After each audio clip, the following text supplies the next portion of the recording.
Test 1, 2.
hate when people put me in a bracket like you're a hipster or you're the contest guy.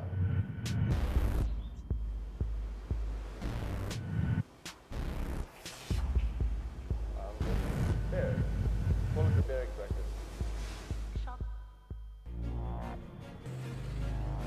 We are more than the music we listen to, but we know what to listen to. We are our own people. We have our own ideas, our own dreams.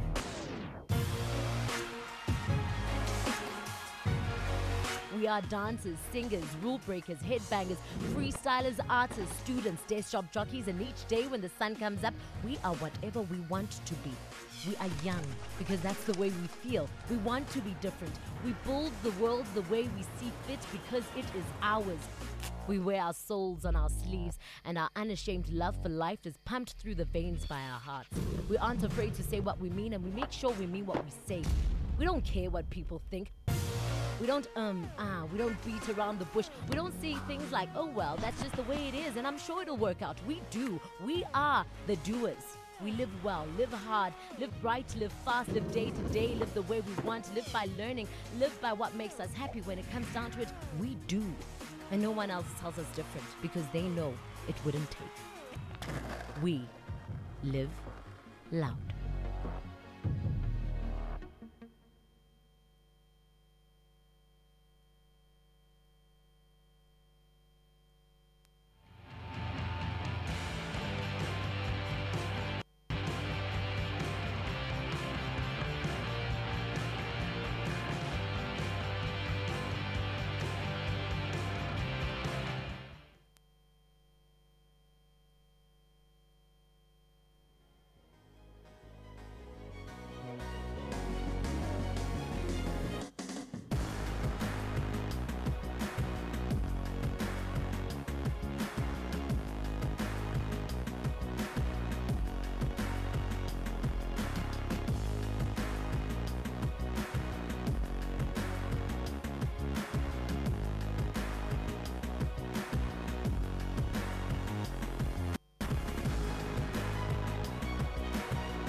When you're falling on your face and you break your chest, wow, child, trying to survive. But the winter, no, the winter ain't mild. You might say that you're pushing yourself down, and you're the only man standing in your way. And then you probably say you're drinking yourself drown. But don't you know it's your body that will pay?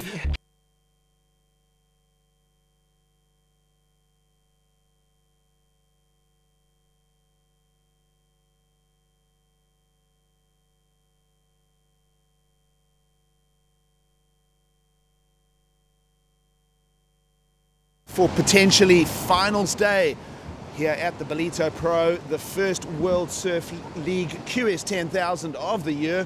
You can see there the images from Ballito itself as we cross and bring you now live coverage from the east coast of South Africa. A good morning from myself, Gig Saliers, alongside Scotty Turbill out of Victoria, Australia. Loving your week back here with us in Ballito, Scotty. It's been fantastic to be here. Good morning, viewers. Finals day, Gigs. What an exciting day ahead. Make sure you stick around, don't go anywhere. Of course, we had a big day yesterday. We grinded through the round of 16 surfers remaining. In fact, we nipped off the end of the round of 24 as well. But we have ended up with the 8 surfers remaining for finals day. And we are poised to set off with quarterfinals here this morning. In fact, we're just hearing the beach announcement behind us that we are now officially been allocated a 7:05 start. So that means we're into quarterfinals, and excited. We're going to crown a champion here today. Let's start discussing those 8 surfers, Scotty. Yeah, we're going to discuss them at length. We've got Mikey February, the local boy, having his best result of the year and bettering his best result of his career in a QS 10,000. So look for the locals to be backing him up against Jesse Mendez, #1 on the rankings coming in the qualifying series in this event. Well, looking at those 8 surfers, 2 South Africans make up the final 8 here. Mikey February takes on Jesse Mendez in that first quarterfinal this morning. We'll be getting that underway at 7:05 this morning. And then, of course, surfing fans will be spoilt with Geordie Smith, Championship Tour surfer, currently 3rd on the Jeep leaderboard. He'll be up against a fellow Championship Tour competitor, also honing his skills here, getting ready for Jeffreys Bay in the form of Miguel Pupo. So no real qualification numbers to talk about just yet for quarterfinal number 2, but that's going to be a great Championship Tour surfing showdown. Yeah, 2 experienced competitors in that one. We'll see what their heat strategies are and who takes that one out. Of course, Geordie Smith, a past winner of the event. We'll look at heat quarterfinal number 3, Wade Carmichael versus Mikey Wright, an All-Australian affair, and look for power. And Mikey Wright, he's been setting the tone. 9.873, 9.23. They're the highest scores of the event so far. Great Australian encounter for quarterfinal number 3. Then a lone Portuguese surfer, the former World Junior Champion out of Cascais, Portugal, Vasco Ribeiro, makes up quarterfinal number 4 as he duels against someone that's been just slipping along at the bottom of the radar but using power in the bowls here. William Cardoza making up the 3rd Brazilian in the top 8. Yeah, we've talked about the importance of the points here. We're looking at 5,200 points, so your takeaway in this quarterfinal if you bow out, and that's going to be enough to put towards your qualification campaign come year's end. And we've seen it, guys, take these qualification points and qualify off the back of these quarterfinals in the past. So around 10 minutes to start live coverage here of the quarterfinals. Of course, we spoke about yesterday, we had to get the draw down to the final 8. That was care of the round of 16. Some great encounters there. Let's throw to a highlights package for you.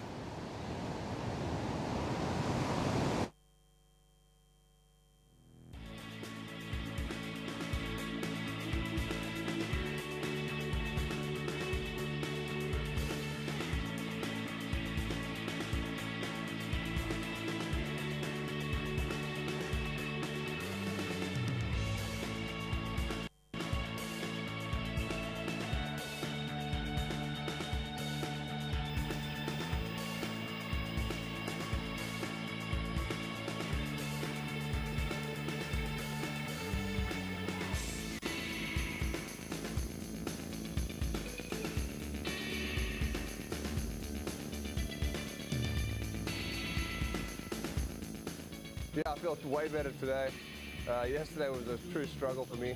The bug just, didn't want to kick, but sure enough, you just got to fight through those moments and take every day or every hour as it is and just wait till it gets better. And yeah, thankfully I'm better today.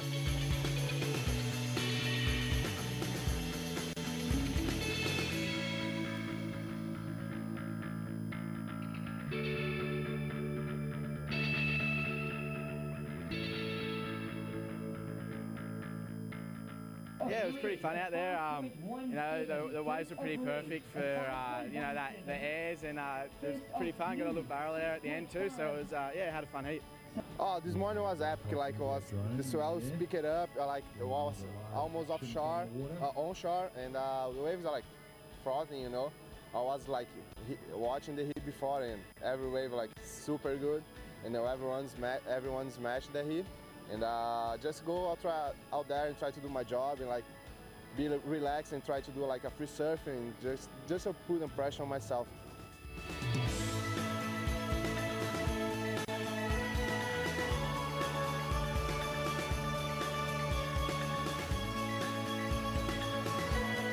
I'm super happy. Every heat for me has been pretty different, wave-wise and strategy-wise, because there's a lot of different competitors in this event, and a lot of them have different strengths and different weaknesses, and I guess I'm just gonna kind of reset, watch everyone else surf the heats now, and see what tomorrow brings or later today, and kind of reassess. Yeah.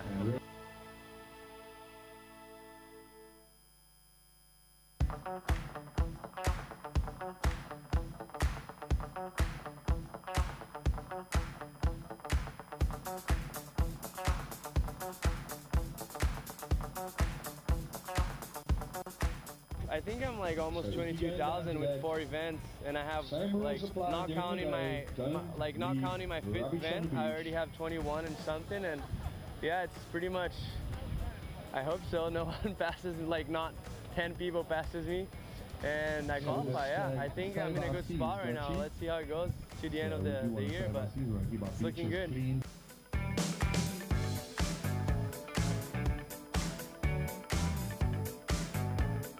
To be able to win this contest would be amazing, and I think the last time I won it was probably 2010, so quite a while ago really. But yeah, and I think I made the final maybe 2011, got second I think to Julian, and since then I haven't really had too good of results. So yeah, it'd be awesome to go all the way, take a win out, and it's always good to win in front for my mom. She always gets super psyched.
So great coverage of a big day of competition yesterday as we took that round of 16 and ran it in very thumping conditions here in Ballito. Of course, a good morning here. Commissioner Travis Logie giving this new day a thumbs up here. Of course, Saturday morning here now, there is your weather forecast. As far as general beach conditions go, we'll see temperatures climb again. With that, that means that sea breeze will certainly come in. But right now, it is down in the low teens on the mercury, and it is offshore. And looking at the conditions again, behind a slight drop in swell this morning, Scotty, but nonetheless, a couple of strong bowls. We'll see some combinations of tubes this morning, and definitely those ramps still available here in Ballito this morning. Spot on, Gigs. We saw that highlights package. You and I are really excited about some of the barrels and the turns on offer, so expect that again today. We've only got 7 heats on offer for today, so let's hope we can try and get those in before that wind comes up. That's 3.5 hours of surfing plus a little break before the final, so we'll try and squeeze that in. Certainly some favourable conditions out there. We saw some of the guys in the draw still. Mikey Wright was out there in the dark this morning, blowing up, as was Wade Carmichael and Mikey February, so we'll look to see how it all pans out this morning. Let's do a quick reflection of that round of 16 yesterday. Just very briefly, a couple of names that would have been disappointed. Keanu Singh falling out the draw. He came here 9th on the qualifying series, but he does settle for a 9th place finish, so he'll stay in the higher part of the qualifying series rankings. Yagadora also falling out. Yeah, a bit of sweet. You get close enough to the end, it's a good result. It'll be a counter for Keanu and Yagadora, and the other guys dropping out in that round of 16, but they would have wanted to go a little bit further. We also had Nat Young. He was fired up. He wanted it really bad. He also bowed out, as did Ramsey Bukaim. He had some of the highest scores of the event, surfed really well yesterday morning, but bowed out yesterday afternoon. So if I'm not wrong, I think only one goofy footer remains now in qualifying series leader, Jesse Mendes. He's been in fine form. He came here to Ballito already with a string of successes on the qualifying 6,000 level, and now he's going to further cement that guaranteed position of qualification unless a complete strange story happens in 2017. The worst that Jesse Mendes can do from this point onwards is 5,200 points, as he is already into the top 8 here in Ballito. Considering the points that he brought here to South Africa, Scotty, it means it's going to push him way up into the 20,000s, and that means that the surfer from Guarajar and a sparring partner for Gabriel Medina through the junior career is going to be on the championship tour in 2018. Yeah, he's come close a couple of times, but yeah, and that's an unbelievable story given this is our first 10,000 of the year, so obviously taking out a few 6,000s and going to set a new benchmark as the result comes through for the end of the year for Jesse Mendes. It will be finals day here in Ballito, the World Surf League's first QS 10,000 of the year about to unfold. We will crown a champion. A full 10,000 points will be awarded. Of course, 8,000 to the runner-up position. 3 Brazilians, 1 Portuguese, 2 Australians and 2 South Africans make up the numbers. Stay with us. It's going to be a great day coming to you from Ballito, South Africa.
When you're falling on your face and you break your chest, wow, child, trying to survive. But the winter, no, the winter ain't mild. You might say that you're pushing yourself down, and you're the only man standing in your way.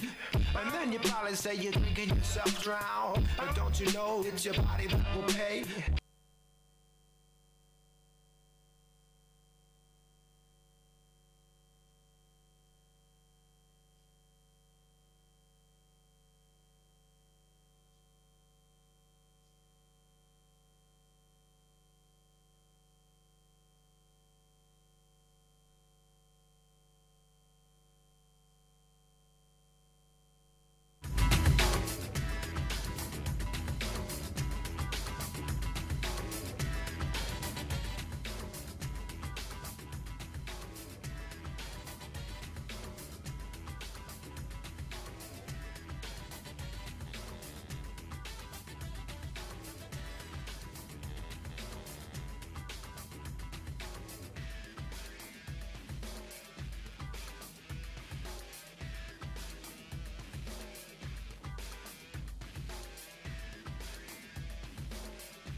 So once again, good morning and welcome now to live coverage of the first QS 10,000 of the year. Looking at these beautiful beach scenes in front of us. Ballito Bay continues with some head-high swell here this morning. Low tide conditions now for the next couple of hours. And conditions looking like that typical offshores that we see during the winter period here. So it is welcome to finals day in Ballito. Of course, that is going to be your stage for quarterfinal number 1. 2 South Africans, as we mentioned in the draw. One of them now, Michael February, comes to this qualifying series event ranked 21st on the QS, care of a number of events, particularly being held here in South Africa. A great effort from the World Surf League, building the City Surf Series along with the local promoters. And of course, a great run there for Mikey February, particularly winning the Nelson Mandela Bay Pro in Port Elizabeth, finding a set of numbers there. But Mikey's no stranger to competition, Scotty, as we say good morning to everyone from the booth. He's been campaigning on the qualifying series for a number of years now. Yeah, this will be his best result, and as you said, Giggs, he's had a couple of firsts in that domestic competition, so that's certainly set him up and built on his confidence, sorted out his heat strategies. Look, a big shout-out too. Griffin Colapinto is looking really sharp throughout the event, and I think Mikey sort of played it into his hands.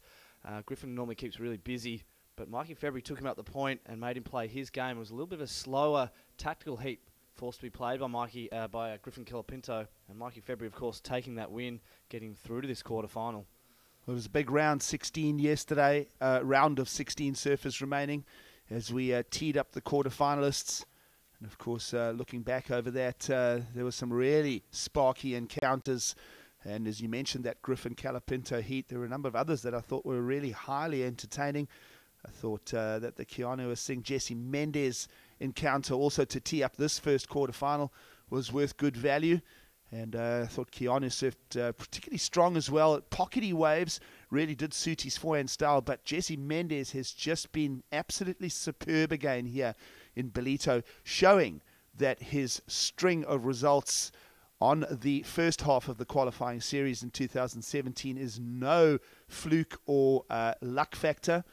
Jesse Mendez is a polished act in 2017. And what people don't realize, Scotty, is that Jesse Mendez came very, very close to qualification back as far as 2011 already when we did the mid-year rotation. We pushed names like John Florence and Gabriel Medina up to championship tour for the second half of 2011. Jesse Mendez was just outside that conversation back then. A number of other close calls seeing him finish just outside of qualification. And certainly a rewarded year now as we now follow the first wave of the heat. In and out for Mikey February. So you saw how he had a scratch to get over that one there this morning, Scotty. So waves still really draining out with the low tide here. Yeah, watch for that sandbank to come into play as the day progresses. We saw in the highlights package some amazing barrels. Make sure you go and check out the Ballito Pro website. You'll see some of that imagery all up there. I was looking over WSL photographer Kelly Sestari's shoulder yesterday and saw an amazing one of Mikey Wright. It could have been anywhere in Indonesia or something like that, with genuine barrel. So Mikey Wright just scratching over the ledge there to get into that one, but just nothing doing. So just a quick in and out for him. So expect some of those barrels. And we've talked a lot of the morning conditions. Davey Van Sale, the fellow countryman here from South Africa, well, he had a lot of morning heats and he saw the barrels. So I wonder if he's had a chat to Mikey February and just pointed out that a lot of Mikey's heats have actually been in the afternoon gigs. So from memory, this is one of the first ones Mikey's had in these morning conditions where it's been nice and clean. Well, Mikey February hails from Komiki down in the Cape Town area, and that is a land full of heaving barrels. Of course, Mikey loves to surf those offshore beach breaks. There's a couple of strong reef breaks for him to practice on as well. So the young talent from Komiki, call it the 781, the region down there. And he is a proud representative of that deep south. And for very good reason. He is really putting his hand up as a talent to represent the new rainbow nation of South Africa. And of course, his friends and family, some of them making the trip up now to Cape Town, from Cape Town to support. As we see now down the beach, Mikey February will get productive with a set of chips to the lip here. And 2 hits there just to keep this heat moving forward. It is a big encounter for Mikey February. He does come up against the world #1 on the qualifying series this year, Brazilian talent Jesse Mendez, wearing blue. And as we mentioned, we've already seen Jesse with wins on the qualifying series. Let's break this down. Bit of a smaller one. Good shoulder on it though, so Mikey comes around that section, squares up that first turn. Gets another little bonus section here just to finish off. So a little 2-turn combination. Nice and vertical. You can see him throwing those hands nice and high above his head just to free up that upper body.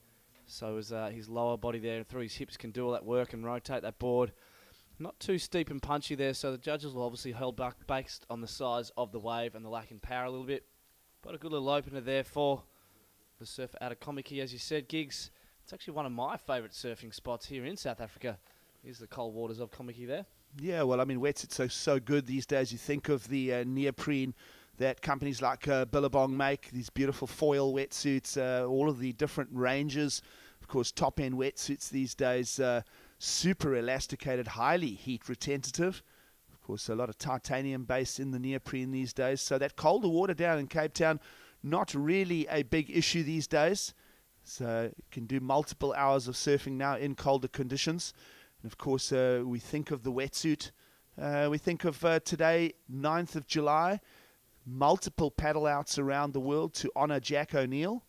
Of course, various locations. I know they'll be doing a paddle out down in Jeffreys Bay as well this morning to celebrate the life of the inventor of the wetsuit, Jack O'Neill. So thanks to him. Of course, that's another whole story, though, as we focusing on the warmer waters here in Ballito. Yep, southern hemisphere, but quite high up towards the equator, so it's nice and warm here. We sort of made mention that over the broadcast. Something interesting, we got Mikey Wright coming up a little bit later on. He's actually wearing a long arm, short leg wetsuit, which we don't see too much of these days. Yeah, funny enough, Mikey February likes to sport those as well. Keep the muscles in the legs, in the lower limbs kind of warm. Keep the arms free. Of course, up here, you don't really need more than about 2 millimeters of a neoprene thickness. Down in the Cape Town area, it is much colder. So 4.3s and 5.4s even now because of the elasticity of the neoprene is probably what Marky has in his cupboard back at home. I caught up with the Hutchinson family this morning, and they're actually hosting Mikey February here in town. And I sort of said, "Oh, how's Mikey feeling? How's his preparation? Did you talk heat strategy last night?"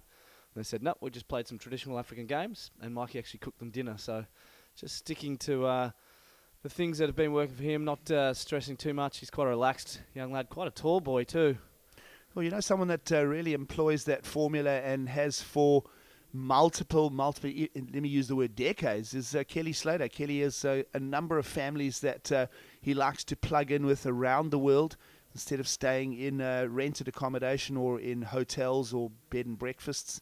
Kelly similarly built a network. He always stays with various people. When he used to come and do the Gunston 500s back in the day, stay with the Freeman family. And of course, down in J Bay, Kelly will be down there next week. He stays with the Kersners. And he's, Mikey, doing a similar thing, you know, just building. There's so many beautiful parts to traveling the world. It's not just a grind. You know, you can really expand your social network and really bring a whole value to your life by approaching it differently and befriending people in various regions. And that's, of course, is the key to traveling success. Absolutely. That's one of the great things about our sport, too. I think it offers up. So just a little heat update. 21 minutes is remaining in the heat. A 5-point ride being locked in there for Mikey February's last. No rides as yet for Jesse Mendes. He might look to change that here. He's going to offer this one up. No, boys still aren't interested. So bear with us at the moment, folks. It's a little slower this morning. This often happens before the heat is called on. We will have waves behind us, and the second that hooter goes, the ocean just goes a little flat. Well, talking of the ocean, out there doing water patrol, Damon Pneumaticus, care of the Dolphin Coast Water Patrol. Of course, we've had to use wave runner assistance before to get athletes out to the lineup in previous years. You go back, particularly 2011, it was like 8 to 10 foot, looked like backdoor pipeline here. Of course, 2009 saw some thundering conditions as well. So we transition now to Mikey February, wave number 3 in the first quarterfinal of the morning. And he just won't get the momentum to ride shorewards on that landing. But a clear intention. Jesse Mendes, little in and out for the qualifying series man number 1. You see a little in and out for Jesse Mendes. So slow start for the Brazilian. He's used up a full 10 minutes to pick out a little throwaway score. So clear indication that there are little lulls going on in the lineup here in the Indian Ocean. Yeah, Jesse will no doubt breathe a sigh of relief. He would have been watching Mikey from behind and seen that big high projection. Good rotation, and unfortunately just not able to ride out of that one was Mikey February. He had control for the most part of that. We'll see if we can pull up that wave again for you as we just watch a slightly bigger set run through the banks this morning. That set closing out on the surface. So we'll just see if Jesse can pick up the end of this one. He's looking for a shoulder on it.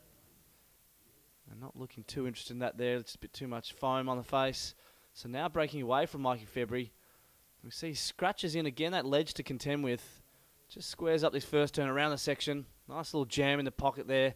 Starts setting down this beautiful little ramp. The pop and the height is good.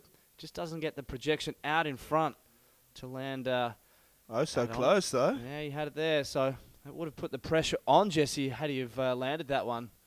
So the heat's still wide open at this stage, Giggs. Yep. No real clear story yet. As you join us for the first quarterfinal of the 2017 Ballito Pro presented by Billabong. In fact, the clock exactly now, the Casio G-Shock official timer, 18.5 minutes to go. As we pick up Jesse Mendes here, a little frustration from a man who's really has been picking out the gems in his heats all the way through the draw. Jesse Mendes hasn't really had a slow start. He's been continually pegging out the good to excellent category scores all the way through all 5 days of competition. Of course, we started here on Monday with a round of 112 surfers. It's been a big day, a big week for surfing again in South Africa. And we're down to that final 8 here. When you speak of big scores, Giggs, it was a 9.10 that got the job done yesterday over Keanu Singh. We'll come back to that. Here goes Mikey. Well, a 9.1 would be just about fine if Mikey February could get a number like that, and he's going to now make that an official maneuver. That last one being spilt. This one he lands beautifully and he sticks it. And lots of South Africans down on the beach applauding loudly. We hear it outside the audio booth here. And the vibe is good here in South Africa, and it is particularly for Mikey February as he gets a planted aerial for us. Yeah, so we know this maneuver. He's got this one on lock. He just waits for the bright section there. Beautiful launch. Gets disengaged with that front foot, but that doesn't matter. Riding out of that one again. Lovely height, good control. No grab on that rotation and landing out nice and smooth on that one. So look for the judges to reward that one in the good to potentially excellent category. And this will make it quite a challenge and put a bit more pressure under the surfer from Brazil, Jesse Mendes. Well, South Africans will be delighted with the way quarterfinal number 1 is unfolding this morning. We'll wait for that number, and then we'll see what kind of ladder Jesse Mendes has to climb with around 16.5 minutes to go. Waiting for the first judge to give us a little indication. What are you thinking? As I mean, small to medium size wave. There's definitely room for bigger, loftier aerials out there this morning. Yeah, absolutely. So I don't see it going big into the excellent category, but it'd certainly head into that good range. And when we speak about the range, that excellence 8 to 10. We'll come back. Here goes Jesse on a drain pipe.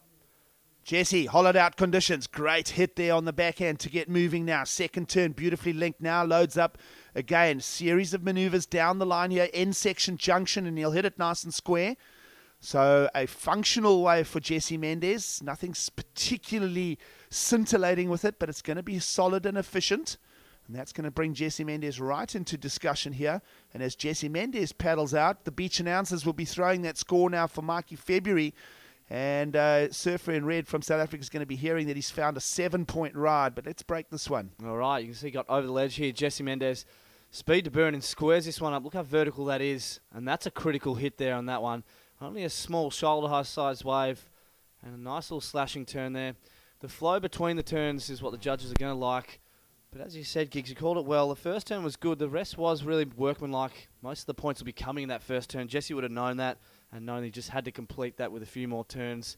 Didn't need to overcook it too much because that'll lock in his best score. Potentially challenging Mikey February's 7-point ride. So contrast in surfing here. Mikey February above the lip. Jesse Mendes keeping to the face. So the heat starts to take some shape for us here in quarterfinal number 1 this morning. We will be crowning a champion here in Ballito today for the first World Surf League QS 10,000 of the year. But a meaningful ride now in for Jesse Mendes, a 6.33. As we see Mikey February continues his momentum up into the top corner, a bit of a steeper wave, big and steep, and it rushes down the bank, so it doesn't allow more than the one single maneuver offering from Mikey. Mikey will just be a little bit frustrated with that one. If he could have fitted in a second top corner jam, that would have really started the momentum moving forward for the South African. Yeah, I think with a lot of his waves that we've seen, Mikey February, he loves that southern end, which is the right of screen there, because you do get those vertical faces. And he always seemed to be free-falling out of the lip, as I think back to a lot of his waves previously in the heat. Look how squared up this first one is. Beautiful jam there, such control. He manages to, as he's falling out of the lip there, Giggs, contort his body so as he lands on the inside rail. Now we'll follow Jesse Mendes. Back to work again. Top corner, rasping turn. Links it beautifully. His surfing is seamless. It just oozes with speed, power, and flow, which is really just dripping all over the criteria for the judges this morning. And efficient surfing from him. And now Mikey, behind the curtain here for a run down the bank for the South African. Just gets that back foot adrift there at the maneuver part of that. But a little thread through the tube. So nice interactions going on here. We keep the pace moving forward in this first quarterfinal this morning. Yeah, first half of this heat a little sleepy. It seems to have fired up now. 6.33 for that last wave, second to last of Jesse Mendes. We've got one more to lock in for him. That one there, nice little drain pipe. But Mikey just dropping the wallet and leaving it behind and not able to ride out of that. Just a 4-point ride. That won't improve on his low score of a 5. So Mikey February, you can see on that display there, sitting on 12 points. Jesse Mendes looking for a 5.68 to advance up into that first position. So let's hope that the ocean stays alive and keeps throwing opportunities for the guys. Some great steep walls there, and we can see that's why Commissioner Travis Logie called it on. I noticed he was down here this morning, Giggs. He had his Samsung Galaxy phone out at about 3 a.m. with a torch on, trying to see the sets coming in. So a great little call. And look, there haven't been picture postcard conditions. You know, you look at this here and you wouldn't be frothing. That said, though, you look at that highlights package and there's been some barrels out. There's been a lot of steep faces. So some really good beach break conditions here. Yeah, it's been 5 out of 10, Ballito, at about best for this event in 2017. And that's still made for some excellent surfing. Absolutely. Just in between swells, we've got one coming. Unfortunately, just a little too late. And we did have one, obviously, before the event, too. And that's the nature of the beast. Well, it's interesting you say swell coming. It means that Jeffreys Bay will be getting waves tomorrow and Monday. So a lot of the championship tour surfers will already be down in the Super Tubes region. There's about a 10-hour drive off to the right of screen, off to the south, down the coast here in South Africa. We are, of course, on the east-facing shores of the Zululand region. We're about half an hour north of the big port city of Durban itself.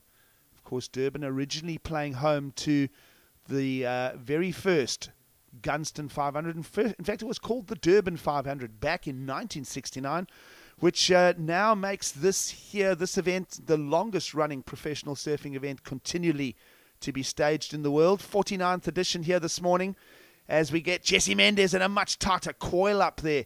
And he'll just only find the one maneuver though. So Jesse, as we keep that clock ticking forward, probably down to just over 11 minutes to go now. Jesse Mendes still not finding solutions. So the judge saying that not a big requirement for Jesse. No, the judge is still locking in the last one from a couple of minutes ago. So what they'll be doing, as I see, a 6.10, which bumps him into first. So let's check out this last one of Jesse, and we'll come back to that discussion. Beautiful squared up first turn. So much commitment. I love that. And goes to link it to the next one, but just nothing doing. No shoulder available for him. So judges taking their time on the last score of Jesse Mendes, that's 6.1. They would have been looking at that on the replay and comparing that to his 6.33 and said it came just a little short. Let's see if he goes to the air here. Little flyaway for Jesse Mendes as he continues the pressure.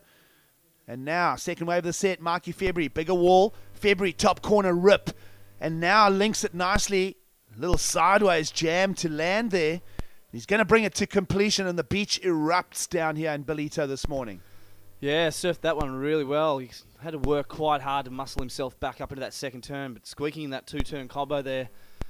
Mikey February is quite a tall guy, and you can just see he gets so compressed on his board and just sticking those manoeuvres in the critical part of the wave. A slightly bigger one. Let's check out that wave there. Just gets a little chip shot, run into it. See, just waiting. Really squares his first one up nice and vertical. He's been doing that all event. Engages that rail again on the free fall. How he doesn't come unstuck on that again, almost like a cat. Your eyes have widened a little bit as you watch that replay, Gigs there. Quite a surprise. Yeah, just looking at how delicate that linking of the turns was. Judges might not actually like the link between the two turns, but it was critical. and he literally free fell and had to jam it straight away. So interesting how we see, well, the judges are going to love it. I'm completely wrong in being overcritical. An 8.33. That sets the pressure right back on Jesse Mendes' shoulders here. Seesawing now with the new heat standing. Michael February back up into the lead. The South Africans will be going crazy on the beach here this morning. An 8.33 and a 7 now in the scoreline for the heat leader wearing red. Wow, Jesse Mendes looking for a 9.06. So that's a great response by Mikey February. Really smart surfing. Let's check it out again here. It's a bigger wave, so it's got more power. He doesn't race down the line. He just squares and sets up that beautiful bottom turn. Nice jam there. Full commitment, and the link straight into this one here. He gets above the lip, so uses his hand in the face to get himself back up. Isn't able to perform that full bottom turn and projecting up over the lip. Critical stuff going on here in Ballito. Quarterfinal number 1 continues now. Jesse Mendes must surf for a high requirement now. Jesse, the Brazilian, looking for a 9.06. So, wow, pressure mounted on here by the young South African talent. Yeah, so he's got to go pretty crazy here. Jesse Mendes, he's looking for a high score there. That said, he got a 9.1 yesterday in his heat, so we know he can do it. We'll see if he goes to the air. He's sticking to his power rail game, Jesse Mendes, and of course his 2 6-point rides, linking a number of manoeuvres together, but the waves themselves are what let him down there. Had those turns been on bigger waves, you can't help but think those scores would have been a little higher and the requirement that he needs a little lower, but Mikey February just choosing the better waves. I think that's been the real story of the heat thus far. So momentum in favour of the South African here. Young Mikey February comes to Ballito ranked 21st on the qualifying series. He's up against the man that has blitzed the qualifying series thus far and has pretty much guaranteed himself qualification for 2018. But Mikey February, looking back at previous results in Ballito, back in 2013 he found a 49th, but there's been a string of 73rd place exits for Mikey February, so easily his best run at his home QS 10,000 for the tall South African. And just having a look at other little numbers here, he finished 53rd on the qualifying series at the end of last year. So Mikey February having a stellar 2017. And as we mentioned, his little key slogan is the vibe is good. He's built a whole little campaign around that. Of course, Mikey, of course, supporting causes back in the Muizenberg area. He works with various charities as well. Did a great publication last year or the year before, and giving funds to the local communities. And of course, we see Jordy Smith playing that role very much so as well. And it's great to see these professional surfers as they start ascending the ranks, how they don't forget their humble roots. Oh, it's awesome. Beric de Vries, who bowed out earlier on, another South African, he's been giving his boards over to that charity we've talked about, Surfers Not Street Kids. So it is fantastic, the guys recognising where they come from and able to give a bit back. Of course, Jordy Smith hosting his own event this year. Well, here we go. Jesse Mendes out of Guarujá, Sao Paulo, will launch to the air and his feet will just get separated from his equipment. Talking of Jesse Mendes' equipment, both Mikey February and Jesse Mendes on those Channel Islands boards. Standard squash tails for both of them. Not sure exactly which model they'll be on.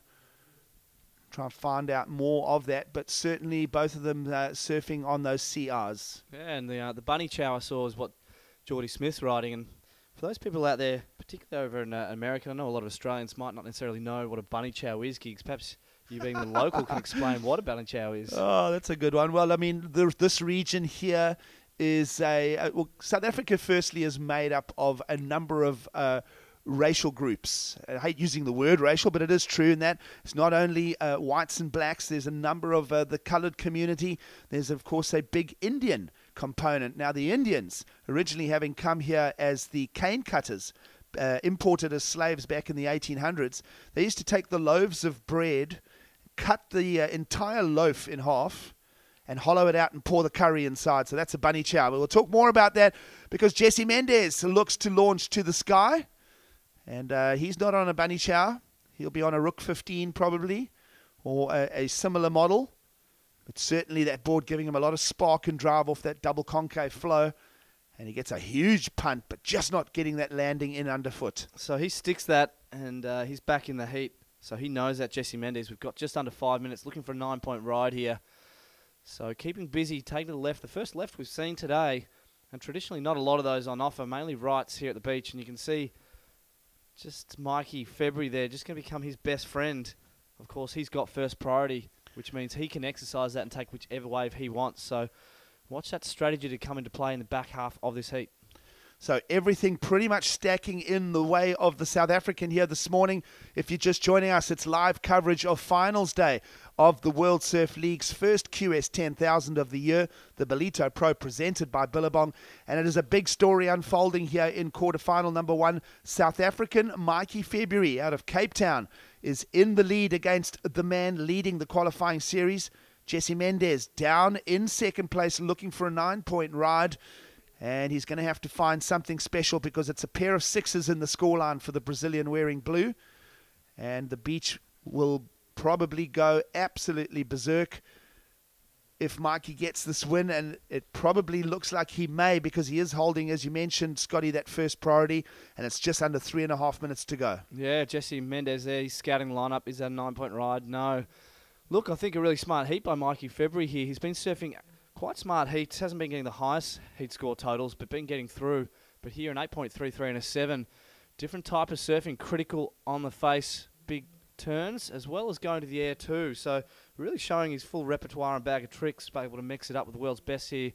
In particular, Jesse Mendes, as you mentioned, Giggs, current leader on that qualifying series. And I had a quick chat to statistician and all-round guru Al Hunt yesterday from the World Surf League qualifying series, and he made mention that Mikey, prior to yesterday and getting through to the this quarterfinal, had actually moved up to 6th place. So if he does advance, no doubt this will potentially moving into that top 3 even.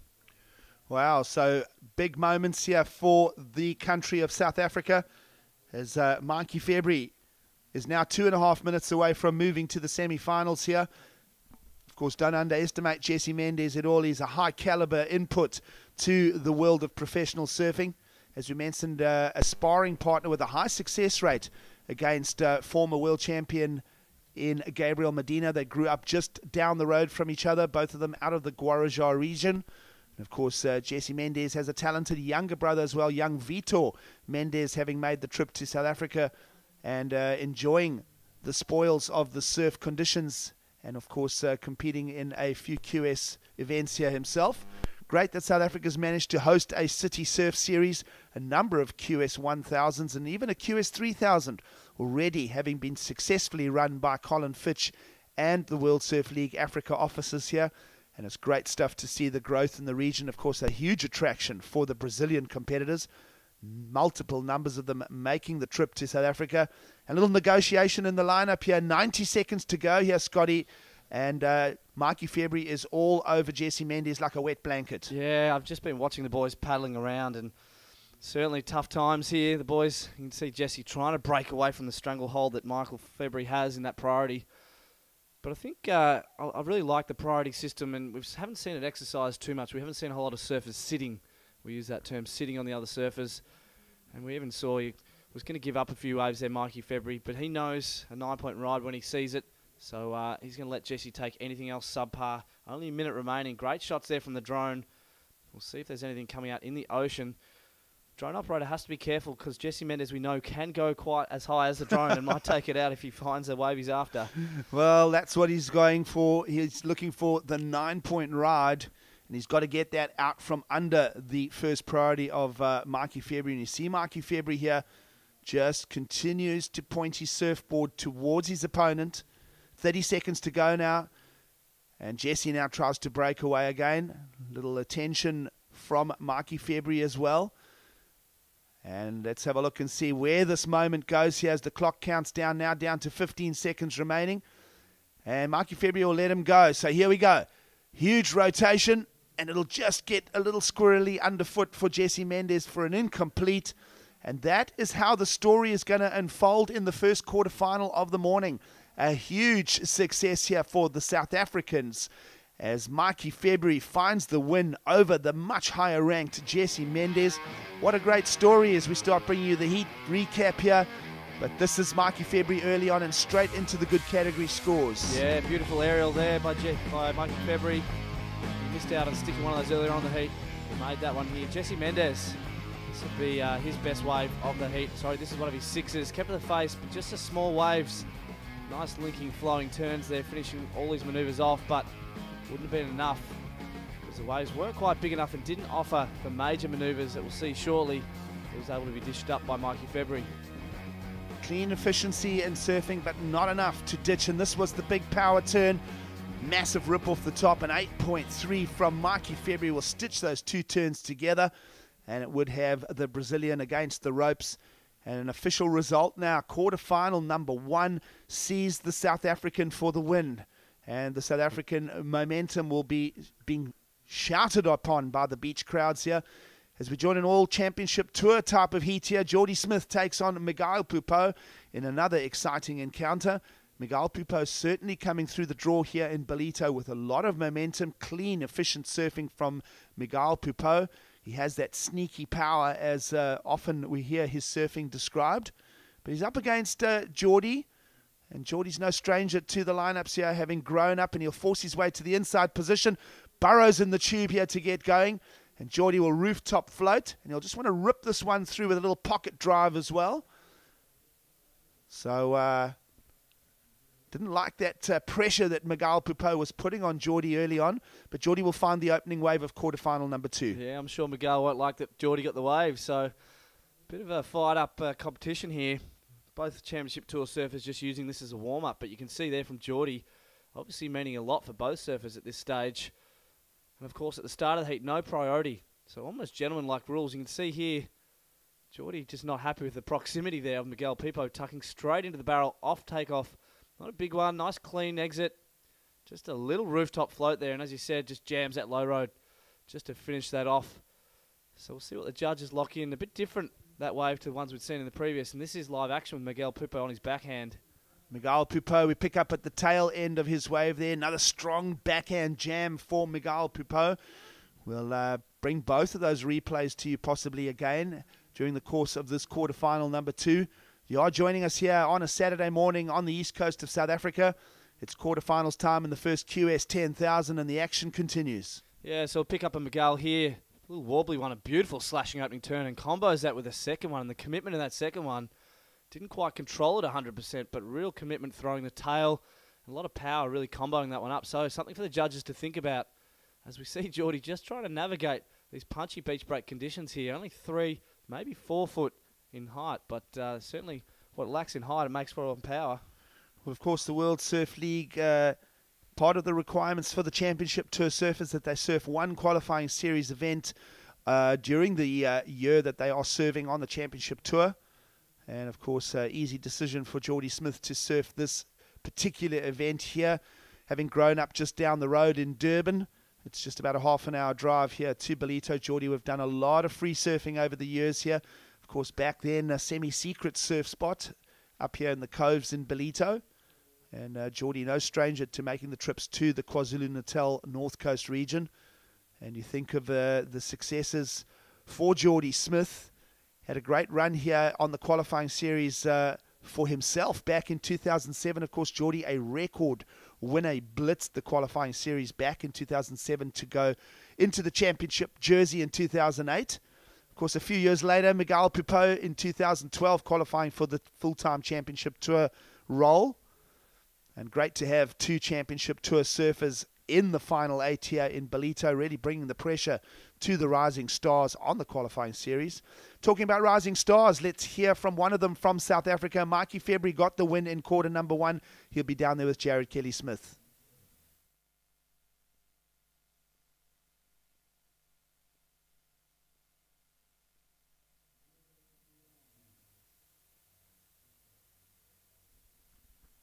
All right, so a couple of little technical problems there, but good news for South African viewers.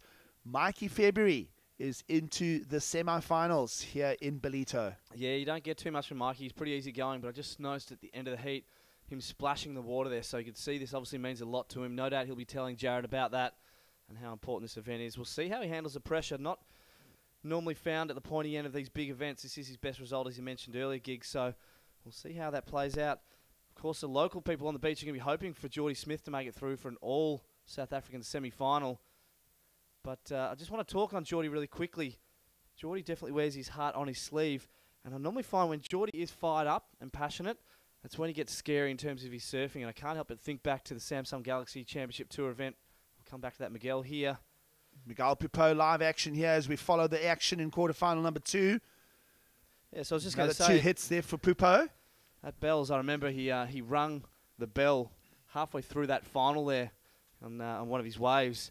You think back to Rio a fair few years earlier.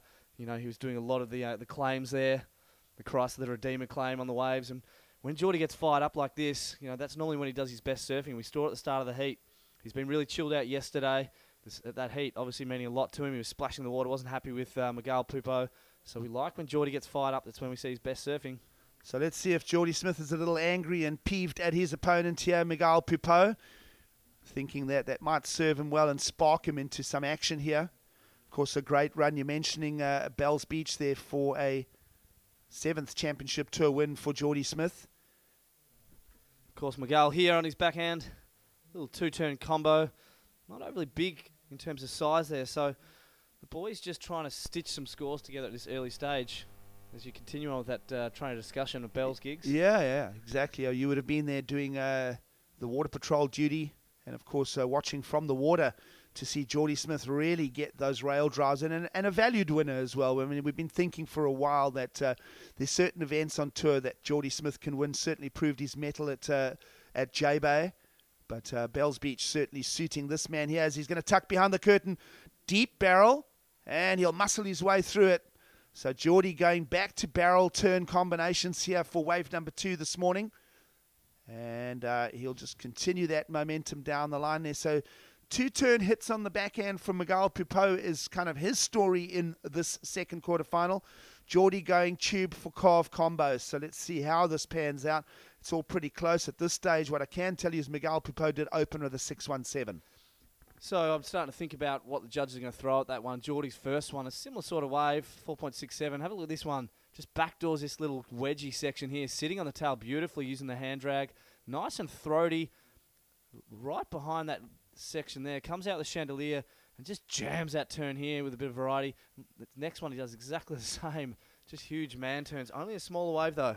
Bigger, deeper barrel, though, on that second wave as we now continue. Wave number 4 for Miguel Pupo. It's not going to feature in his top 2 as he's already achieved a 6.17 and a 5.5 for combination turns on the backhand. I'm thinking that wave of Geordie Smith a little deeper and a little meatier barrel. Yeah, absolutely. Yep. Judge is going to like that a bit more. And just committed to those second turns a lot more too. Maybe a little paddle battle about to take place here. Remember, Geordie was the previous to last surfer, last ride belonging to Miguel Pupo. Of course, priority judge tries to keep the momentum repeating with alternate priorities. You see that display there. But what's happened here is first priority has been awarded to Miguel Pupo. So a little break. You can see Geordie's not happy with that one. But Geordie was kind of cruisy, and Miguel Pupo was working hard to get back to the takeoff zone. And Ratso Buchanan, priority judge, is going to get a little scowl here from Geordie Smith because first priority awarded to the Brazilian. Yeah, and you be the judge at home, but you can see it meant a lot to Geordie. But if it meant so much, you said he wasn't really paddling. We saw that great pullback shot. He wasn't really paddling with any great intent. You know, had they both got there exactly the same time, well, Geordie rode the first wave, and that's maybe why he's upset because he thought that he should get first priority. But the reality is, Miguel was back into the lineup in that first position. So well done by Ratso there to make the right call. He won't be fussed by splashing the water. Geordie's going to respond here. Little look for Geordie Smith in that second priority position. And looking at a number now, 7-point ride in for Geordie Smith. So a much better tube to turn combination. Bigger meteor wave from Geordie Smith for his second counting ride. And now there's a clear picture of the heat itself. Geordie leads, Miguel Pupo looking for the 5.51. And, well, plenty of time remaining. We're not even down to the 20-minute mark yet. So all of that having happened in the first 10 minutes. Yeah, so a fiery encounter. Great to see this heat teeing off with a few more waves earlier on. The previous heat was a little slower, so good to see the ocean firing up there. This tide is still draining out, so expect to see more of those barrels on offer. The judges, as you said, gig rewarding. a 7-point ride there for that second ride of Geordie Smith. So he's going to keep continuing to head to what is the right of screen down to the south, trying to find those little barrels. And those waves have been on offer, have actually ran a little bit further along, whilst it's the to the left of screen up to the north, where we've had the bigger waves that we saw Mikey February in the last one get through. So great little story. As I just quickly sticking on the winner of that last heat, Mikey February, just got some insight just coming through now that apparently his dad said if he did make a few heats, he'd make the drive all the way from Cape Town and Comicare to come and watch him. So his dad coming and certainly really proud, and Mikey pumped to have him here on the beach. Jared Smith just sending that through. That was some of the feedback from his interview we just mixed earlier on. Yeah, Isaac February, I saw him on the deck this morning amongst the VIPs, and a great supporter of his son and a proud parent, of course. He's been very productive in the Cape Town community as far as the surf input goes. So great to have Isaac February here, and he'll be incredibly proud of his son. The worst that Mikey February can do here, folks, is a third place finish now. He is in the draw and waiting in semi-final number 1 for the winner here of this encounter. So we could have an all South African semi-final number 1 playing part of the story here. We'll wait and see. Of course, Miguel Pupo will certainly want to keep representing the Brazilians. We have just lost Jesse Mendes out of the draw. So Miguel Pupo will want to keep that moving forward. Of course, William Cardoza still in the draw as well, representing the region of Brazil. And talking about nations and representation, big quarterfinal coming up next, quarter number 3, an all-Australian affair. Yeah, I'm just checking out the numbers here, Gigs, and some exciting quarterfinals build. So stick with us, folks. Just the numbers in this heat. Both surfers sitting on exactly the same score, 11.67. So if anyone's wondering why Geordie Smith is placed first in this, so the heat ended now, he would advance through. It's because he has the highest scoring ride in this heat. So that's why he would advance through in this one. So we don't see that too often in competitive surfing, of course. To find the scores, we've got a 5-panel judge system running. They drop the high score, the low score, and average out the other 3. So just a little anomaly there, Gigs. 11.67s. Yep, a tied heat at this stage, but on a count back, Geordie would win it if we stop the clock right now. But we don't want to do that. 17:45 to go, plenty of time. You see the overview here in Ballito. Of course, low tide conditions. We're just a day out now from the full moon, which means that we've probably still got about an hour till the low tide itself, deeming that it is 7:45 in the morning here.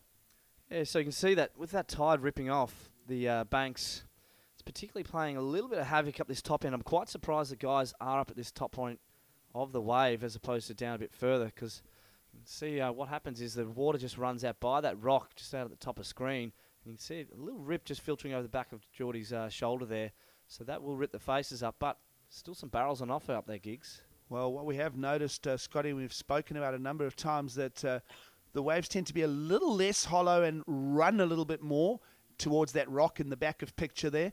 And then the further down to the bottom of screen, and in fact when we bring you the land angle, there's the land angle, off to the left the waves seem to be a little bit more drained out, a little bit hollower. So you might think that Pupo might break off to that region. And as we say that, we're almost conducting the orchestra here, as Miguel Pupo will move now a number of yards across. And he's going to find a corner to work with, so he uses that first priority. Flow off the lip, beautifully smooth for Miguel. Now links the second turn already. Now this is becoming a high-end score, and he likes it. And so he should, because he's found a strong combination of turns there. Yeah, that was a really good wave, that one. You can hear the Brazilians on the deck. You can see Miguel pumping his deck. He's pumped. He knows that was a really good wave on his backhand there. We'll check out the replay of that one, but some really good surfing.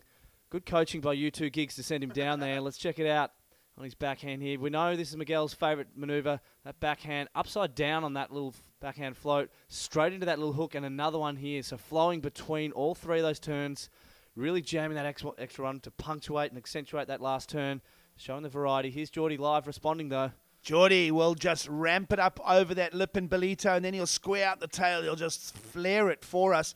So great answer back here. Good interaction between our 2 championship tour surfers looking for qualification numbers here.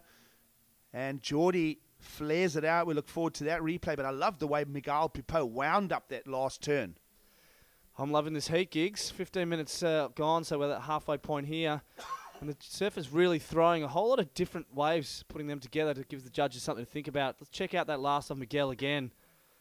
Upside down on that one, straight into this next one. A beautiful hook, committed back to the white water. And this one here cooks it even further, releasing that heel side fin and really fitting those turns in a short space of time. Responding well as Geordie Smith. He's stuck to the top end of the point there and projects. Beautiful controlled one. He's thrown the grab in there, mixes it up. Thought he'd go for the same again, but just goes for the tail flare and riding out of that one. So a two-turn combo with an aerial for Geordie and rail surfing for Miguel. Here's a bigger one. Well, the live action continues here. Big set for Miguel Pipo. Just going to get stuck with that one and a little over the falls and very ungainly, might I say, for Miguel Pipo as he exits. But I'm thinking of that previous interaction. What are you calling? Advantage Pupo? Well, it's got to be one of our better waves of this morning, so you'd have to think it'd have to go into the high goods to even excellent range. And as I say that, 8.03 being locked in by the panel on that one. So still a score to come for Geordie Smith, but the panel loving that one going into the excellent range, Gigs. Well, we know how proficient Geordie Smith is in the air. Might even have another look at the replay of last of Geordie Smith. What are you thinking at home, folks? Last ride of Miguel Pipo in 8.03, breaking that tie between the surfers, and the panel still contemplating the number for Geordie Smith. Yeah, it's an interesting one, this one of Geordie's, isn't it? He's able to generate off that bottom turn. He just pops off that section, throws in the grab. Really technical there, spinning it around on the face. And then beautiful little tail high jam there. Throwing the real variety and control in that one. So I guess he misses out in the flow component of the criteria. But what part did you like? Well, I just think, I mean, the progressive element, he avoided the barrel, because he could have almost done another little stall barrel on that one. But we'll talk more about that because Pipo will continue now out onto the face, just that one jam. And we're busy milling over the discussion of the score now owed for Geordie Smith. And my feeling is that it was a slightly smaller wave, Scotty. So I'm going to go, it's a point and some short of Pipo's 8.03. So you're going to say it's a 6.83? Well, I'm going to go somewhere around the 7 mark. Okay, so Geordie Smith is actually looking for a 7.2. So we'll see what the judges lock in. They have just locked in a 7.5 there. So that bumps him back up to first. All right, so there you go. So super tight here between the two surfers. Fact of the matter is that other counting right of Geordie Smith now weighing on the two score totals. 8.03, highest individual wave now for Miguel Pipo, but he needs to back himself up. Currently still a 6.17 in his top two scoreline. So Miguel Pipo now down into second. Requirements of a 6.43, looks like. Yep. Yep. So Miguel Pipo, courtesy of that higher wave, the 8.03, means his requirement's less. So you'd almost say that the advantage is in Miguel's court here. We know with just under 12 minutes remaining, he can get a 6.43 quite easily. He's kept busy. That's what I like about Miguel's strategy on this one. He's surfed a lot of waves so far in this heat. So we'll see if he breaks away for this one. Without being guilty of being a patriot and over-supporting Geordie Smith, my feeling is Geordie hasn't really clicked anything special just yet. As we see now, lovely flow from Miguel Pipo, looking for the number. He knows how to strategize heats. And a little tight jam there. This is a smaller tapered wall. So Miguel Pipo is asking of the panel for a mid-range 6 or more to break the second place position and go back to the lead. And just on that point, like I said, I just kind of feel Geordie hasn't really done anything really special yet. Yeah, no, you make a good point there, Geordie. You can see he's actually had smaller waves. So if he's given one of those bigger ones, you know he's going to go absolutely broke. So we'll see if that does happen. We've got a couple of little peaks there. But, yeah, it's a good point you make, Giggs. We know Geordie's got a lot in his bags of tricks. Miguel Pipo, workmanlike. I'm not sure whether that wave that he took off on that last one is going to afford him the 6.43s after. But he's keeping busy. That seems to be his strategy. Well, great value in the heat here. As we said, both of these surfers in the Championship Tour jerseys again in 2017. Today is July 9th. We start the 6th stop on the World Surf League's Championship Tour. Next week, the Corona Open J-Bay gets underway July 12th. Look out for two-time former winner there, Geordie Smith, in the lineup again. No injuries to talk of this year. currently sitting third, in fact, equal third, along with Adriano D'Souza and Owen Wright on that Jeep leaderboard. Great stories unfolding on the championship tour. Of course, Geordie, Owen, and Adriano all falling out in round 3 at the outer-known Fiji Pro. And where did Maddie Wilkinson come from in the draw to go all the way to the yellow jersey, taking out the win? John Florence getting bumped out of the yellow jersey down to second. It's going to be a great story in J-Bay next week. Yeah, perhaps one of Geordie's better years in terms of setting it up. It was quite a surprise coming second last year. A lot of people not really thinking he was in title contention for most of the year, just sitting, and maybe almost, if you can call him the underdog as such, with all the focus being on John Florence and, of course, Gabriel Medina. Perhaps because Geordie's had a few injuries and has been a little dormant in the years prior, but looking really good in that third position. Yeah, you saw great performances from Geordie Smith last year in the contest jersey again, particularly that win in Trestles, really impressing everyone all the way to the quarterfinals in Peniche in Portugal. And as you mentioned, I like how you describe that, because Geordie had a very plagued 2015 and in fact was invited back as an injury replacement surfer in 2016. So it was a tough year, 2015 for Geordie, and he kind of went off the mainstream focus in a way. Yeah, he really did, absolutely. Even though he's been highly touted and he's had a lot of expectations on his shoulders ever since he's come onto the scene a long time ago. So maybe with time you'll be able to see how he goes. Well, a previous score of a 487 was not enough for Miguel Pipot to unlock the lead from Geordie Smith, and he'll continue his campaign here, looking for a slot through to the semi-finals here in the first QS 10,000 of the year. And Miguel Pipot will want to lock and load now and move fairly quickly as that clock continues to move down. A little over 8 minutes to go in this encounter. And of course, a winner of this particular quarterfinal will be up against a South African in the form of Marky February. Breaking news here in Ballito. A South African has already made it through to the semi-finals, care of Marky February's quarterfinal #1 win over Jesse Mendes. And a beautiful day here again for beach revelers and sports lovers. We trust that you are enjoying the coverage with us as you join us here on the east coast of South Africa. We will be crowning a champion here in Ballito this morning. Now we follow Miguel Pipot again. He's on that part of the bank, Scotty, where he's going to keep finding these little suck-out pockets.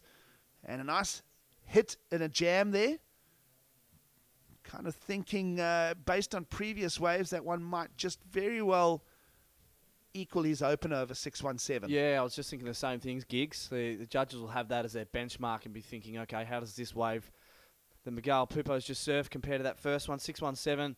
If it's in that realm, it's going to go close to his requirement. 6.43 needed to bump Geordie into first, and keeping busy down that end of the beach is Miguel Pipot. And I just can't help but think, Gigs, we haven't seen any of those steeper, thicker walls, those mid to bigger size sets come through in this heat that we saw in the last one. So we'll see if that plays out and one of them does come through, or a couple come through in this last 6.5 minutes of this heat. Scotty, a valid point you make there as we look at the conditions on hand here this morning for the final day of competition. And it is a pretty peaky swell, straight on angle. In fact, even a little bit of north in the swell will make for multiple peaks here. And I can tell you that as we come off the low tide, my feelings will see a couple of meteor waves come into the bays and coves here. So I'd say during the semi-finals, we'll see a couple of big sets. Yeah, I hope so. And you can see that beautiful brushed offshore conditions here this morning. That tide seems to have sorted itself out. Not as much ripple on the faces there. Geordie's been quiet for a little while here. Only surfing 4 waves in this heat and not really catching one in the last 10 to 12 minutes. You can see him just looking around. He's sticking to his strategy. He knows exactly where on this bank he wants to sit. He's just going to bide his time and wait and hope for one of those sets to come through. He's got 6 minutes up his sleeve, so you can't help but think that one of them might come through. He's just going to sit and be patient. In contrast, Miguel Pipot, the goofy-footed championship tour surfer, he's keeping busy. He's down the other end of the beach, so priority not coming into play here, which I think is great. All the peaks on offer here. Geordie's having a look at something here. Will it be what he's after? Well, we're having a look at Geordie here down the beach. You can see he's moved onto that same part of the bank that Miguel drew his attention to earlier. Of course, Geordie here in Ballito, a former winner. Of course, making up a great final with Julian Wilson a couple seasons back. And now a wall for Geordie to attack. Nice little tight pocket. And he'll go over the front with that. So that wave really draining out. And he waited a while for that. So a little bit of frustration for Geordie.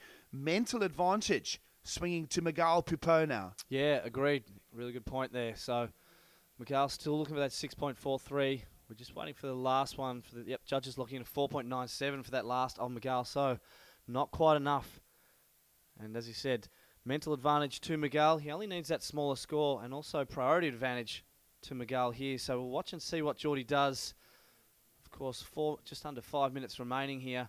Great pullback shot.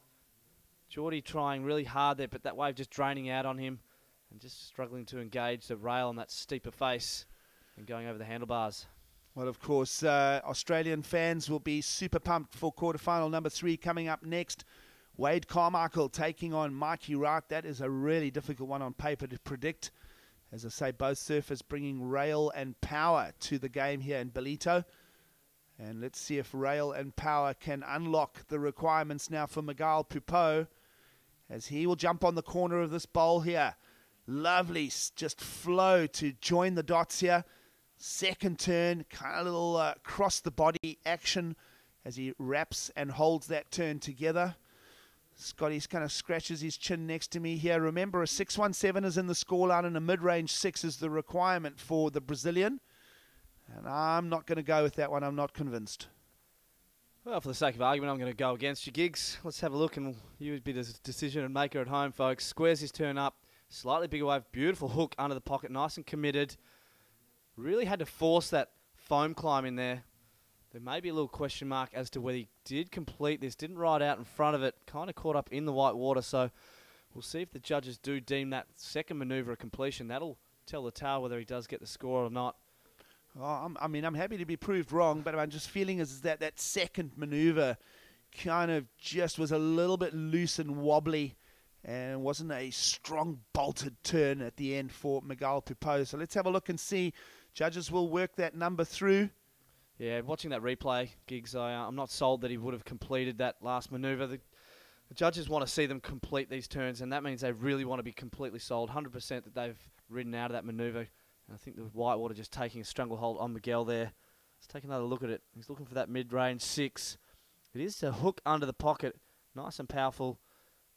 Little rock and roll on that foam climb, but just sitting on the tail, they're not able to ride out the front of it. So is this going to be the set that we're talking about, Giggs? A little bit bigger. Geordie's got first priority. You can see him paddling for the shoulder. He might be a little too deep. We'll find out. 2.5 minutes to go. Geordie's too far back, and that shoulder's not enough to get Miguel Pupo's interest. So the game remains on here. 3.5 for the last of Miguel. So judges not sold on the completion of the second manoeuvre. Only scoring that one first turn. So still needing a 6.43 priority is with Geordie Smith, the local boy. Well, the lead also with Geordie, as he'll want to just navigate this heat to completion. If he gets to his feet, he's got to improve on a 7-point ride, is the big South African.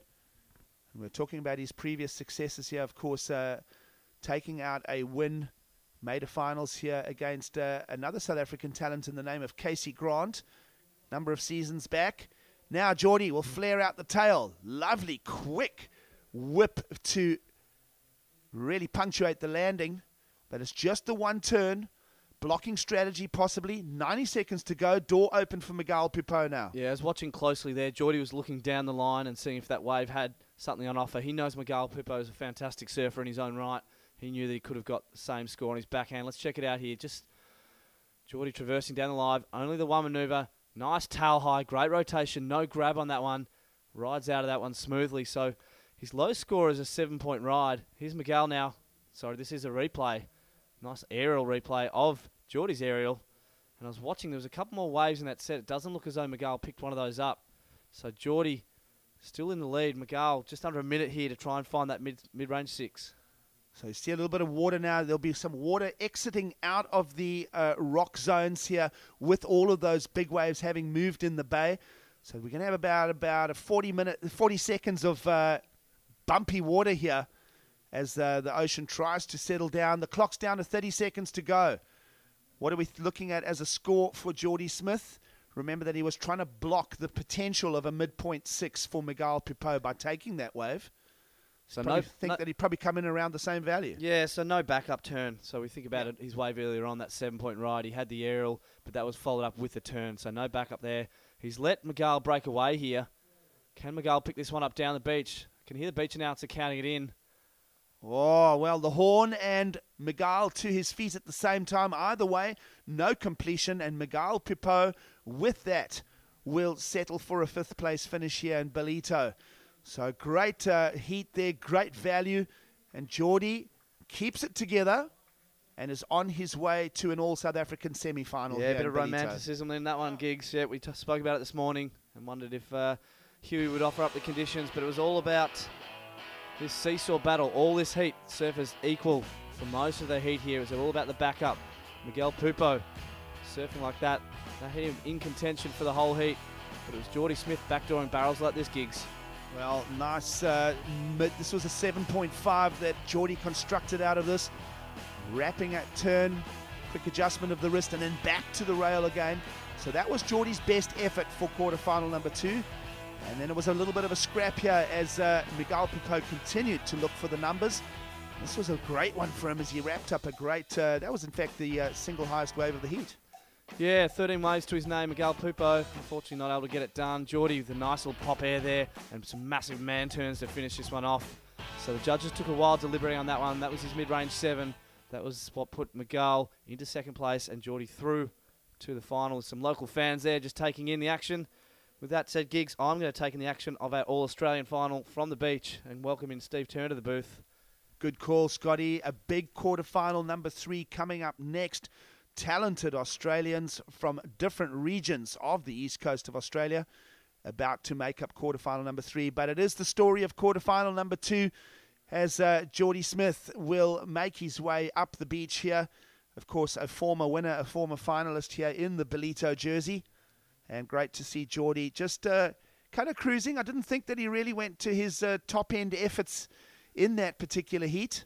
As welcome into the booth now, Stevie Turner. Great morning here. We're going to be crowning a champion in Ballito today. Yeah, cracker morning. You know, the South African guys, the beach has been going ballistic. So good to see a bit of local flavour this deep into the competition after not seeing any South Africans go this deep for quite some time now. And of course, Geordie beating Josh Moniz in the previous round to find his way to quarterfinals. He now gets past Miguel Pupo. As we stage up quarterfinal number 3 here, welcome to the beach. It is Ballito, and it is going to be an All-Australian quarterfinal as Mikey Wright gets the movement early on here. Mikey in the blue jersey up against the Central Coast's Wade Carmichael. If you're just joining the broadcast, it is a good morning here from South Africa. The World Surf League bringing you the first QS 10,000 of the year, and we're loving the action and the value coming out of Ballito this morning. Been a great show thus far, Stevie.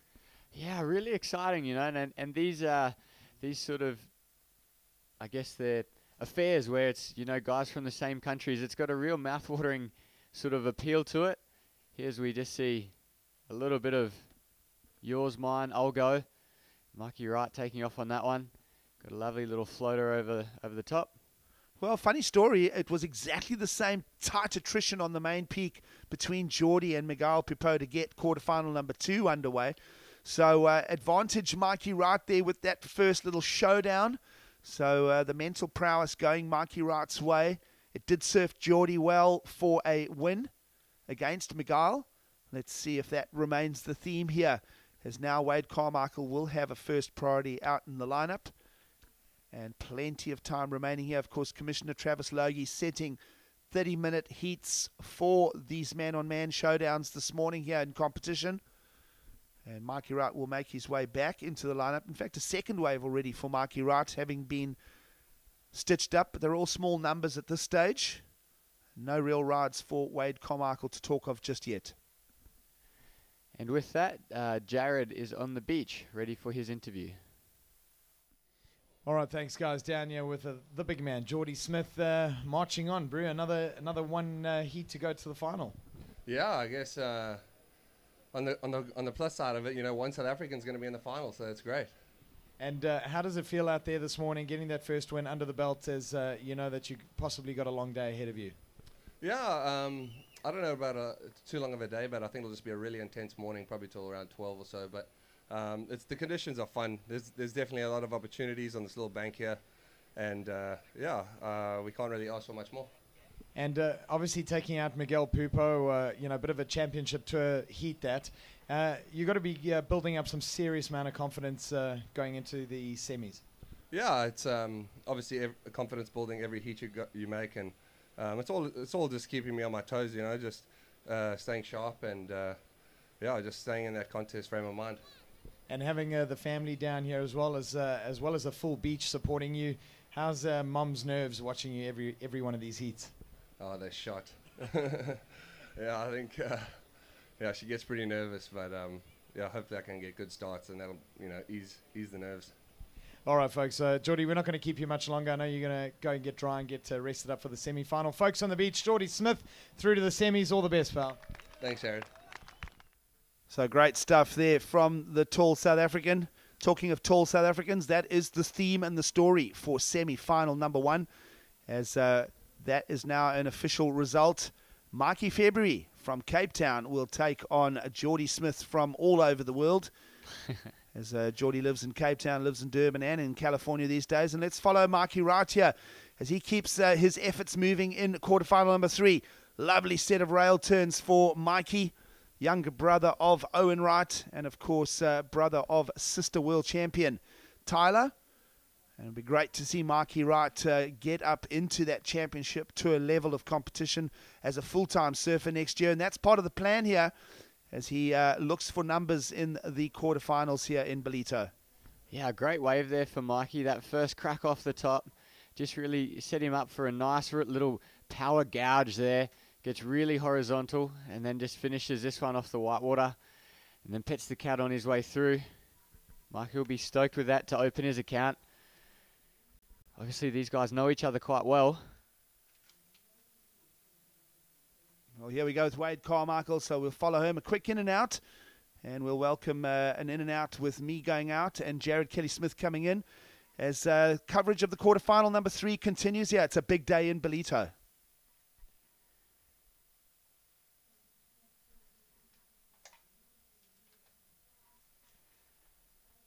Thank you, Giggsy Talk. Doing a great job taking us through 6 days of the Ballito Pro presented by Billabong.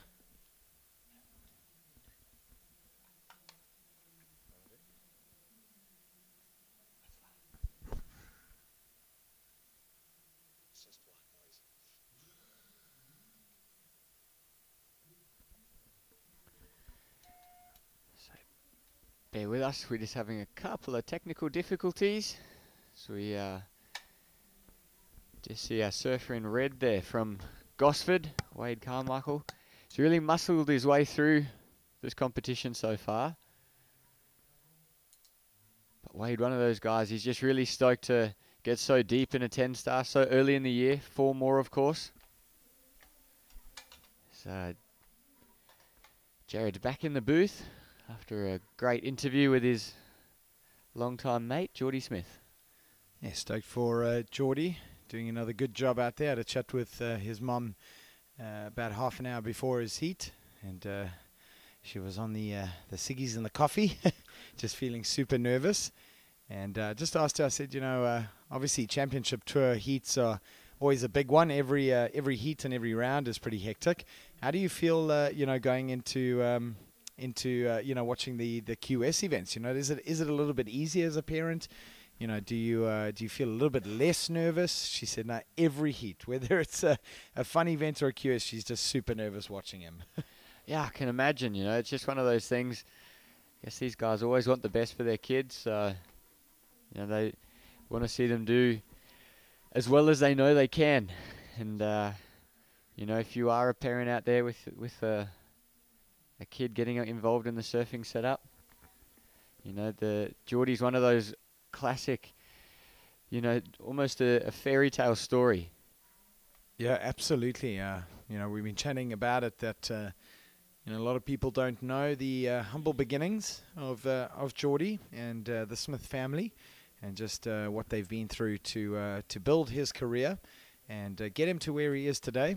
Of course, Geordie owes a lot to his dad, Graham Smith, coming through from the early 70s, just an absolute, part of that Brat Pack pioneering group coming out of Durban and the Bay of Plenty. So it's good to know the history of these surfers and where they come from. It's what makes them who they are today. Yeah, and it's one thing getting to the top, but to have the character and the professionalism and of course the talent to stay at the top is a whole nother ball game. So Geordie having a red hot year on the championship tour, looking to back it up with a great start to the majors in the qualifying series. And that man on screen, Mikey Wright, he's laid down his intentions. He just wants to get on the tour, join his brother. And isn't he really just the danger man in this event? He's just been building the most ridiculous amount of momentum. He hasn't had a single off heat. We haven't seen him sort of scrape through any heats or sneak through in second or anything like that. He's just been completely dominating, and yesterday really throwing down the gauntlet with that highest heat total of 18.8. As we watch our man in blue with a wraparound cutback is Mikey Wright, and chatting about him, it's Mikey, you got to say, if you're a betting man, you definitely want to put a couple of pundits on him. Absolutely. I think Mikey right now has probably the biggest target on his back in this competition. The other semi-finals are obviously already in the books, an all South African affair, and Mikey looking to open up the door into that semi-final, get a great point set up. Obviously coming out of this at 6,500 points, and that's going to set his year on a great trajectory. Obviously going into the US Open. He mentioned yesterday he's not sure if he wants to go to J-Bay to go and support the siblings. Yeah, the Wright crew will be making their way down to the Eastern Cape, and we'll see if Mikey can make it along. As we watch him now go to the air, yesterday we saw him really predominantly put it all on the rail, and not too many aerials coming from him during the course of the mid part of the morning, as we see Mikey Wright Airlines take to the air on that end section. So early days still in this heat. Not much to talk about just yet. Wade Carmichael, the judges will be using that 5.5 score of his as a benchmark, comparing all the rides as we see live action now. Mikey Wright taking the high line. Projects out into the flats, rotating around. Just a fraction of a second too late on that air attempt. Taking off, you can actually see a couple of the pressure dings on his board. So lovely aerial shot there, folks. A very warm welcome on this Saturday morning here in South Africa. And steadily warming up out there. We started off with some fairly fresh temperatures, around about 15, 16 degrees centigrade this morning, and expected to climb to a high of about 25 degrees. Lovely shot there at the top of your screen. You can see the contest tower and the whole area, and the beach really starting to fill up now. Lots of people coming down early to support Mikey February, and then obviously all staying down to watch Geordie Smith. So a bit of a catch-22 and a bit of a bittersweet result that two South Africans will be in the semi-final, one up against each other, as we watch Mikey tear the lip apart on that first section, then go to the air on the second, but uncharacteristically falling. And on that conversation, a little bit bittersweet, because we know that we're guaranteed at least one South African in the final, but we will be saying goodbye to one of them in the semi-final number one. Yeah, and I'm a little bit in the same boat. We're going to say goodbye to one of the remaining two Australians in this event. Both of these guys, really needing this result. And, I'm sure the one who comes out really, whoever wins this is really going to be probably, I think, like we said, the one with the target on the back. Geordie and Mikey, very capable surfers.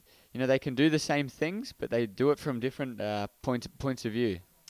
Yeah, as we watch a short in and out ride there for Wade Carmichael, you're 100% right. So you know, the two Aussies drawing each other, coming through into the quarterfinals. And then, of course, quarterfinal number 4, Vasco Ribeiro up against William Cardoso. Almost an all-Brazilian affair. Of course, Vasco flying the Portugal flag, and William Cardoso obviously under the Brazilian flag. William being on an absolute manhandling tear out there for Ballito. It's just been destroying lip after lip. Yeah, very similar to Wade Carmichael's approach, a really hustly, sort of hustle and bustle approach. You know, really strong surfers, but you know, almost in that ironically smooth. So, you know, it's no surprise to see William progress this deep into the competition. He's you know, he's been free surfing, you know, upwards of 3-4 times every day. Very intentional sessions, sort of 30 minutes and 40 minutes, like a 10-minute warm in, and then surf a heat, come out, eat, rehydrate, get back in the water, and you know, he's really throwing his hand up to, you know, take down some big names in this last 8. As we see a beautiful air shot from our drone, just pulling up top down, looking above our surfers sitting in position for this, and a bit of movement on the outside. You can just see how much sand is churned up out there at the moment, and a powerful beach break wave of Surfers Lane here being the main site for about 90% of the contest. Only one day where we hopped across to Bathers Beach for a couple of heats before moving back across to Surfers. And this year, of course, having the first official alternate spot down at Bog Bay, which we never got to use. Yeah, it's one of those things, you know. A couple of weeks ago, a few locals thought that we'd be using it for sure. They thought that there's no way that we, you know, couldn't use it. And, you know, surfers here at Willard's Beach just turning on the goods. The bank's really formed, and, you know, as we saw a lot of that sand moving around, you know, as we approach the spring highs, there's a lot less sand on the beach. It's quite a, you know, we've seen the boys walking up to the water's edge to paddle out, and there's a whole, almost a, you know, a garden of rocks there right at the water's edge. So, you know, a lot of that sand being moved out into the water, and that's obviously causing it to be a little more peaky. And you know, obviously those long faces that we've grown accustomed to throughout this week, they're not connecting as well as they were towards the beginning. So a good bit of insight there from my fellow commentator Steve Turner, a sort of a transplanted Australian here on the North Coast over the last couple of years. Stevie, it's been good. We've seen you working behind the scenes for the last few years, being involved on the infrastructure, and really being a common sight, a common face behind the scenes as we watch Wade on his backhand now, blasting off the top and rotating the tail around. Steve, do you think we're going to see more and more lefts as the day progresses?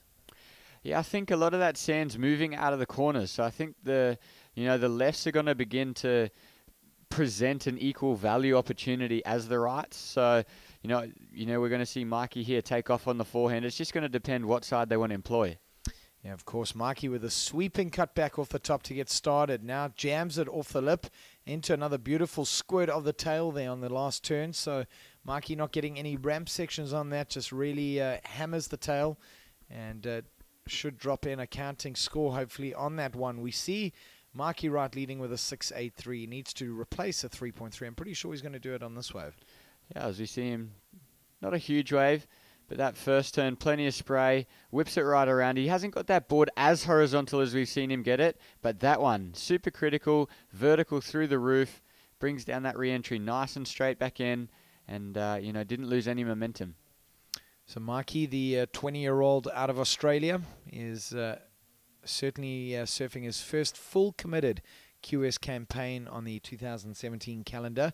Last year was supposed to be that first full tour, but he was chatting off mic yesterday, just saying that he had done his ankle twice over the course of last year and really put him out. Of course, a very competitive junior surfer back in his day, and then kind of took some time out to do a bit of free surfing. And I think the first championship tour event, getting a wild card in that event at the Goldie early on this year, has really lit a fire underneath his backside, as we see him really making a big charge on the QS this year. And I think we're going to see a lot more of Mikey as we head into the finals day. We watch now Wade Carmichael drop into this, blasting it in the pocket, and uncharacteristically Wade falling on that turn there. Yeah, the wave just getting a bit back from what Wade Carmichael's been dishing out all week. You know, swallowing him up whole there. But I loved your interview with Mikey Wright yesterday. You know, he just said that you know, if there's a section to punt and go to the air, then he does, as we see him up and riding already. Yeah, Mikey now powers off the bottom, off the top, resets his line through the inside here, deals with that closeout section, but comes off second best, almost, as we said a couple of times over the last couple of days, getting ankle tapped by that blasting white water. Yeah, that little double step is just really starting to cause a bit more havoc, as there's really becoming a definitive breakup in that bank. But just to pick up on that last little nerve we touched on for Mikey, you know, he was mentioning that when he sees the sections to go to the air, he does it, but it's almost like he doesn't go with the approach that, say, someone like a Michael Rodriguez does, where they know that almost on any given wave they will go to the air, whereas Mikey, he sort of takes it wave by wave, section by section, turn by turn. Yeah, he's got a terrific natural ability to read the conditions and the wave as he takes off. You know, as you say, a lot of other surfers have that intention in their minds before they've even gotten to their feet, whereas Mikey has this wonderful ability. As he sets his line from the takeoff zone, he starts to read the wave turn by turn, as opposed to the entire wave aiming for one maneuver. So, folks, if you have just joined us, it's a very warm welcome on finals day of the 2017 Ballito Pro presented by Billabong. We're into the last 10 minutes of quarterfinal number 3. Mikey Wright, our Australian in blue, up against fellow compatriot Wade Carmichael in the red. The two Australians really having to go toe-to-toe in some pretty tricky conditions early this morning. The highest score being a 6.83 belonging to Mikey Wright. It's the reason he leads this heat. He's got a backup score of 6.5, so a heat total of 13.33. And Wade Carmichael, our fellow Australian in the red, in second. As we watch Wade drop into this inside ride, having to step over that inside section, goes to the air. We haven't seen that from Wade in a while. We've only seen rail surfing. So big aerial attempt there from him. And folks, as we wait for Wade to make his way back into the lineup, we're going to cut to a very short ad break. Don't go anywhere. We'll be right back.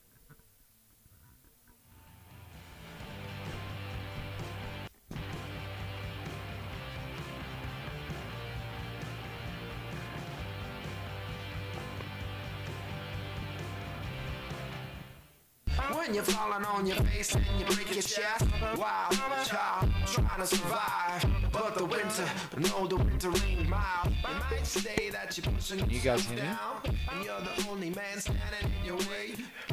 This headpiece or this box, I'm not sure, I just get so much static noise just out of the blue. It just starts like this and then I can't hear anything. Sorry, Wes.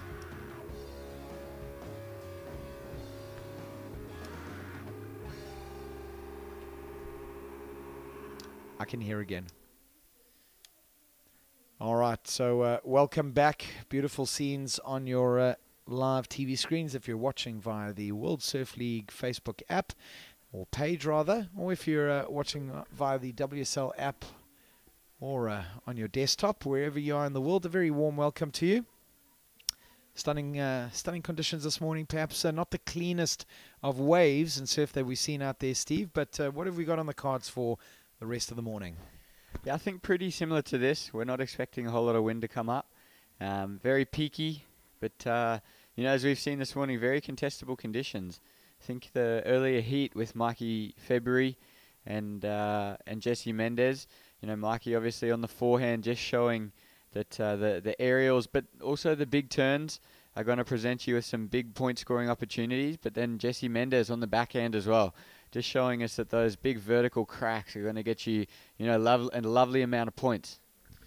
Absolutely, and a couple of interesting strategy changes out there. We've seen Mikey Wright uncharacteristically, maybe just a little bit of sleep in the eyes at the start of the heat, falling on a couple of aerial attempts. And then Wade Carmichael has been so strong on the rail. He's been falling on a couple of turns that normally we'd see him have the upper hand.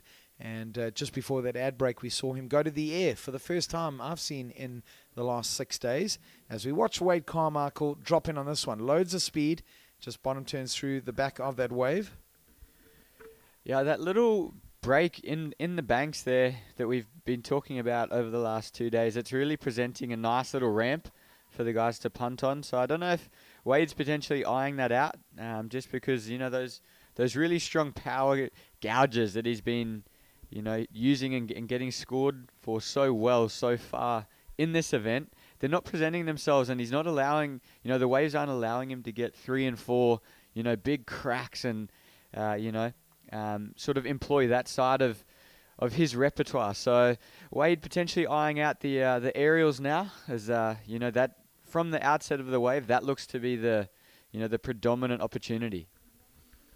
So, folks, confirmation on your screens as we edge closer to that 5-minute mark. Marky Wright, at this point in time, starting to build a comfortable lead ahead of Wade Carmichael. Wade now needing a 7.83 in order to take the win and advance through to the semis. So, of course, we've got quarterfinal number 4 coming up next before we move into semifinals. And a bit of movement on the outside as Marky Wright drops in late on this one. Taking off underneath the lip, he carves through that, really leaning onto that back foot, and a big closeout smash. Look how much water flies into the air. In fact, as he was setting himself up for the third turn, you could still see water falling from the sky. So great looking wave there from Marky Wright, and you can certainly tell that he's building up some serious momentum as time winds down in this heat. Yeah, Marky Wright. He's got a good lead at the moment, and Wade Carmichael just struggling to find his feet a little bit more than we've seen all week. As we just watch that replay here. Comes in very late and has to navigate that foam ball, draws that turn, gets it nice and horizontal there, sets himself, and then just off the closeout section there, finishes off. And then there's that little break in the banks, and Mikey choosing to just navigate over that. So time really winding down in this heat. Lovely aerial shots again from our drone. Got a little bit wobbly a couple of minutes ago. Got a bit nervous that could be drone number 2 that takes a swim out there. And the scenes as Marky Wright decides to just sit a little bit wider from Wade Carmichael, perhaps paddle across and look for a different peak out there. We see a lot of easterly in the swell, which is straight on. If you're not a local over here, easterly coming straight into the coast. Predominantly it is the onshore direction for that wind. But with northeasterlies almost every afternoon during the course of this week, we've seen the swell lose that southerly direction and become very straight. And a couple of closeouts really throwing a few tricky cards in the mix. Yeah, I think that's why the guys are choosing to sit further down the beach. So we see a paddle here from Red. He needs a wave here. Yeah, Wade Carmichael dropping into this. Needs something special. And that is certainly the antithesis of special. Just snaps under the lip and pearls the nose. And Wade will be feeling a bit frustrated there. You can see on the paddle out, just hitting a bit of water. And saw Wade this morning. Wished him all the best for his heat. And, of course, these guys are so extremely focused going up into their heats that one can't help but feel that a few nerves and butterflies are just setting him off his mark. Yeah, 7 waves that Wade's tried to manufacture a score, and he hasn't been able to get anything over 1.00. So, you know, these conditions, they are tricky and they are very different to what we've seen all week. So we see Mikey Wright looking to build that lead. Yeah, Mikey on his backhand, racing down here, long floater. And that wave completely bottoms out from underneath him. And so often we've seen surfers doing, you know, more vertical surfing as opposed to horizontal surfing. But that floater was full commitment. And I was pretty surprised that he actually attempted the landing on that. A real board buckling floater this, Steve. Yeah, as we see that step there. Goes right up here. And look how far he moves out there. Out onto the flats. Has to really test the ankles and then gets a lovely snap there. But, you know, we mentioned earlier on in this heat that, you know, more and more lefts are going to come into it, especially with that straight-on ground swell that the east brings. And, obviously, the northwest wind, you know, making it nice and fun. All right, so Marky right now jams the turn off the top. Watch how much speed he has as he goes to the air. Again, Marky just not sticking that air reverse attempt. And as we get down to the final minute of this heat, Marky Wright looking great on the turns. just yet to really stick a solid air maneuver that we know he's so capable of. Yeah, amazing to see that. You know, he opened up yesterday. The aerials were almost just his staple diet throughout those heats. And, you know, we see Mikey February today going to the air almost immediately and, you know, not seeming to show any signs of struggle with landing or coming out of them. And, you know, Mikey Wright today just not really finding his feet. So you got to wonder, change of equipment, change of conditions. The difference being Mikey February's grown up surfing, you know, these breaks. He's spent a lot of time literally just down the road. And, you know, that's looking to shine through. Well, this is needing something very magical here from Wade. He goes big in the air. You see him landing on top of that lip. We hardly see Wade Carmichael go to the air.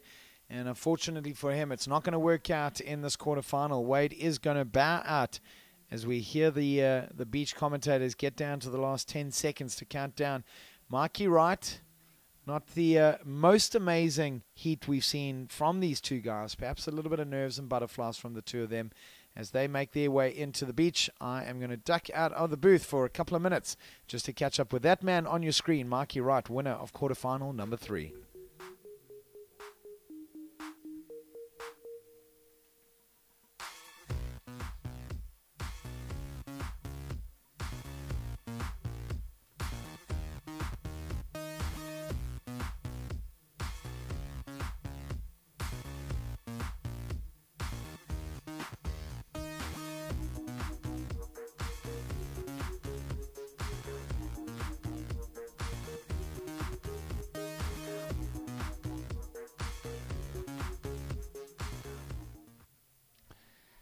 So just a little bit of a heat recap there.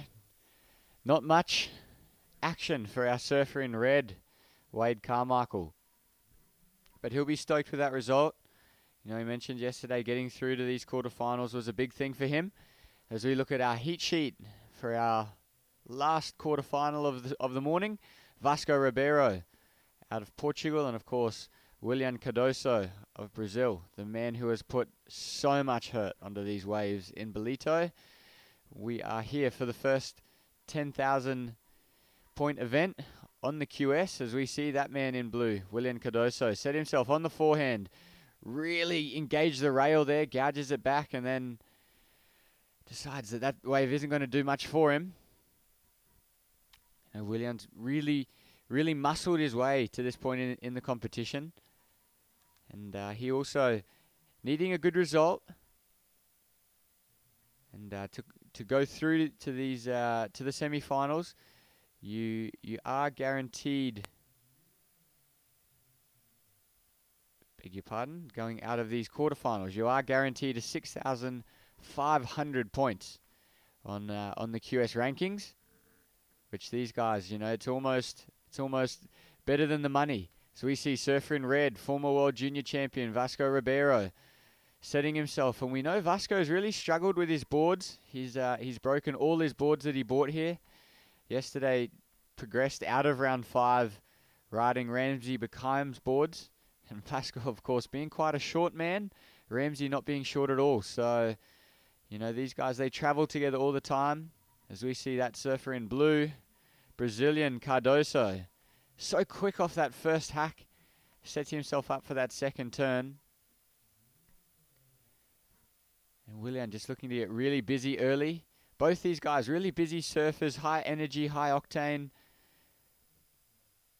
Vasco likes to scratch around, hunts for his waves, backhand, forehand, he doesn't matter. Willian really likes that forehand attack. Likes to get that board nice and vertical through the lip of the waves. And a really muscly re-entry. So see some of our very important people on the VIP deck there. Of course, a lot of these guys make this event happen. We are, of course, in Ballito, in the municipality of Quarterfinal,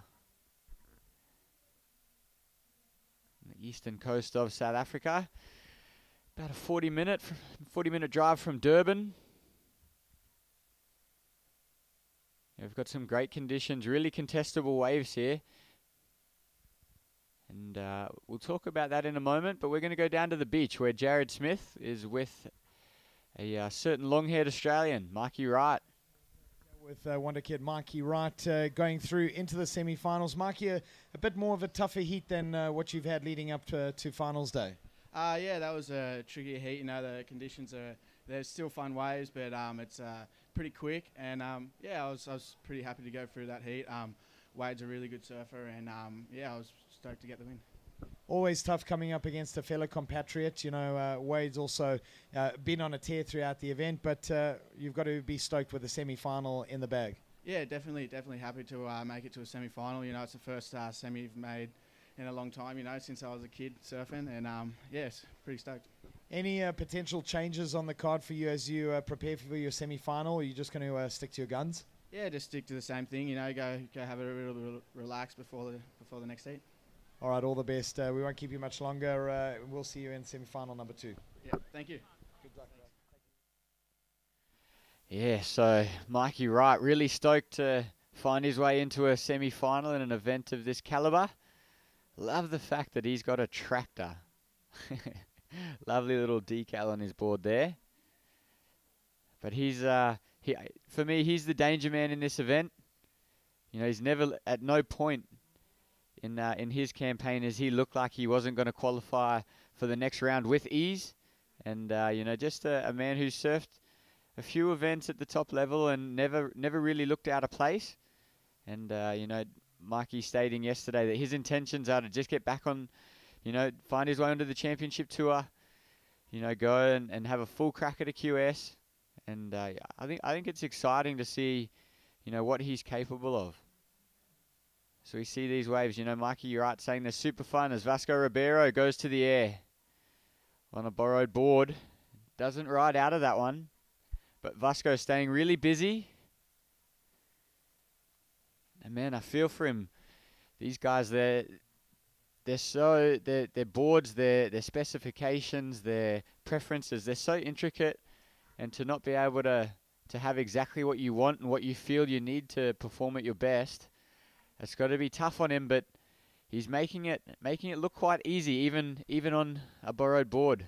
As we welcome Jared back into the booth. Thank you so much, Steve. And yeah, so Vasco Ribeiro, board looking a little bit better under his feet out there. Of course, yesterday we found out very late after his heat he looked very out of sorts, despite winning his heat and going through. Vasco surfing on Ramsey Bukim's 5'11", and for the first time having to just borrow boards out there. He's broken all his boards, and so on borrowed equipment at the moment is our man in red, Vasco Ribeiro. Geez, you'd have to imagine that there'd be a little bit more buoyancy on one of Ramsey's boards at 5'11" than what Vasco Ribeiro's used to.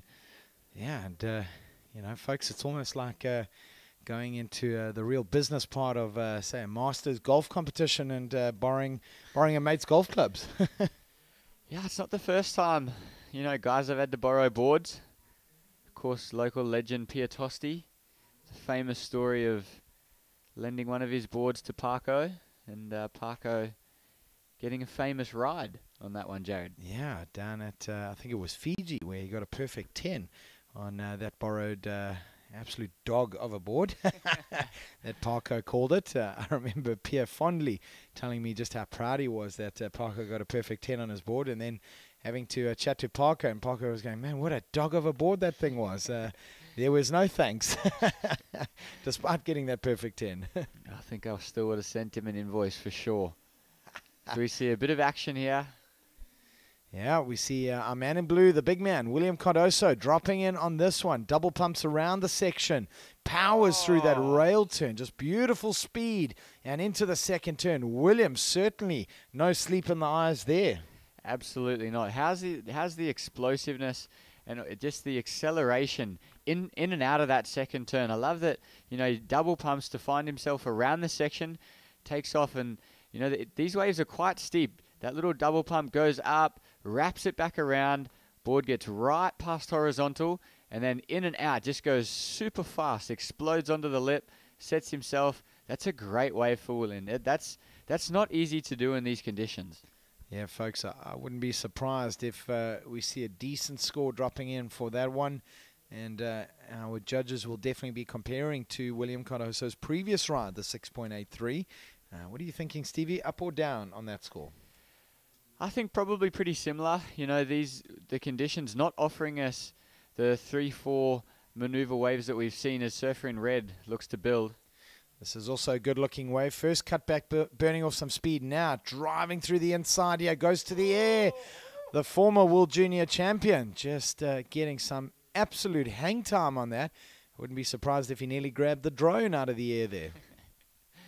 Yeah, thankful for no spider cam there, as Vasco has a little bit of a duck dive. But man, I think, you know, that wave from Willian Cardoso, that's such a classic Willian wave.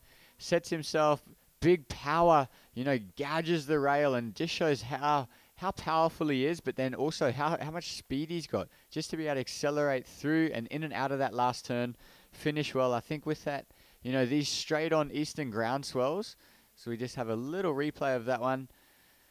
Vasco not looking as silky smooth as we've seen him, but still just such a crisp, sharp surfer. Goes to the air, finds a lovely ramp section, really tail high, and then just almost not enough rotation, and the grab not helping at all.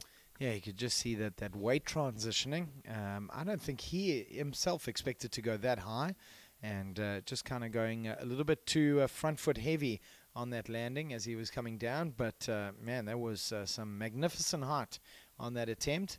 But folks, it is William Cardoso, that last ride, just less than half a point down on the 6.83. He locks in a 6.47.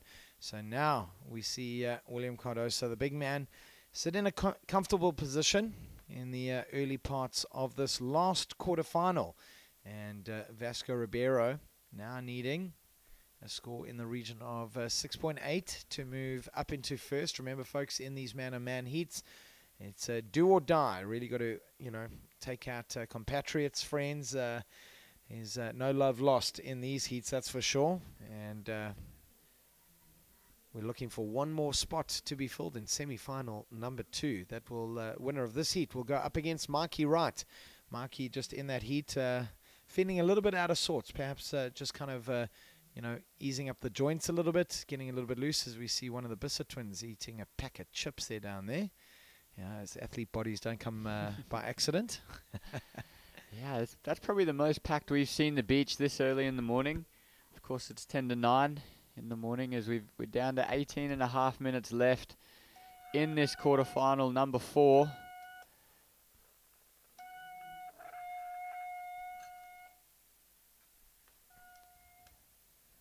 Please forgive us while we just sort out a little bit of squeaking and crackling. And yeah, a couple of little morning bugs in our technical up in the commentary booth as we see scores dropping in for the surfers. The beach commentators just announcing that 6.47 for William Cardoso. So Vasco Ribeiro needing a 6.81.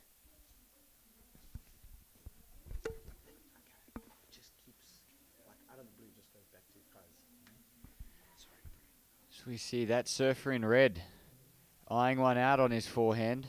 Massive crack off the top, and then just cracks it into the whitewater, kicks off over the back. Good looking wave there for Vasco Ribeiro. He's really starting to move into a higher gear now as we approach the halfway mark in this heat. We've seen a couple of surfers just leave it a tad too late. Earlier on this morning, Jesse Mendes, you know, kind of getting to that last 5-6 minutes, kind of puts you out of sorts, you know, a little bit too much pressure at this stage of the competition. Yeah, absolutely, as we see a few of the surfers there. Rafael Teixeira just enjoying a bit of H2O, no doubt after a morning surf. And yeah, Jesse Mendes just also looked a little bit out of sorts this morning. Really tough to see that, you know, we've really grown accustomed to seeing you know, Jesse just almost ease his way through heats, not coming unstuck. But, you know, Mikey February just getting the better of him today. Obviously a huge result for Mikey. you know, Mikey needs to really make a name for himself on the big platforms, find those podiums. So, you know, with his dad coming down, he'll be looking to really make a statement today. Yeah, folks, our first semi-final having been decided, an all-South African affair, so a great showing by the locals in the 2017 Ballito Pro. Great to see some of our local sponsors on the VIP deck there. There's Jono Channing from Monster, second on the right there, and then our SMG Rocks crew, of course, our mini sponsors. Pat McCarthy, second from the left, and flanked by Ian Gregg and his wife Candy over there as well. Great to have our sponsors. I can see one Pia Tosti in the background as well, just chatting there under the umbrella. Pia Tosti, of course, former ASP international surfing back in the days before World Surf League, and his crew coming through the ranks, the likes of Karen Wilson and Kirsten Skoltz, Kelly Sestari, and I even did a little stint back in the day. Yeah, absolutely. You know, Pia was such a pioneer for this event, getting it, you know, obviously through the Mr. Price Pro ranks, and you know, all the way up here on the Ballito coast. Pia obviously getting my wife involved as well. So, you know, Pia really has been an integral part of this event for quite some time. Loves the sport, loves the region, loves the people, loves what it brings to this community. So, you know, these events, they don't just happen by themselves. And, you know, that man right there behind the pole, he's done a lot for this sport in this region, and a lot of us have a lot to thank him for. Yeah, and I think that's Dean Botha in the middle as well, son of Paul Botha, our media guru in the backgrounds.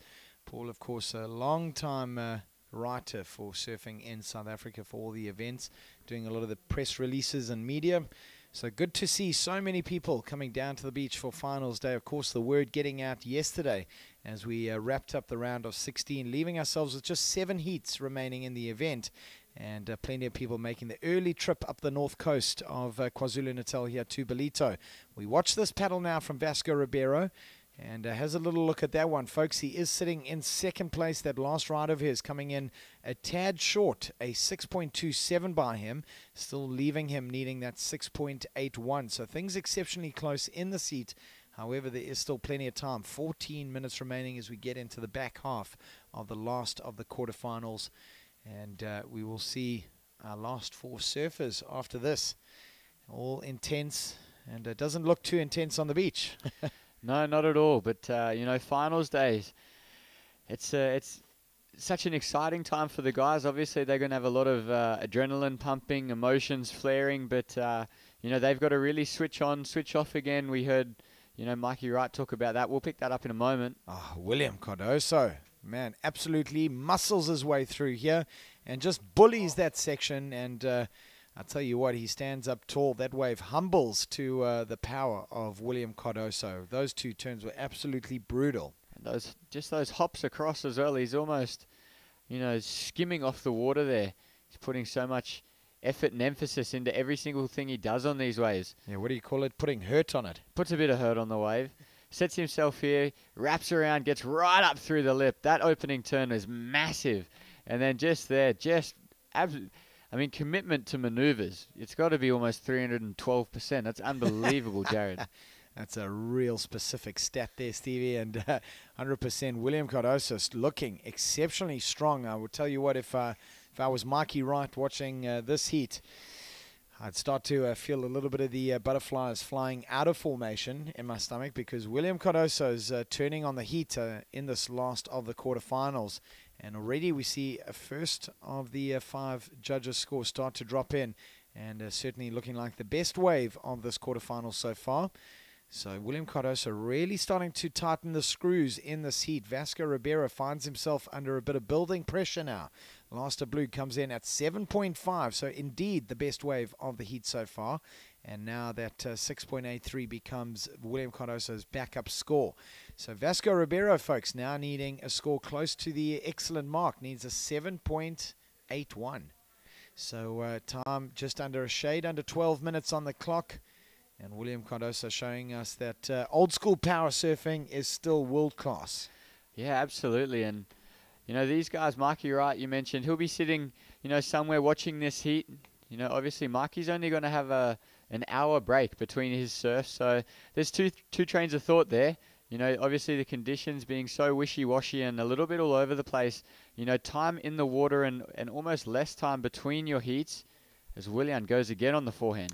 Watch the deep bottom turn and slams it off the top, resets his line here as he drives it off the fins and the rail in the second turn. He slams it up for another great closeout turn. You see the whitewater just blasting him from behind. Petting the cat. Yeah, he's got a whole herd of cats there as he comes out of the whitewater. Look how shallow it is, folks. Just above knee high there on that inside bank. And William Cardoso just really grinding it out there and shifting gears. And he's got an 8-speed gearbox that would have seen him out there. Yeah, Willian, this first turn here sets up the wave, gets those fins really free, gets around the section so simply. Then sets himself again that last crack off the lip. That's that section that almost looks like a double up, but it just almost holds off a little bit, gets really steep, and he navigated that so well. So I think the judges are really going to reward him for that. And obviously just the commitment. Willian surfing how we've almost seen Wade Carmichael surf all week, and just these conditions seeming to favour the Brazilian today.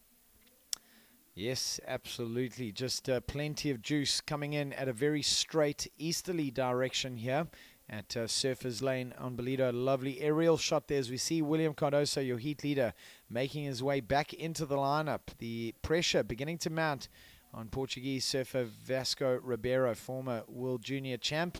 Finds himself a little bit behind the 8 ball now as William Cardoso seems to be tumbling down here. He's got so much momentum in this heat. Man, I just can't believe how easy he's making it look. Haven't seen William surfing with such intent for a little bit of time now. So this is really good to see for the big man. Just, you know, he's throwing his name up to say, Mikey Wright, I'm coming. You know, you can come with your air game, but the rails are getting the job done in this quarterfinal number 4. Absolutely, Steve. William Cardoso throwing down the gauntlet, and we'll wait to see if Mikey Wright can pick that up because there is still 9 minutes on the clock.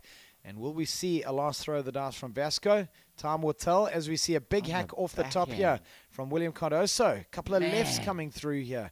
And you can hear the crowd going absolutely mental for that. Beautiful backhand off the bottom, off the top, surfing as smooth as syrup. Man, syrup that we had for breakfast. He looks pumped. Definitely looking the more fiery out of the 4 guys that are going to be left. Yeah, absolutely, Steve. We see that just beautiful slow-mo replay there. And heaps of Ballito flies over the back. I can tell you what, the reunion boys can expect a bit of swell tomorrow morning after displacing so much water on that wave.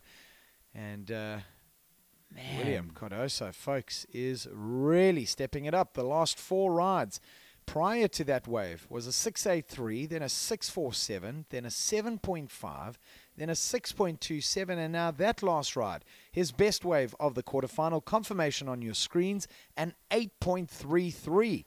So William Cardoso, folks, is just absolutely going to town out there. Vasco Ribeiro, now the tide's really starting to shift against him. The Portuguese surfer needing a 9.33 to move up into the lead. Oh, man, if I were Vasco, sitting out there just going, are you kidding me? Where are the waves? How is it that William's getting all of this? Just goes bang, bang. How's that first turn? Gets that board so far around, and then to lose no momentum, and then carry on and do it again. And then he just, that look at the beach, I think he's just saying, boys, stick around. There's going to be plenty more fireworks today. Man, if there was an MMA fight, it would have been the quickest knockout you've ever seen. That was just unbelievable bit of surfing from Brazil's William Cardoso. Folks, if you have just tuned in via the WSL Facebook page, or if you're watching on your app, on your mobile device, or on your desktop browser, it is a very warm welcome as we are edging towards the closing part of quarterfinals here at the last day of the Ballito Pro presented by Billabong. We've got semifinals coming up next, and in quarterfinal number 4, it looks like that man in blue on the right of your screen, William Cardoso, looking absolutely deadly. We hope that he's not peaking too soon, but by the looks of it, he's only building. He's still getting better and better after every wave. So Vasco Ribeiro, with 6 minutes 45 on the clock, needs now a near perfect 9.3 to move up into the lead. Will we see some serious big match temperament from our young Portuguese surfer, former World Junior champion. Time will tell if we'll get one last throw of the dice, Steve. Yeah, you'd have to think that, you know, the odds aren't really in his favour. Not surfing his own boards, his own equipment. So he doesn't have his, you know, all his boxes ticked right now. But just super stoked for William. He looks like he's getting back to some of that form in 2013, as we get a beautiful little aerial view of our contest site and a little bit of the Ballito coastline. Go down towards Salmon Bay there. We can see a lot of the coves, lots of little rocky outcrops. So, folks, that is the east coast of Ballito here. And looking south as we see William Cardoso. Quick live action shot there as he kicks over the back of that. But a stunning shot there from our aerial crew from White Hot Media, doing a great job behind the scenes in the production of this year's Ballito Pro, presented by Billabong. And I can tell you what, it is a scorcher of a day, not necessarily in the temperatures, but the surfing going through the roof out there. It's all South African semi-final at this stage. Semi-final number 1, Mikey Wright and Geordie Smith. I beg your pardon, not Mikey Wright, Mikey February up against Geordie Smith in semi-final number 1. Semi number 2 so far, Mikey Wright securing a place as he took out fellow compatriot Wade Carmichael in quarterfinal number 3. And this heat now, William Cardoso really looks like he's started engraving his name in semi-final number 2. Can he put the finishing touches on this heat? As we see that outcrop of rocks here at Surfers, we get down to the real business part of this heat into the last 5 minutes now. And you can see still plenty of swell out here for finals day. Live action as we watch Vasco Ribeiro. Starts with a sweeping cutback, goes to the air and just over-rotating. You see just a little bit too much weight transition on the back foot there. Getting the rotation up, but just that body of his not coming up squarely on top of the board. Yeah, William really almost showing that the aerials aren't going to get you the big points right now. You know, we saw Mikey February do it early. So you look at a replay for that. That man in red, Vasco Ribeiro, wraps that one back into the white water and then finds that ramp section and just never really looked like landing it. Folks, a very warm welcome again, once again. If you are just tuning in here, let us know where you're watching from on Facebook. If you are watching through the Facebook page, drop us a comment. Let us know which country you're tuning in from, what is the time, where you're at, and who's your money on. What are your favorite surfers as we start edging into semi-finals? And let us know who you've got your eye on for the first WSL 10,000 event of the 2017 calendar year. And as we head down to the last 4 surfers, things really starting to hot up at this year's Ballito Pro. Yeah, interesting. You know, you had that post-heat interview with Griffin Colapinto 2 days ago, and he just said, you know what, pocket sixes, they don't cut it as soon as you start, you know, cutting away the wheat from the chaff in this competition. And Vasco sitting with pocket sixes at the moment, and William Cardoso throwing away 4 sixes. So, you know, it's just showing that the quality of surfing that we need here, and all of these guys on, you know, the top 112, they're all capable of it. You know, different conditions obviously are going to, you know, decipher who gets there and who doesn't. But, you know, today William just really showing his worth, showing his artillery on the rail game. Absolutely, folks. And on your screen there, the 2 men in the seat, Vasco Ribeiro in the red and William Cardoso in the blue. William now using a little bit of tactical QS surfing as he sits with first priority. You'll watch him keep a very close, watchful eye over Vasco Ribeiro. And, you know, a 9.31 needed by Vasco Ribeiro is not impossible. So William knows that. A lot of respect for his fellow competitor in this heat. And choosing not to just sit out there. As Vasco drops in on this one, under priority, he'll build up some speed through the inside. It's not going to work out for him. So a good bit of thinking there. William Cardoso choosing to let him go, but perhaps not a bad thing there for Vasco Ribeiro. He'll end up sitting a little bit wider now as he paddles back out. And lovely to see so many people coming online for finals day on the Ballito Pro. We're looking at the Facebook page, World Surf League on Facebook. Great to have so many regulars. We've seen you over the last couple of days. We have been watching you. The likes of Razine Daniels supporting Mikey Feb all the way from Shanghai, China. Great to have you online, Rosine. Lots of South Africans, of course. Mom of Warwick Wright, Anne Wright. I had a good chat with her yesterday. She was down here at the contest site, and she's been involved with South African surfing for jeepers, probably a good 30 years now. Yeah. And great to have you online, Anne. I hope you're enjoying the surfing. And looks like Anne's hedging her bets there. A Safa. A Safa. Come on, be specific, Anne. Yeah. Yeah, take your pick. Come on. And great to have so many people from around the world. Lots of Brazilians, some people burning the midnight oil in Hawaii as well. And great to have a lot of Portuguese people coming online to watch Vasco Ribeiro as well. So very warm welcome to all of you. We'll try and give you a shout out through the course of the day. There's Jesse Mendes. We saw him bow out in the first quarterfinal of the day against Mikey February this morning. And all but sealed for that young man for the championship tour in 2018. He's got over 20,000 points already on the tour. A massive, monumental lead on the 2017 WSL qualifying series for Jesse Mendes. So huge congratulations to him for another great event. As we watch this paddle down to under 30 seconds remaining. It is red. Vasco Ribeiro with a last gasp effort there. That board coming unstuck from his feet. He goes down, and I can tell you that is going to be good night nurse for Vasco Ribeiro. A massive win there for William Cardoso. If you're a competitor watching him in that heat, you've got to say that William looking lethal out there. Team Brazil looks to love it. Absolutely. Those guys just traveling all together, looking out for each other.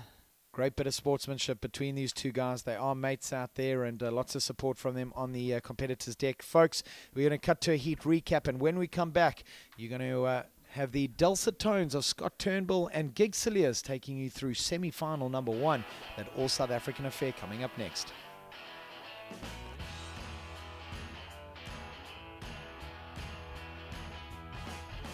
It was a high-scoring ways of this one, which is able to take out William Cardoso. Nice vertical surfing. That's been the order of the day. Completing those rides at the end. And that depth bank there, it's been nice and shallow. We've seen challenges for the surfers. Big William Cardoso, he's going to bow it with a fantastic result. 5,200 points for him. That'll be a keeper, but just not enough to keep going through the draw here.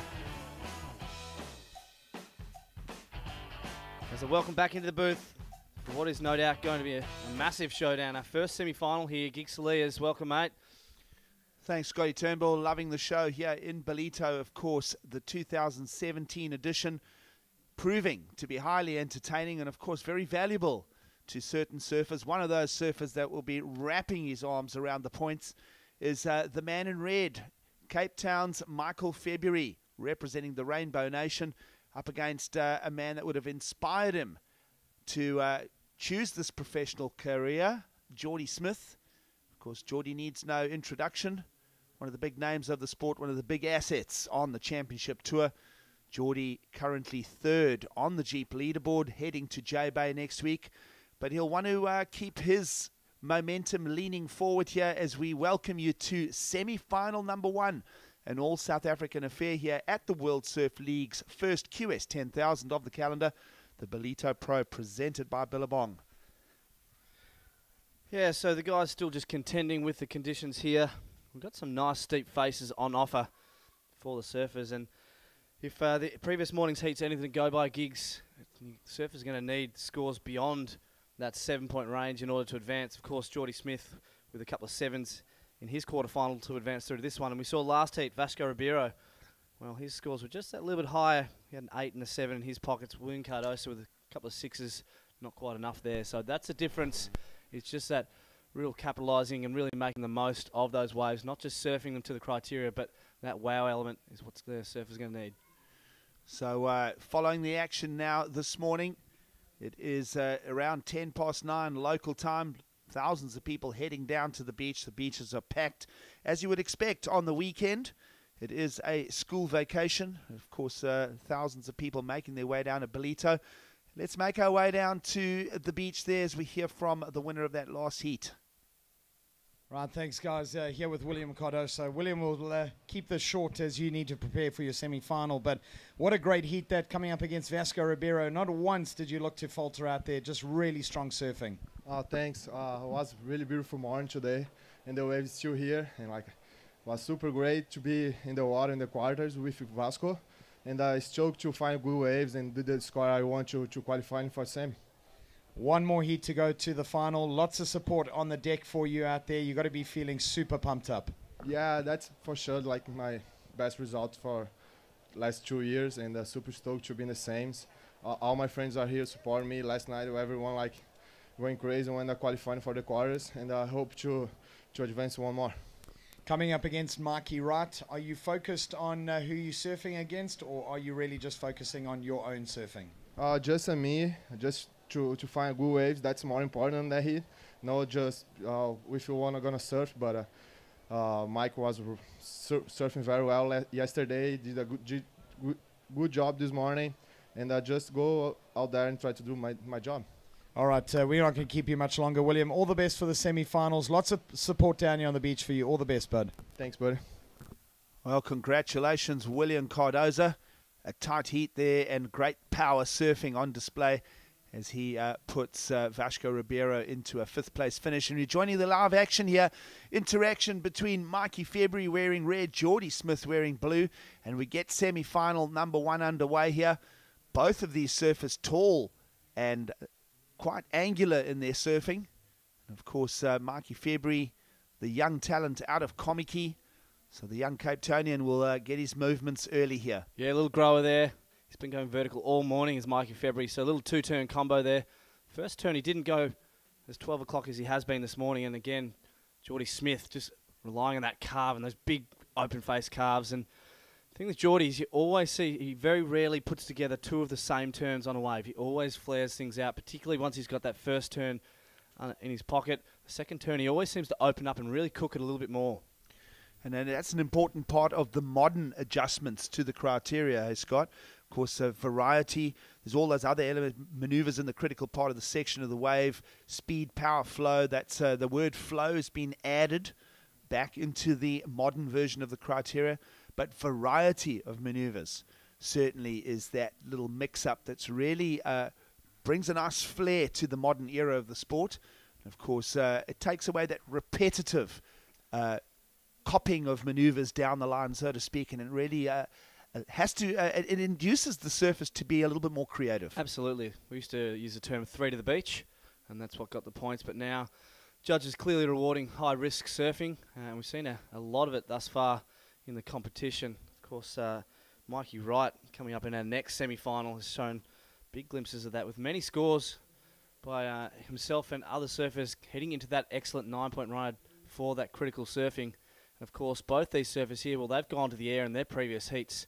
So we both know that despite their height and frames, those guys can really mix it up and go to the air and show that that's part of their repertoire, as well of course, the on-rail surfing that we saw in those first couple of waves.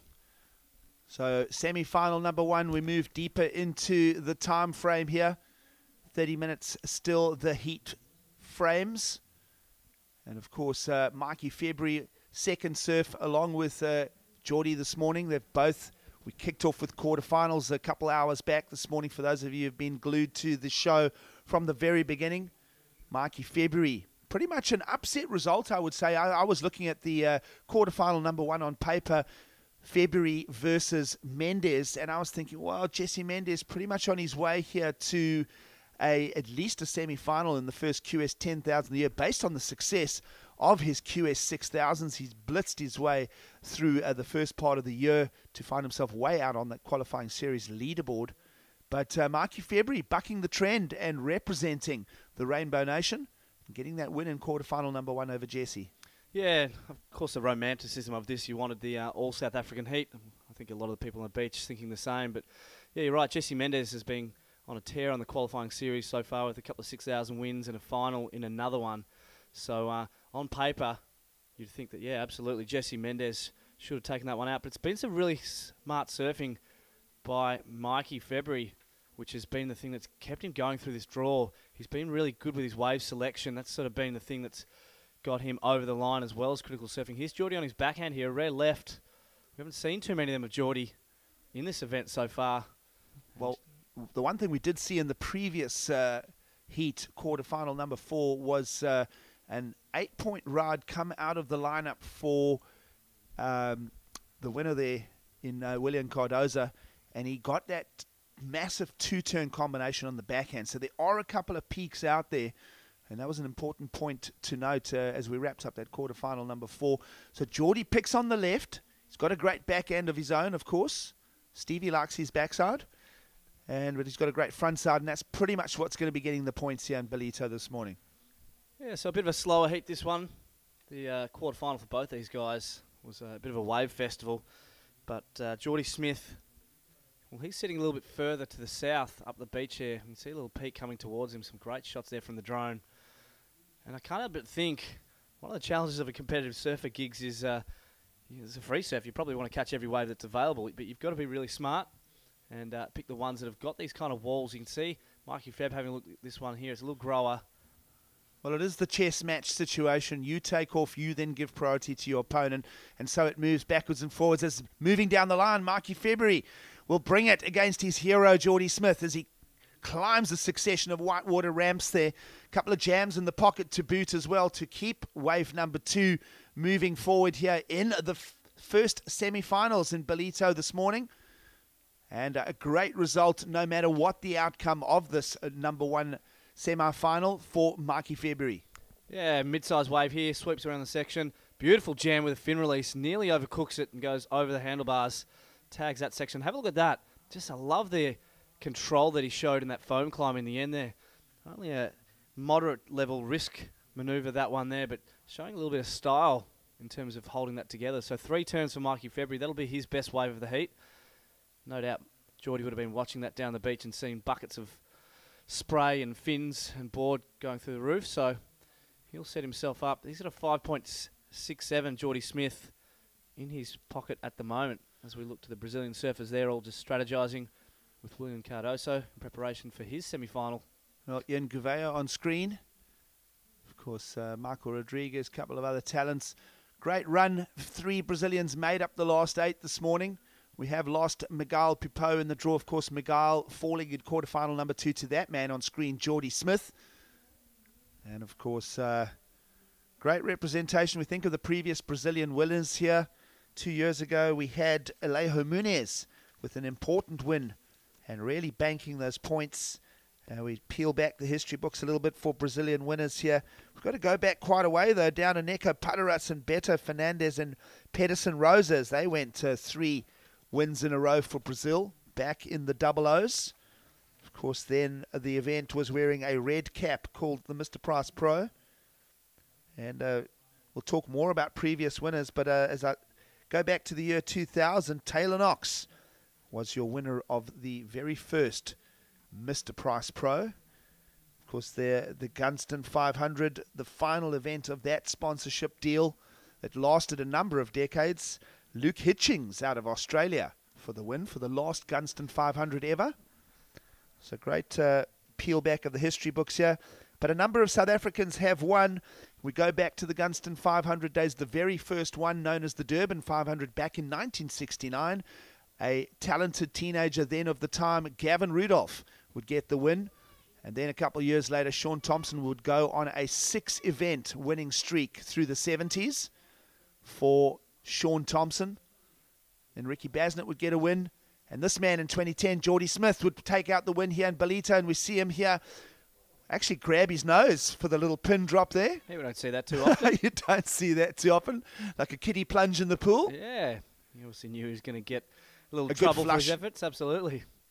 So Geordie trying to get back up for that second turn on that wave, but nothing doing. Wave just shutting down a little bit on him. So just the one turn there.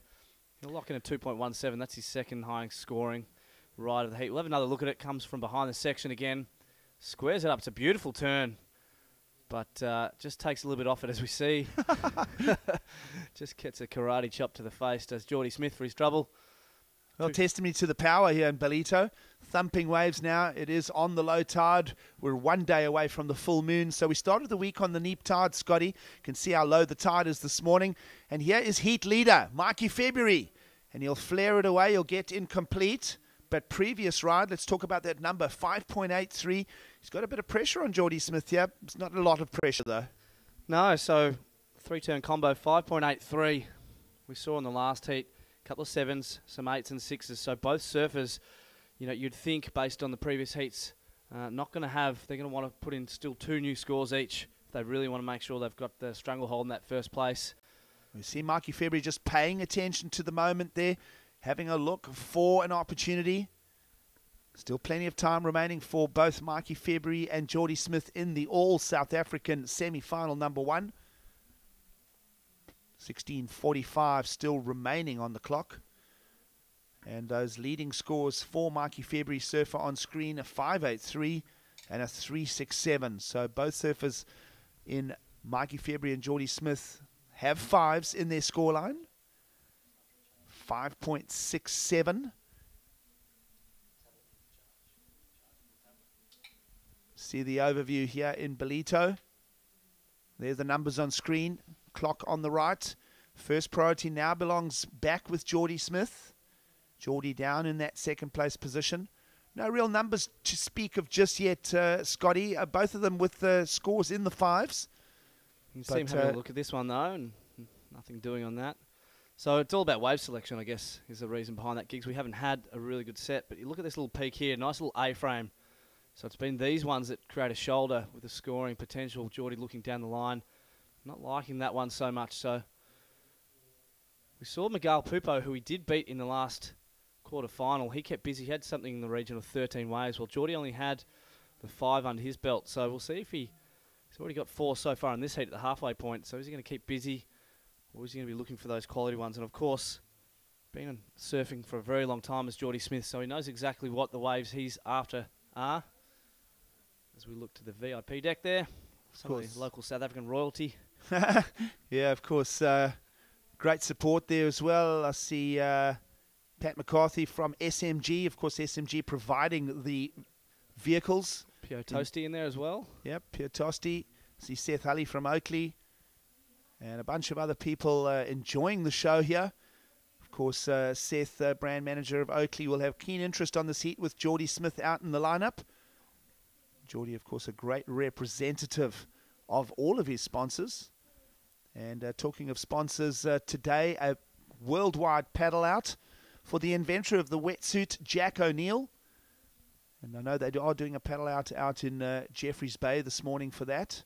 Talking of Jeffreys Bay, that man on screen, Geordie Smith, back in 2010, finding his first championship tour win at the then Billabong Pro. Of course, a great final against Adam Melling to get a first championship tour. And that was a wonderful year for South Africa with still Nelson Mandela being alive. We celebrated his birthday around that time.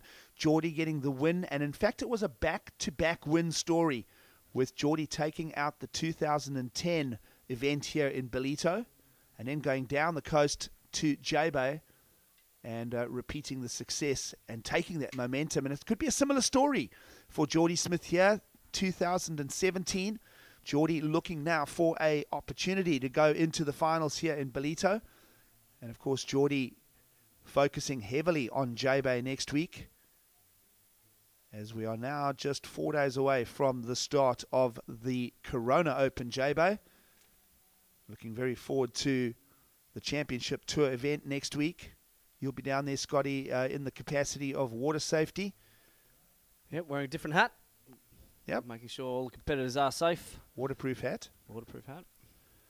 Hey, I've also just got a little intel coming in from WSL statistician Al Hunt, who's just told me that Mikey February has now moved up to 3rd place on the WQS ratings with this result. Wow. So a massive jump up the ratings. Mikey February, of course, even if he bows out in this round, 6,500 points going his way. And we talk about the qualification, and that 18,000 points and above that is normally the requirement for the surfers to get onto that championship tour. Well, let's talk a little bit about Mikey February. A win here in the semi-finals, not only obviously an opportunity to go to the finals, but you look at the difference with this heat win is a full 1,500 points extra on the qualifying series rankings, because as you mentioned, 6,500 for a 3rd place finish here, which is would be a loss in the semi-finals. Make it to the finals, runner-up 8,000 points, and of course, this particular heat win, if Mikey February can get it over Geordie Smith, could be worth as much as 3,500 points. Yeah, so obviously the further you go, the bigger the chances of getting through. We saw last year Joan Duru with his second place, using that as a stepping stone to launch him onto the championship tour. And of course, Conor O'Leary with the 10,000 points. That really helped him bank that campaign. So Geordie Smith, he won't be worried about the points. He's pretty safe on that Samsung Galaxy Championship tour. This is just a warm-up for him. But now it's all about pride, and he wants to win this one. Well, we had a lot of talk about goofy footers again this year because there were blistering performances from a number of individuals on the switch stance. But we lost the last goofy footer this morning in Jesse Mendez, falling out of the draw at the expense of Mikey February. And there'll be no goofy footers in the finals this year in 2017. Yeah, only a couple coming into this event. Into today. We had just the two of them. So, yep, all natural foot affair. And we've been talking about that. It's always a great talking point, is the goofy versus regular foot. And some of the discussions we had earlier in the week, Gigs, were around sometimes the guys on their backhand, now whether they're going left or right, the backhand surface is sometimes showing more advantage, particularly in these tight conditions. Yeah, the leverage, how much they can drive off the heel. Yep. And then rotate it off the toe in the top section of the lip. But all of that is now a wayside discussion, because we're down to 4 natural footers left in the draw here in Ballito. We're watching Geordie Smith as he will just go under that rumbler. And it is Mikey February out front. Geordie looking for just a 3.8 to jump back to the lead. And the one thing that is happening here is that the clock continues to move as we're backing it up down to a little over 10 minutes to go here. So you want to get some kind of solution from Geordie Smith quite soon. He hasn't used that priority up just yet. Yeah, if I can just try and guess what's going on in the mindset of these two surfers out there, they would have no doubt seen the last heat and watched that closely, and perhaps gone out there with a strategy knowing they're only looking for good waves in that excellent or high good category, so 7+. At this 10-minute mark, where there hasn't been too many of them, you can't help but wonder, does this strategy now change, and do they start trying to find 5s and 6s? Inside of 10 minutes to go now, and I can tell you a couple sets are moving into the lineup here. We saw those peaks standing up. And Geordie's going to use his priority. Climbs on aboard the first wave of the set. Squared up hit. Free falls it. Clicks it down. Little pocket. And you'll want to squeeze out of that. And that doggy door is more than a dog. It's a heavy animal. As now Mikey February. The second wave of the set letting Mikey February down there. So can't really say advantage Geordie Smith, because Geordie didn't capitalize by coming out of that barrel, but certainly first maneuver is going to have the weight of that score, and he'll want to try and add something in the 4s just to take the lead back from Mikey here. Yeah, he's waited quite a long time to improve on that position. His 5.67 was his first wave of the heat some 15 minutes ago. So Geordie Smith there, you saw him try and tuck into that barrel. We'll try and bring you the replay of that. Just trying to squeeze out as many points as he can. So really technical getting into the barrel there. That first turn was a great one off the lip, free falling down into the pit. So only the one scoring manoeuvre on that wave, Gigs. You sort of said 4 is the ballpark that he's aiming for, looking for 3.8.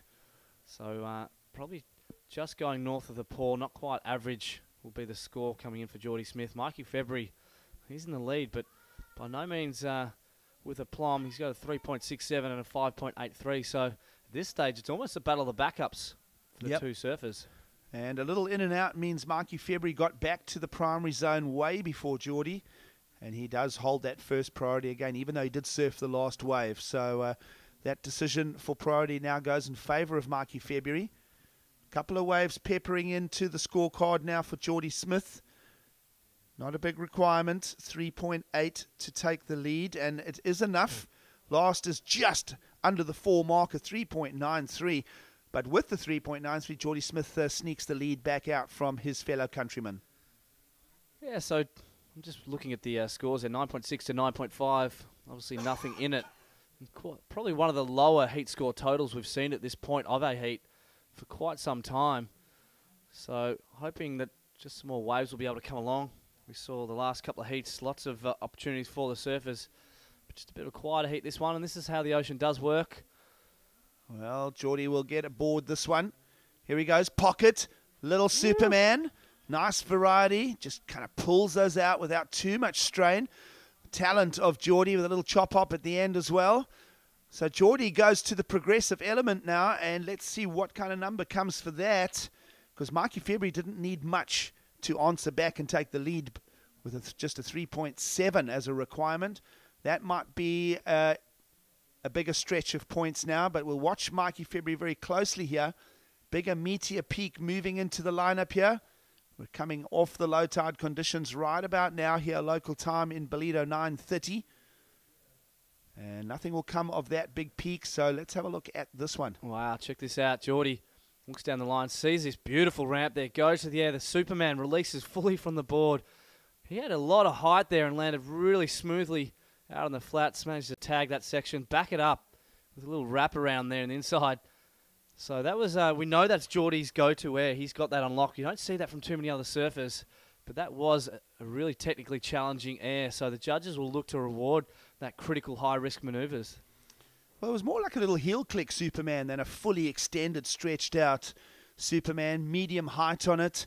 Certainly does bring a spice and variety. And let's see what Mikey February can bring. Big hack. That's going to be a good number.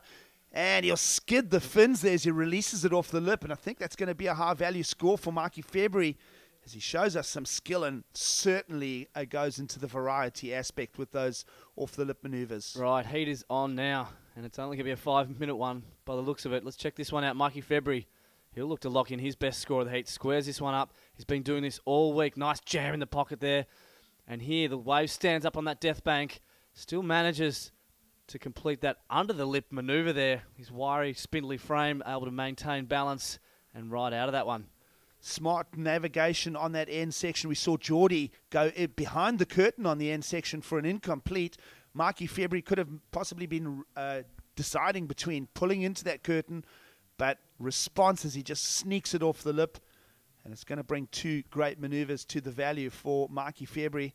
So judges owe us now for both surfers. It's going to be an interesting crunch of the numbers. Might even bring replays of both of those. Yeah, and the interest, I guess, stands because we don't have a benchmark aerial like Geordie's one that we've had in the last few heats. So the judges will be really thinking about that, watching the replay, tearing apart all the elements of that area. As we see that lock in now, an 8.10.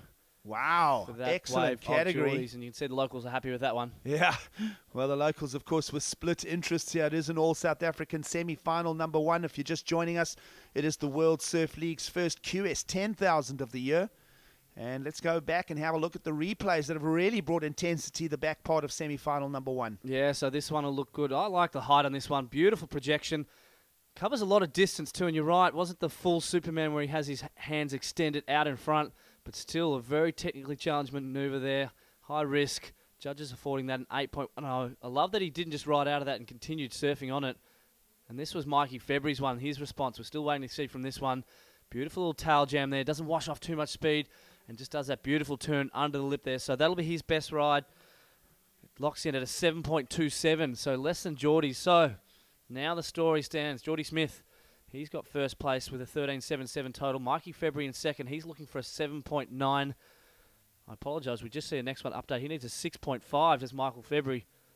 Wow. With that new updated score. Well, both surfers bringing their best rides of the heat thus far, making for a great end part now. 3.5 minutes to go in semi-final number one. 8.1 for the Superman Air. Mikey February, 2 turns off the lip with variety for the 7.27. And here's the interesting discussion. Both of them are sitting with 5s for backup scores. So exactly back to the thread that you were talking about earlier, Scotty. Battle of the backup scores now with 3 to go. Yeah, so great to see waves coming through. Let's hope that another set comes along and see Geordie just patrolling the lineup. Well, Geordie likes this one, so he'll activate. Here he goes.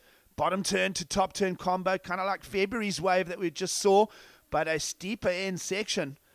So Geordie Smith, thinking of the value of Mikey February's last ride of a 7, I think we're going to see something similar from Geordie right about there. So pressure on Mikey February now with 2 minutes 45 to go. Yeah, and you can see Geordie's body language. He sort of knows that too. Really similar. He called it spot on, gigs. Really similar to the last one of Mikey Feb's 7.27. A little jam there.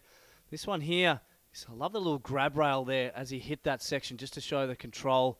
So probably really similar to Mikey's, maybe a fraction bigger in terms of the wave size, but really I think you're going to be splitting hairs. So expect to see something around that 7-point mark, maybe a little higher, maybe a little lower. And what that's going to do is that's going to put more pressure on Mikey February. That'll extend Geordie's lead as we approach the 2-minute mark of this heat. So before that wave of Geordie, both surfers holding 5s in their scoreline. Geordie now replaces. We are waiting for confirmation of that number. We are speculating it's going to be in the early 7s, which means that Mikey February is going to need mid-range 7s to take the win here. Under 2 minutes to go. It's all still well alive here for the challenge. It is semi-final number 1, and this is making for a great story. Yeah, let's just hope for Mikey's sake that the ocean doesn't go flat, because he's a fantastic surfer. We want to see that surfing from him. Just waiting to see what the judges do lock in for those scores, but I think our speculation will be close to on point here. We see that priority does sit with Mikey February, so Geordie nowhere to be seen. There's going to be no hassling. He's just going to let Mikey surf this one out. Certainly emotional stirring on the beach, because split support here for the South Africans. Mikey February on the qualifying series could really do with the win here and into the finals. There's a whole bunch of extra points at stake here for Mikey February as a surfer looking for numbers on the qualifying series. Geordie Smith, a championship tour surfer, now a decade on the championship tour level, actually doesn't need the points. So it's this sort of mixed emotion here. There are a bunch of Geordie Smith fans on the beach and, of course, online. And there's a bunch of people rooting for the underdog in Mikey February. So let's have a look. An 8.37 is the requirements for Mikey February. That last score of Geordie, it's going to go as high as an 8, Scott. Yeah, so they like that one, that little bit more than Mikey's one, that two-turn combination by Geordie Smith. He's a competitor at heart, so he's got no time for the romanticism of Mikey's qualification. He wants to win this event. He's done it once before and lost to Julian Wilson as well, so he's really pumped. He's just going to do what looks like a little victory lap here, Giggs. Well, 25 seconds on the clock. Geordie will trim behind the curtain here, a little Ballito barrel. But I can tell you that first priority was belonging to Mikey February. And he has a big wall for the South African. Little rip to go. You're going to have to go to the air. Oh, he has the match temperament, but it's not going to be a complete. So great approach there from Mikey February, but it's not going to be enough to challenge Geordie Smith. What a great semi-final number 1. Yep, and that's the siren going in the background. So unfortunately, Mikey February does bow out. You can see a bit of a standing ovation there. A fantastic event for the young South African out of Komiki. He's going to take away 6,500 valuable ratings points and also 11,000 US dollars, which is going to go towards his qualification campaign. So expect to see him making some big inroads this year. So great vibes on the beach here. The vibes are good. And Geordie Smith will get that official win. Let's have a look at the heat recap. Mikey February taking it to the South African superstar and becoming a star in his own rights here as he was pegged out a score to start. Yeah, this was his 5.83 earlier on. Geordie Smith, however, he went into the 8s with Superman aerials like this. The beach lit up for that one. Highest scoring wave of the heat. Following it up with little wraparound turns to combo the air, so judges liking that one. And then Mikey February, well, he got a 7.27 for this beautiful two-turn combo, this under the lip jam, riding out of that one. And then Geordie replicated it towards the end, Gigs. This is the 8-point ride, which solidified the win for him. Nice, critical, fast power flow surfing from the big South African. We'll see him in our final. Great seesaw there in semi-final number 1, that lead going backwards and forwards between Mikey February, but that man on screen, Geordie Smith, will take the win, and he is our first finalist. Who will match up against Geordie Smith? Welcome to semi-final number 2. An exciting surf-off between Mikey Wright and William Cardoza. The Australian takes on the Brazilian. Talking of Australians, welcome back to the booth, Steve Turner. Big day here unfolding. We're going to crown a champion in Ballito this morning. Yeah, thanks, Giggsy. That South African man throwing his name into that hat. So Geordie Smith looking to replicate some of his results from a few years ago. So the beach starting to buzz a little bit more than it has in the past few years for the locals. Yeah, we love it. Lots of facial hair for both of these semi-finalists here. One of them will now take on Geordie Smith. And let's not forget about the huge congratulations toward the other South African, Mikey February, a 3rd place finish here in a QS 10,000. Great result in Ballito means 6,500 points. We'll see Mikey February through into the top 5 on the qualifying series. Of course, tour manager for the qualification series, Al Hunt, giving us confirmation that Mikey Wright would possibly go as high as number 3 on the QS. We'll officiate all of those as we wrap up the event today. But certainly this man on screen, William Cardoza, getting his best result in 2 years as he goes top end pocket for a big snap. powerful surfing has seen William Cardoza get rid of his quarterfinal opponent a few heats back in the form of Vasco Ribeiro. And William Cardoza getting one of his best results in a while. He's through to the semi-finals. But Mikey Wright is looking certainly motivated, and a QS 10,000 opportunity that Mikey Wright will not want to waste here in Ballito.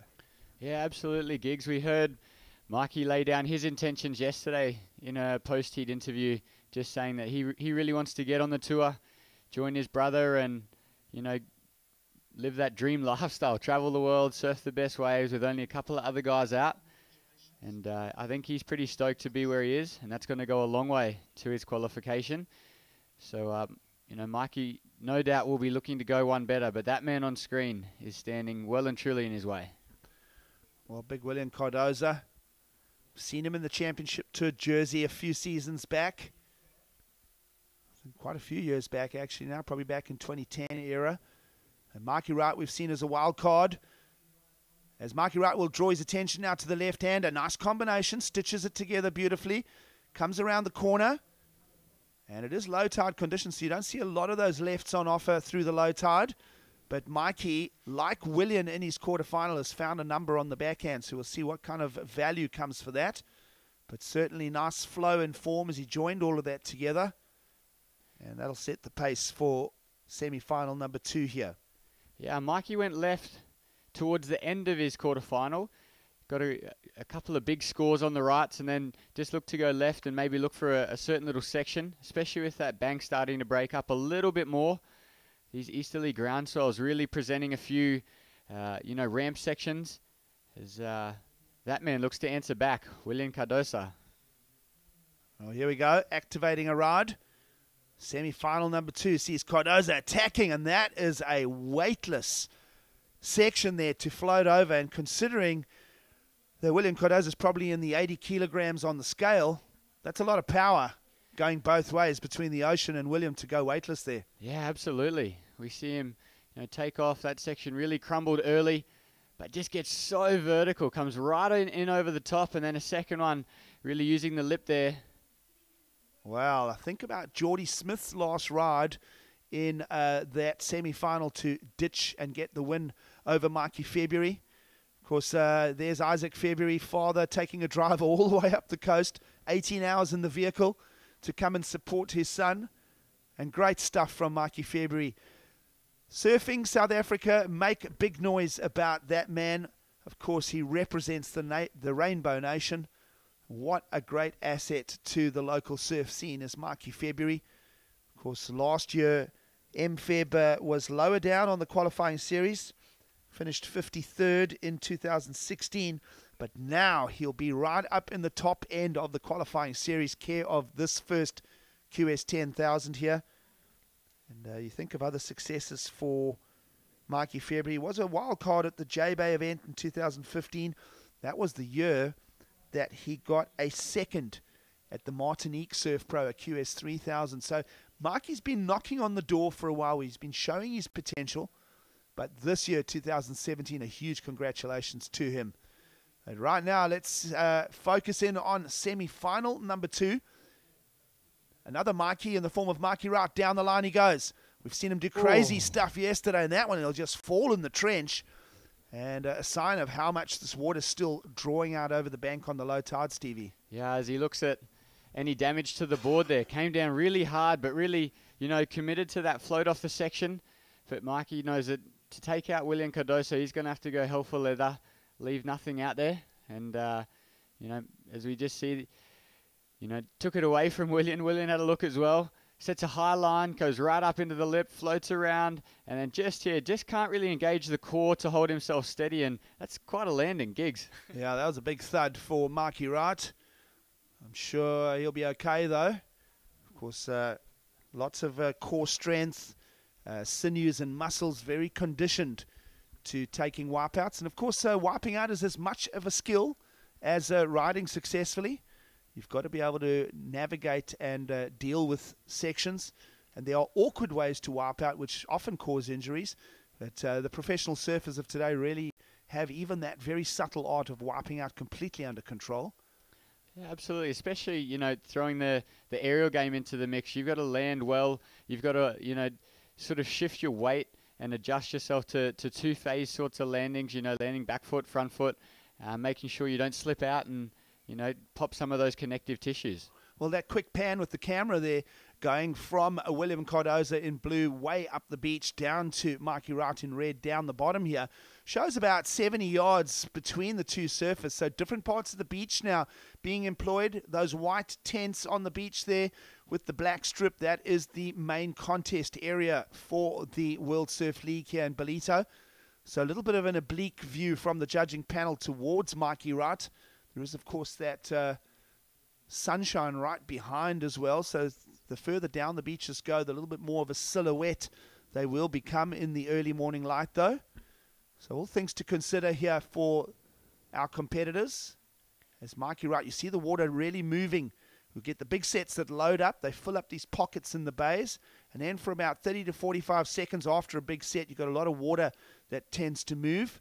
We're now going into a zone where there's calmer water and expect to set in a couple of minutes' time. So that will certainly keep both interested surfers very much in the game here. Yeah, a great bit of insight, Gigs. You know, as we just came back to this picture on screen, we saw a couple of lines on the horizon start to fill in. And these guys know that when looking at sets and when the sets are coming, it generally comes from, as we see that view there, all the way from the top of screen, filters across those various bays, and you know, from as the surfers sit, it's left to right, but as we look at it, right to left, and looks like the boys are going to have a look now. We'll follow William Cardoza here as he finds a medium-sized wave, top-end pocket jam, joining to the second section. Yes, he does. So solid contribution in semi-final number 2 from the Brazilian. That's going to place a bunch of pressure on the Australian. And William Cardoza has just been using that rail power all week. We've seen him blaze through the field here in Ballito, and certainly now starting to put Mikey Wright under some pressure. Yeah, he looks like he's carrying a huge amount of confidence as well. You know, that last quarterfinal really set him up, you know, amazingly for this mouth-watering engagement. And we're going to go down to the beach where Geordie Smith with Jared. All right, thanks, guys. Down here with Mikey February, runner-up in that semi-final behind Geordie Smith. Mikey, first of all, take us through coming up against the Championship Tour surfer like Geordie Smith in the water. Yeah, I mean, it's really awesome surfing against Geordie because he's definitely someone that all of us South Africans look up to, and you know, I think anyone else in the world, and just to surf against someone like him in a heat is pretty awesome, and especially at the end of the contest when it's like the last couple of heats, and it's sick to surf against the best surfers in the world. So yeah, I really enjoyed it. And Mikey, you've won yourself a couple of WSL 1000 events leading up to this event, but this, of course, being your biggest result ever on the qualifying series. What kind of a position does it put you in for as you head off to America to the US Open?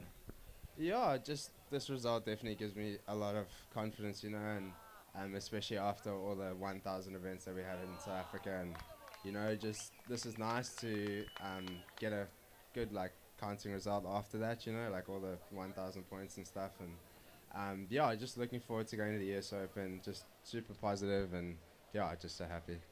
And Mikey, just lastly, we spoke to you yesterday leading in at the end of the day, just talking about your dad traveling the last 2 days to get here to watch you surfing. How special was it for you to have your dad here in that semi-final? Yeah, it's awesome. I'm so happy he could make it for the last day. You know, he doesn't really get to come with me anywhere around the world, and you know, so he never really gets to be there when I get any good results or anything. And he was there for the few 1000s, but it's super special that he was here on the last day because it's my best result ever, and just so stoked to have him there. Right, folks, again, won't you give a big round of applause to Mikey February, equal third in the Ballito Pro, presented by Billabong for 2017. Well done, champ. Thank you, and thanks to everyone for the support. It's been awesome. Well, great stuff there. Great ambassador to the modern era of surfing in South Africa. Congratulations, Mikey Wright. 6,500 points on the qualifying series ladder. We'll see him go all the way up now from 21st to around 3rd. We'll bring you confirmation on that. But when you get the results at the QS 10,000s, that's what happens. Yeah. So that's how important these events are. Just 5 of them on the qualifying series as far as the QS 10,000 level goes. And you heard what Jared Kelly-Smith said there. He'll be focusing now on the next QS 10,000, the Vans US Open of Surfing. Yeah, and I think that'll be an event that'll really suit Mikey's style. I think, you know, the last couple of years he's really been growing into himself. He's a tall boy, you know, and several growth spurts over the last 5 years have really sort of almost hindered him and meant that he can't really find a set in concrete style. And it seems that Mikey's really found out where he fits, what he wants to go after. He's got his rail game, and the aerial is really starting to stick now. Well, 2 Mikeys to talk of in the semi-finals in 2017. One of them is Mikey Wright taking on William Cardozo here. And Mikey's got to dig deep and find some numbers here with a little over 17 and a half minutes to go. We'll welcome back Jared Kelly-Smith into the booth. He'll be adding to the value of this semi-final number 2. And, well, of course, Mikey Wright chasing some numbers here, Steve. Yeah, William Cardozo with that power game. Thank you, Giggs. Great insight there. Giggs, of course, following the World Championship Tour, so adding a lot of value to this B team here. Under the watchful eye of our international commentators. Steve, good to be with you in the first of the semi-finals. It's been a great run in this contest. 6 consecutive days, and we'll be finishing a full day earlier as we see our last 4 surfers remaining. Great job there by Mikey February. So proud to watch him in that heat. As we cut to Mikey right now, big power hack off the top. He's been needing something special, and he's certainly shaken the magic 8 ball on that last ride. A good-looking wave here from the young Australian, and Mikey needing to turn on the gas, so to speak. Yeah, Mikey needing a score at 9.72 as it stands now. I think he'll definitely improve on that 267. Possibly the 427 he'll even better. But that opening turn really setting the bar for that wave, and Mikey really working that one all the way through, trying to pull as much out of it as he can. And it hasn't been too often we've seen Mikey Wright start slowly in a heat. Yeah, and also just noticed that William Cardozo surfing on a different board in the semi-final compared to what he's been riding all week. So perhaps saving his magic board for last, as we see Mikey Wright swinging on this one. It stands up and really walls up, and you can see how shallow the effects of that sandbank there just as that wave bottoms out on the attempted landing for Mikey Wright. But yeah, William Cardozo on a different board, and you would like to think or assume that it is his magic board after locking in that 8-point ride in this heat, and you know, kind of saving it for semis and for the final. It looks pretty much brand new as well. It's just watching him getting ready for this heat, paddling down or getting down to the water's edge. Yeah, he threw some new fins in there as well. So, you know, you got to wonder at what point in the competition do the heats that get closer together start to take their toll on the surfers. Mikey just beginning to look a little bit out of sorts as he paddles into one here. Yeah, just taking off late on this one. Watch the amount of speed he builds up. Tucks in under a frothy barrel. Comes flying out of that one. Drops the wallet into that oncoming section. Just not enough momentum to push him out into the flats. But how about that frothy cover-up? Straight into this one for William Cardozo.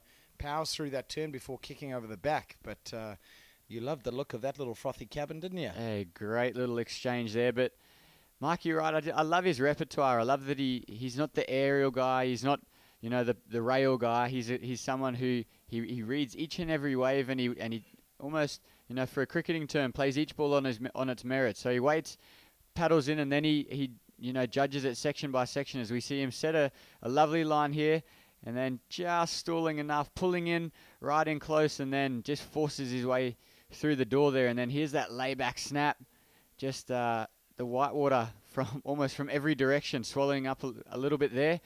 So we see Williams ride just super steezy in, and then we see that aggression really come through.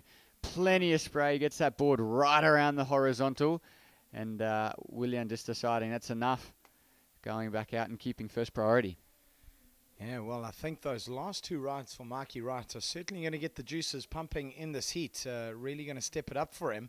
We see him on that previous one, scoring a 6.27, so his best wave of the heat. Then for that barrel, scores dropping in, judges deeming it to be perhaps a smaller inside ride, not too much of a long cover-up, so he just scores a 2.5. But Mikey Wright certainly back in this heat now. And requirement, there's the confirmation on your screens, folks. A 7.74 now needed by Mikey Wright.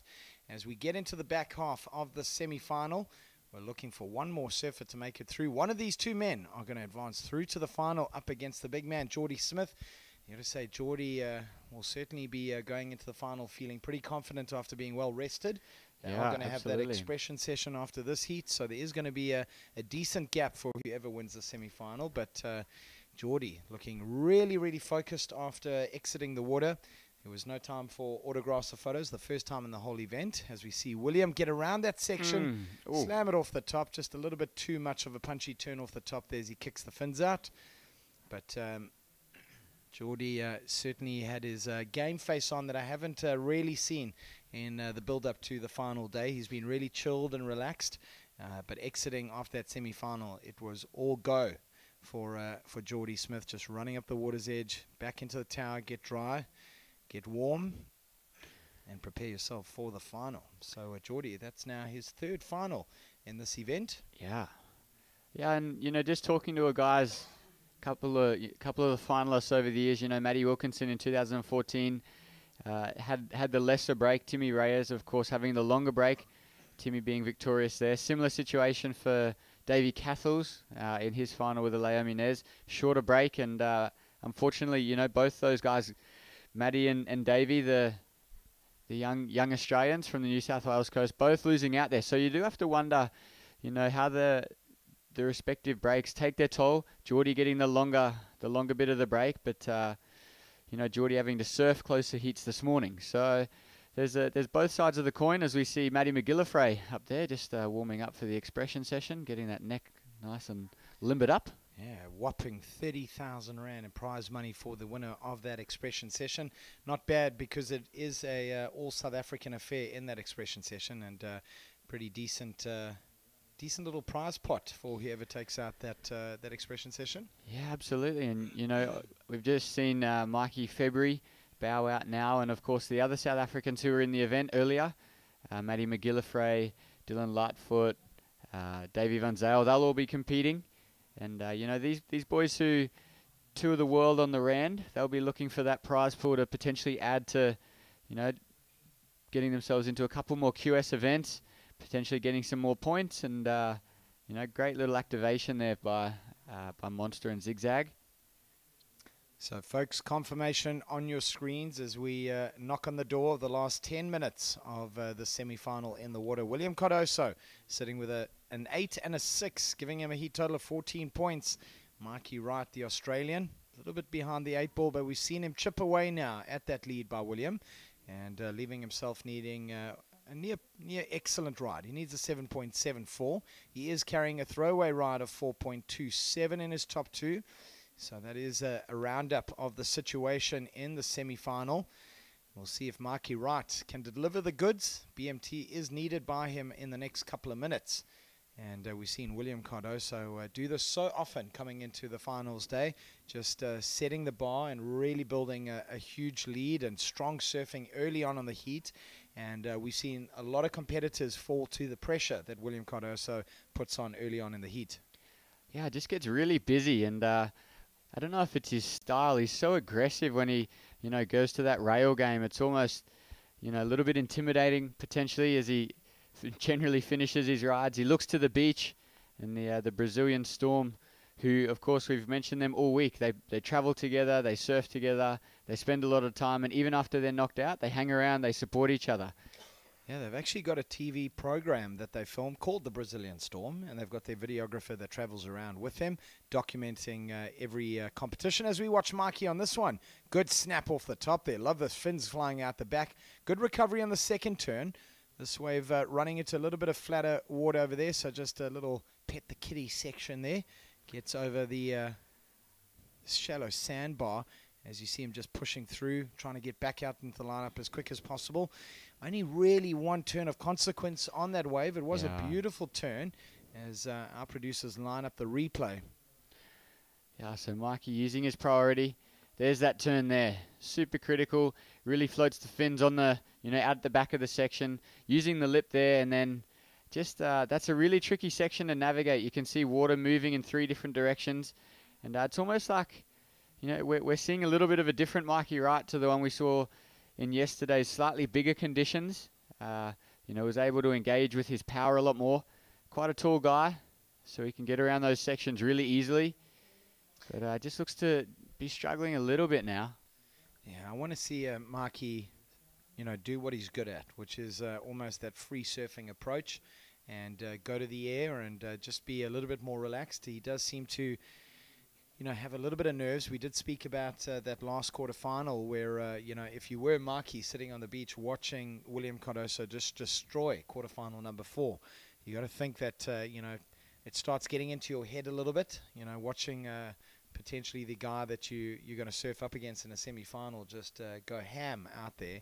And I kind of feel that it's really played a few tricks on Mikey here. So we watch him live action now. Watch the body language. See him again just catching a little bit of rail, but he resets the line. How about that rotation, folks? Just dropping out of the sky into the flats. It'll really get your knees and your ankles going. Yeah, 100%. But Mikey, he knows he needs something special now, and I think that's going to be the general route he's going to take. Look to those Mikey Wright airlines as he sets himself. Plenty of speed. There's that little catch of the rail, and then just a little hippity hop, and then across, and then, geez, if he had landed that, he's just a flat spin the whole way across. Didn't change the trajectory, just managed to pan out and go straight in, and unfortunately just not being able to hold that one out.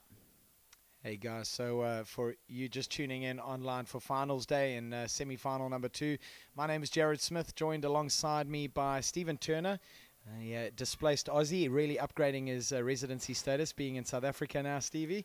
So good to have you on the finals day as we watch semi-final number 2 in the water. Of course, we're joined by Gig Cillian and Scotty Turnbull as they're going to take us through the final.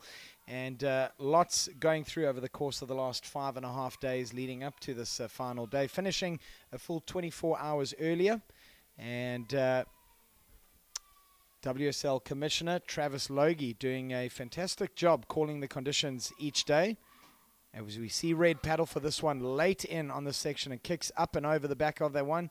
So we're down to the last 6 minutes remaining, and Mikey needing a score. And in the near excellent range, he's looking for a 7.74. Has improved his situation slightly with that that series of hacks, dropping his 4.27 and building with a 4.57, but still needing a 7.7. So plenty of 7s being thrown around, and Mikey's capable. So don't write that 20-year-old Aussie off yet. Don't write Mikey off. Don't do it. Don't do it. Don't write Mikey right. So just the wave of the hands from Mikey Wright asking for a situation. There's some lovely aerial footage from our crew at White Hot Media.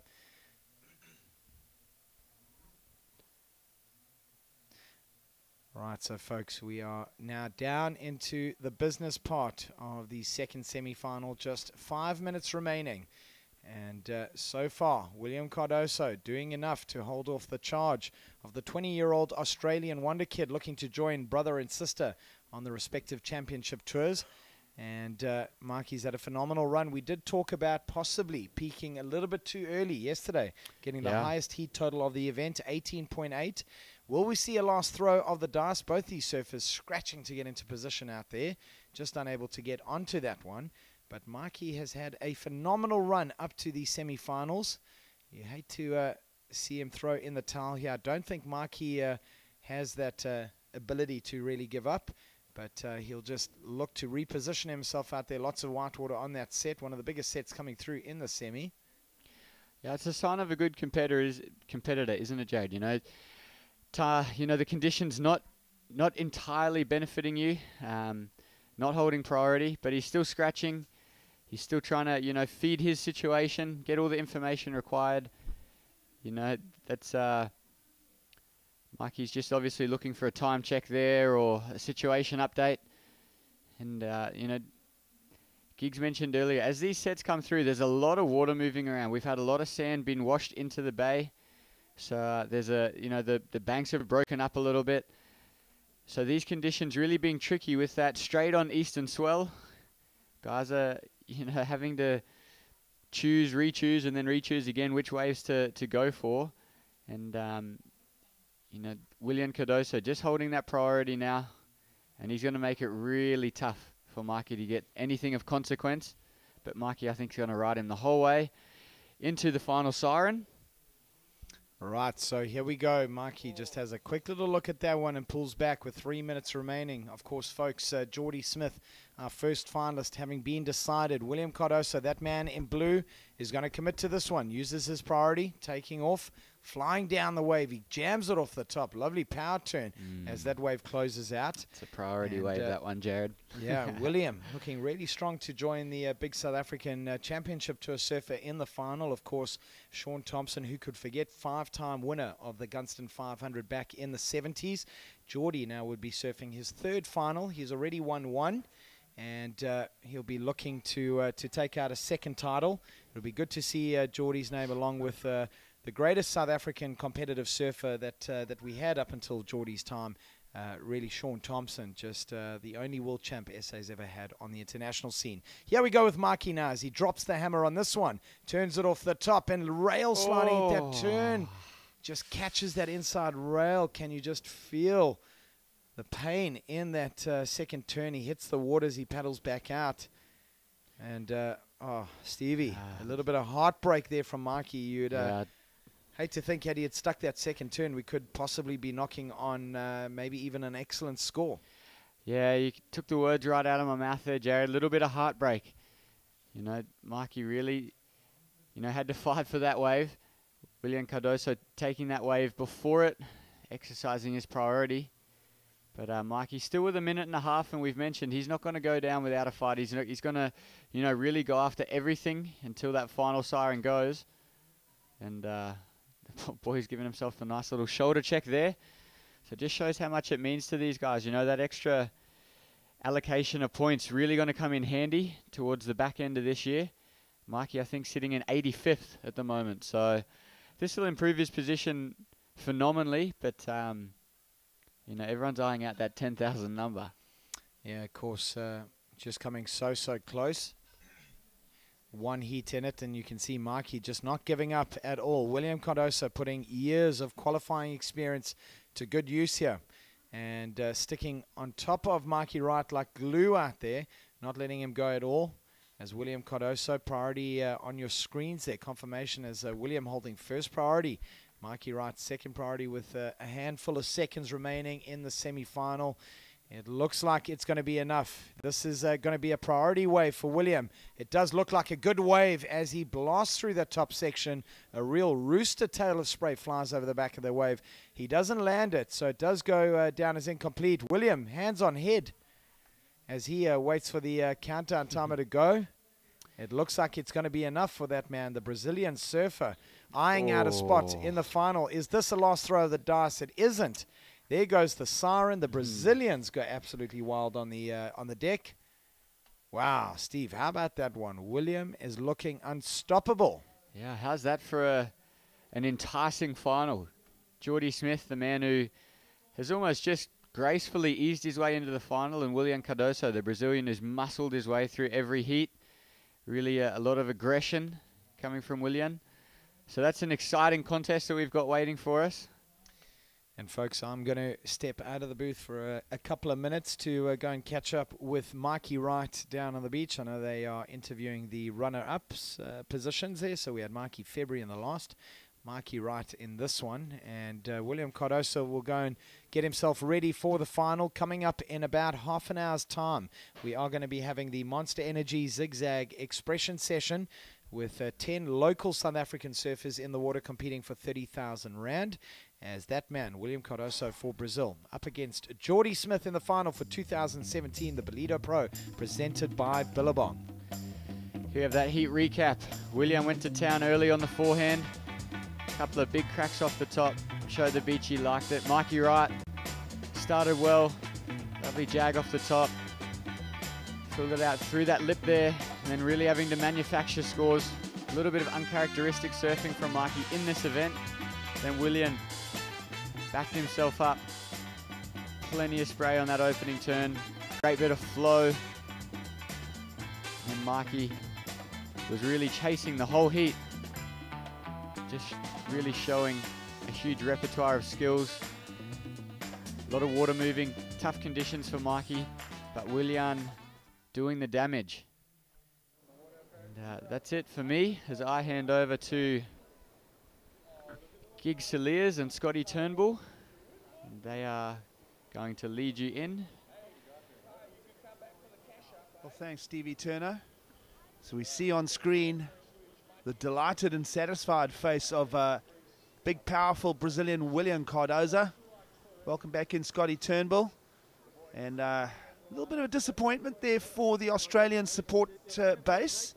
I know you kind of will have that patriotism. And to be honest with you, Mikey Wright has just been bringing the big numbers all the way through the draw here. And considering it's the first QS 10,000 of the year, Mikey Wright flying through that. I mean, I thought he was good for a finals berth, personally. Yeah, absolutely. Looking on paper, he had the highest scores. I think he was a bit of a crowd favourite too, outside of the South Africans. Of course, my parochialism would have liked a replication of nations in the final that there is in the booth. Unfortunately not to be, but well done to big Willian Cardoso. Make it through to his first QS final in a long, long time. Great to be here with you folks. Thanks for joining us. We are at the very, very pointy end, nearly in the final here at the Ballito Pro. Yep, we trust that you've been enjoying the show all week long. The first QS 10,000 of the year now about to stage the finals. You're joining us here on the east coast of South Africa. Mikey Wright on screen, building his popularity base. And as I say, we love what Mikey Wright brings to the contest jersey. And yes, it is the same surname as brother Owen and sister Tyler. And showing that it's not an unjustified celebration of the surname, with Mikey Wright really showing his flair and form. A third place on the first QS 10,000 for Mikey Wright. In fact, two Mikeys will get those third place slots. Great story for the South African Mikey February as well. Yeah, he's moved up to number 3 on the qualifying series, so his best result, he's really wrapped with that 6,500 points and certainly $11,000 US. That's going to help his campaign to launch for the rest of the year on that qualifying series. So expect to see more of Mikey February surfing really smart and mature heats all throughout this event. And of course, we've got a 25-minute break here until we do have the final gigs. So we'll see if we can pick up on the runner-up of that last heat once Jared's down on the beach. Well, we'll be staying with the broadcast as we build towards the finals here. We trust that no matter where you are viewing from in the world, of course, still very early hours over in Brazil for the support now for finalist Willian Cardoza. But of course, people all around South Africa now just after 10 a.m. in the morning heading down here to the beaches in Ballito. Of course, people outside of the KwaZulu-Natal area will be following, of course, online. And then, of course, our global fan base. Much of you coming to us via the Facebook Live feed this year as we've joined in with Facebook as a media partner. And, well, of course, the World Surf League app and the World Surf League website is an easy way to watch us. People all around the world will be focusing.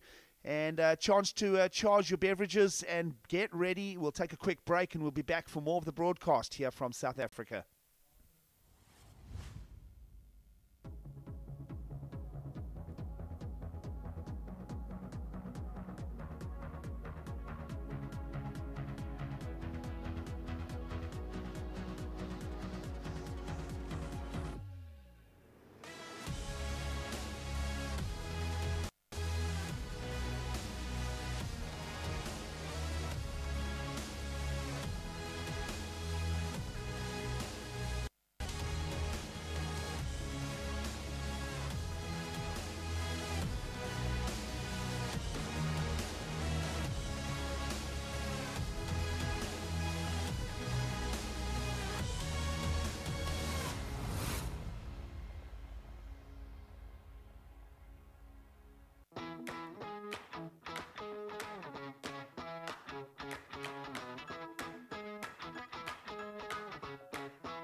hate when people put me in a bracket. Like, you're a hipster or you're the contest guy.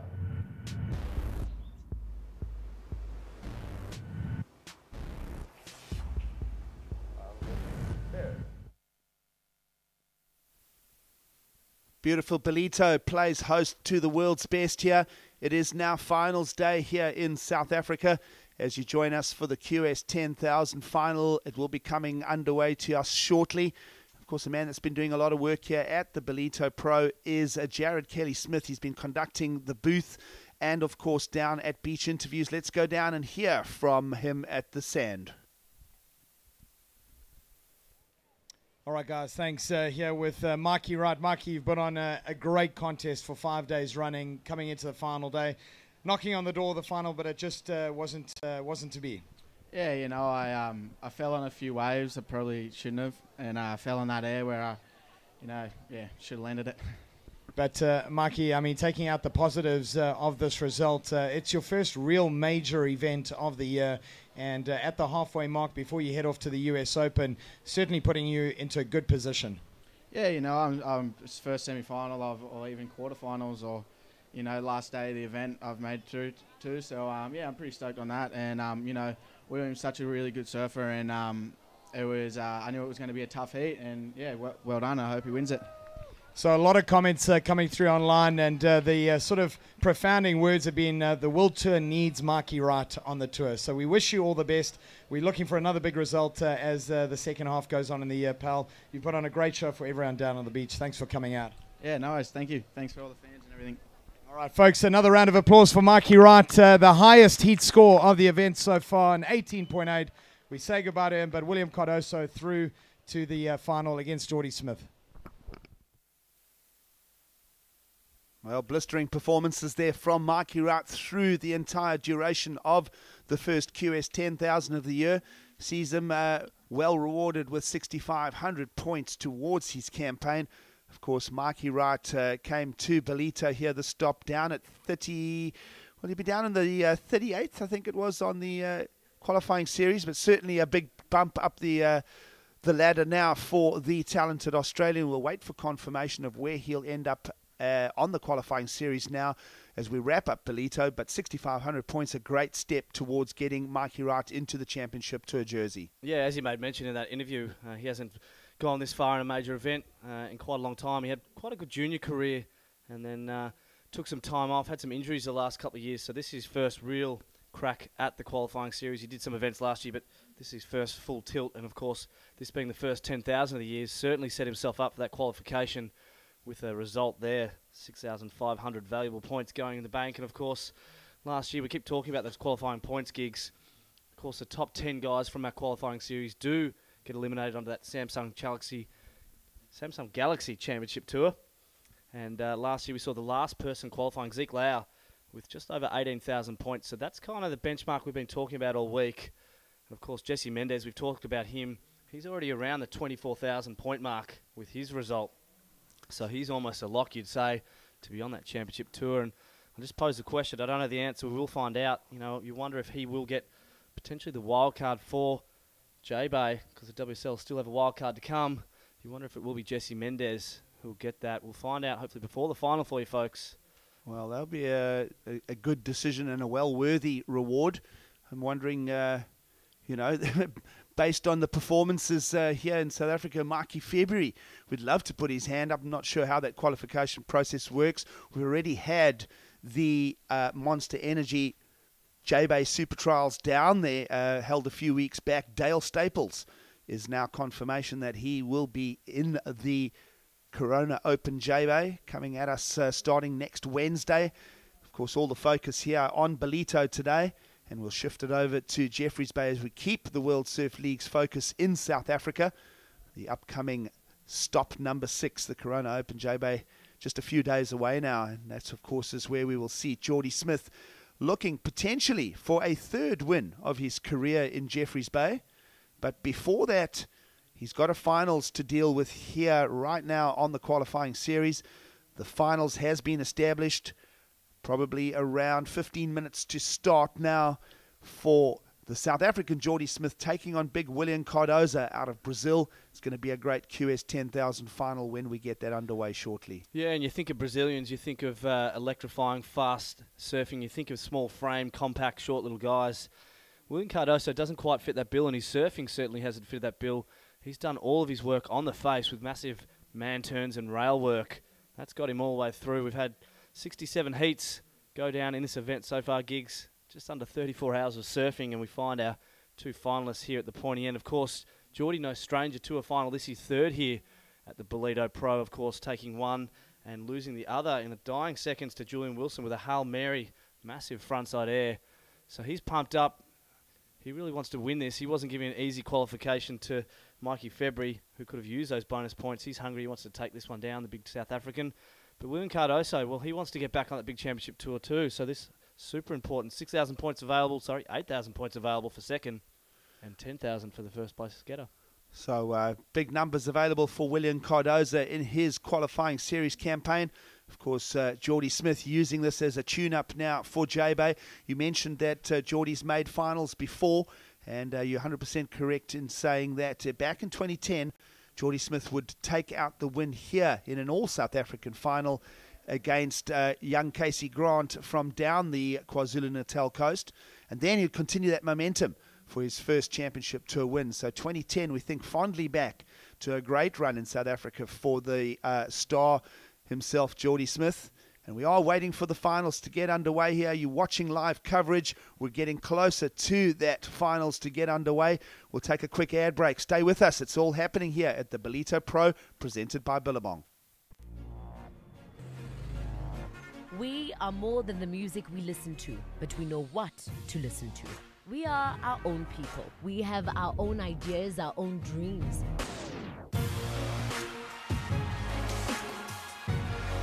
We are dancers, singers, rule breakers, headbangers, freestylers, artists, students, desk job jockeys, and each day when the sun comes up, we are whatever we want to be. We are young because that's the way we feel. We want to be different. We build the world the way we see fit because it is ours. We wear our souls on our sleeves, and our unashamed love for life is pumped through the veins by our hearts. We aren't afraid to say what we mean, and we make sure we mean what we say. We don't care what people think. We don't we don't beat around the bush. We don't say things like, oh well, that's just the way it is and I'm sure it'll work out. We do. We are the doers. We live well, live hard, live bright, live fast, live day to day, live the way we want, live by learning, live by what makes us happy. When it comes down to it, we do. And no one else tells us different because they know it wouldn't take. We live loud.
When you're falling on your face and you break your chest, wild child trying to survive. But the winter, no, the winter ain't mild. You might say that you're pushing yourself down, and you're the only man standing in your way.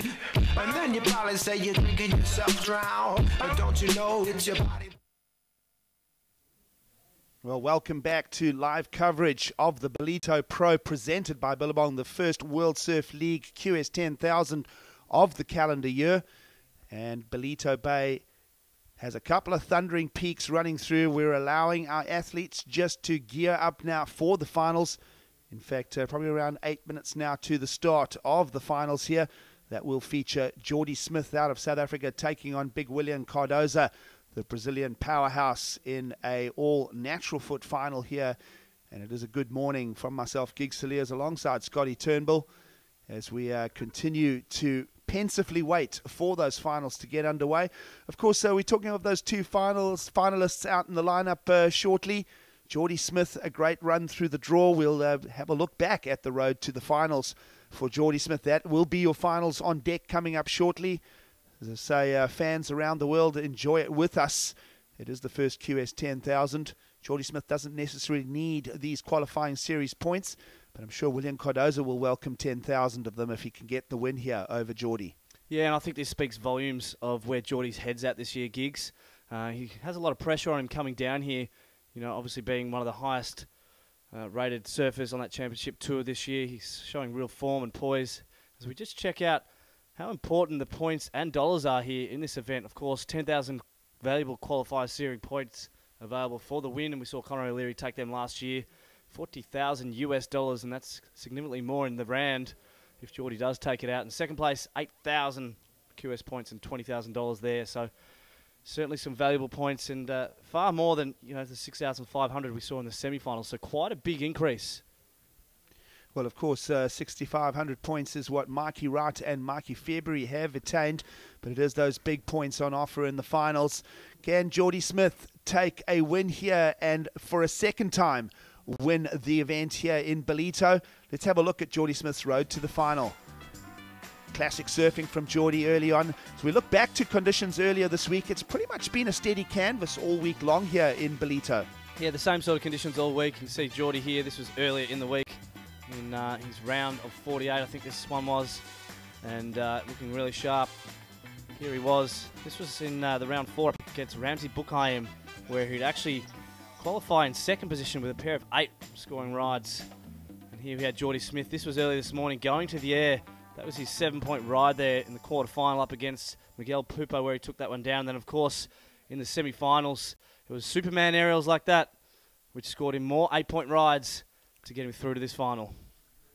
So going to the progressive element there for Jordy Smith for that win over his fellow countryman, getting that win over Mikey February. Great stuff as we move closer now to the finals. Of course, on the other side of the draw, William Cardoza started off 29th on the qualifying series and also had to work his way from that round of 96 surfers. Of course, there's no love on the qualifying series. You've got to do the hard work. And William Cardoza would capitalize on some thundering conditions, and he'd match power for power here in the early rounds in Ballito. Yeah, this was his round 3 heat where he took out fellow countryman Heitor Alves. 7.67 for that massive turn there. And it was selecting big waves like this at one of his round 4 heat. This was 7.77 here. Again, just sticking to the face and using his rail and power to his advantage, progressing through. This was his round 5 heat, where he again took down Heitor Alves, eliminating him this time in the man-on-man heats. 6.83, that was a highest score for that round, so not a high-scoring one. And here we saw the quarterfinals this morning on his backhand here, scoring an 8.33. Again, sticking to the face and just matching up that repertoire, showing power and flow. Semi-final number 2, we just saw that one conclude. That was up against Mikey Wright from Australia, and it was 8-point rides like that. And that's his road to the final that's got him here. Notably, Gigs, William Cardoza has won every heat that he's competed in all the way from the beginning of competition. So you'd say he's looking in form. Well, of course, Jordy doesn't boast that. Jordy's had a couple of second places, but has continued through the draw here. As we now get a glimpse of our first finalist, Jordy Smith, getting ready here to set out competition. Wondering if Commissioner Travis Logie will open up that finals heat to 35 minutes, possibly? He certainly has. Yep, 35-minute final for the boys, just giving a bit more opportunity. And of course, we've seen a lot of heats go down and decided in the last 10 seconds of heats. So just great move there just to give the guys some more time. So local time now, 10:30 in the morning. We'll see the tide just starting to turn and push here in Ballito. And no stranger to the finals, Geordie Smith will make his way out through the coves here in Ballito. Of course, we think back to his successes in 2010 here at the location, taking a win over former fellow countryman Casey Grant. Actually bumped into Casey Grant on the Survivor set in Fiji. He managed to jump a boat and go over to Cloudbreak. So Casey Grant not in the country at this stage, working overseas. And he'll probably be watching online as he'll relate very closely to the emotions that fill the space for that man there, William Cardoza, up against Geordie Smith in the finals here. First time William Cardoza making the finals in Ballito. Yeah, and how's the contrast too? We've got Brazilian and South African. William's going for the power side of things, as is Geordie. Geordie's got all the airs in his repertoire. William opting for the board shorts, or baggies as you guys hear. Geordie opting for the wetsuit as well. William on the qualifying series, of course Geordie on the championship tour. So contrasting stories here meeting in this final, Gigs. Lots to talk about as we move closer to the start of the finals here in Ballito. We'll take a quick ad break and then we'll get the finals underway for the first QS 10,000 of 2017.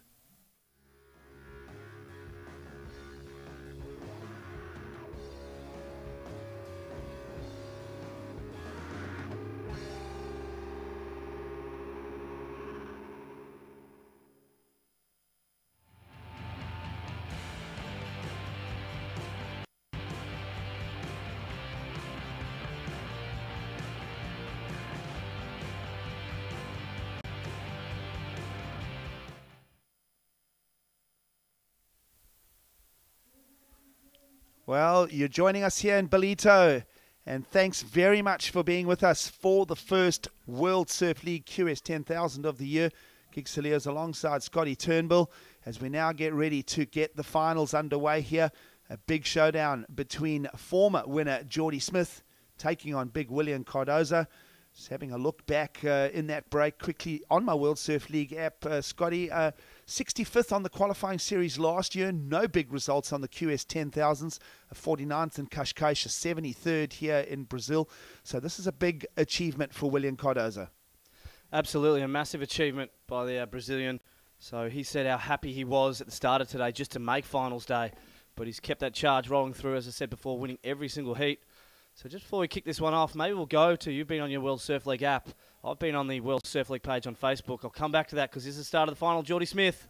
Well, Geordie will go behind the curtain, keen to get his barrel count up here as it is still windless conditions and it is still pretty much a low tide. You'll see a lot of power unloading on the banks here. And talking of power, William Cardoza will set the final alight here with a big wrap to start. He's been doing this all event long and he'll go to the second successive turn there. William Cardoza, slight advantage on the first exchange of the final here. Yeah, and if he had a heat strategy outlined, that would have been what he wanted. Get the advantage in that first exchange. Beautiful big turn, and as you said, Gigs, he's been doing that all week, and that's what's been getting him through. I love it. Just getting on with showing that power surfing and rail-to-rail surfing is still relevant in these punchy beach breaks.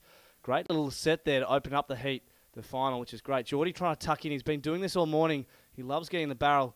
That one just closing out and running off him a little too fast. So nothing doing there. And the second wave here, a little bit bigger and cleaner for William.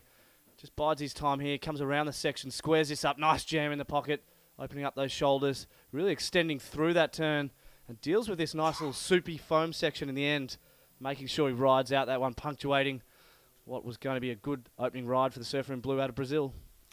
Well, the last time a Brazilian won here was Aleo Muniz back in 2015. And, of course, the Brazilian momentum continues here with this year's final. Cardoza, I'm just having a look back at semi-final numbers achieved. Geordie found 2 8s in his semi-finals against Mikey February. William Cardoza an 8 in his scoreline, along with a 6 to get the win over Mikey Wright. So we're expecting some big numbers to unfold again as both surfers continue their momentum through from the semi-finals. Yeah, and well played by Trav Logie to plan the event as he has. We'll come back to that. Nice clean conditions. Well, here we go, following live action, wave number 2. William Cardoza jams it in the pocket again. Smaller wave this time and more efficiency from the Brazilian as he keeps that grind going here. And he's managed to find 2 waves in the lineup, back-to-back quick succession. Team Brazil loving it there as we see the support from Yagadora. Of course, Thiago Camarão on screen. Young Ian Gouveia, all part of the team. Many Brazilians making the trip here to South Africa. And, of course, amongst that, Jesse Mendes as well. Yeah, some of the best cheerers in the world. They were hoping their boy here will continue on. I love his swooping bottom turn. It's just so functional and sets up massive big turns like that one. Again, just squaring up and destroying that wave there. So, good timing by William Cardoza. We'll have a look back from this angle. Just jams it in that pocket. That's such power there. Throwing the fins out. Engages a rail. Just dealing with that oncoming section beautifully. So, great little opening exchange there. William Cardoza with 2 quick waves under his belt, trying to put the pressure on Geordie. I mentioned the tide coming in. Normally what happens is the tide turns here in South Africa, you start getting the onshore wind. So we'll just be watching the conditions very closely. Of course, onshore not a problem for the modern day pro surfers, especially of the caliber of Geordie Smith. But my feeling is that we'll see a deterioration in conditions through the course of the final. So a quick start from William Cardoza could be a very good power play from the big Brazilian. Yeah, and Geordie was really quiet in his semi-final. He got his waves right towards the end. We'll see if he uses the same sort of strategy. He was quite lucky and almost had to manufacture scores with big Superman aerials rather than using the waves to score the points, in contrast to Cardoza, who was using and finding and selecting really good waves and getting his points on the rail. So we'll expect Geordie to maybe go to the air again and throw it all against the wall. We'll see if he does. Just sit patiently. He obviously got the first wave of this exchange, so looking to get busy. But he's an experienced competitor, as Geordie Smith, on both tours, of course. So he knows what he's going to be looking out there, whereas William Cardoza, well, he's got that Brazilian fire. He's going to be going for everything that moves. We see Geordie on screen here. Clear waters here in Ballito. It is pretty warm and it's around the 20 degrees centigrade. It's probably high 70s when you think Fahrenheit. But Geordie does a little bit of sitting, so he's got himself suited up. You know, thin wetsuit for the occasion. A little over 30 minutes to go here. And looking at numbers coming in, a 6.5 and a 5 has been established by William Cardoza. So quick early lead, smart surfing from that man on screen. Yeah, so good to see the waves going down early, and we're going to hope that you're going to be wrong and that wind does hold off gigs. Even if it does come in, we've still had really clean wave faces, which has been the order of the event.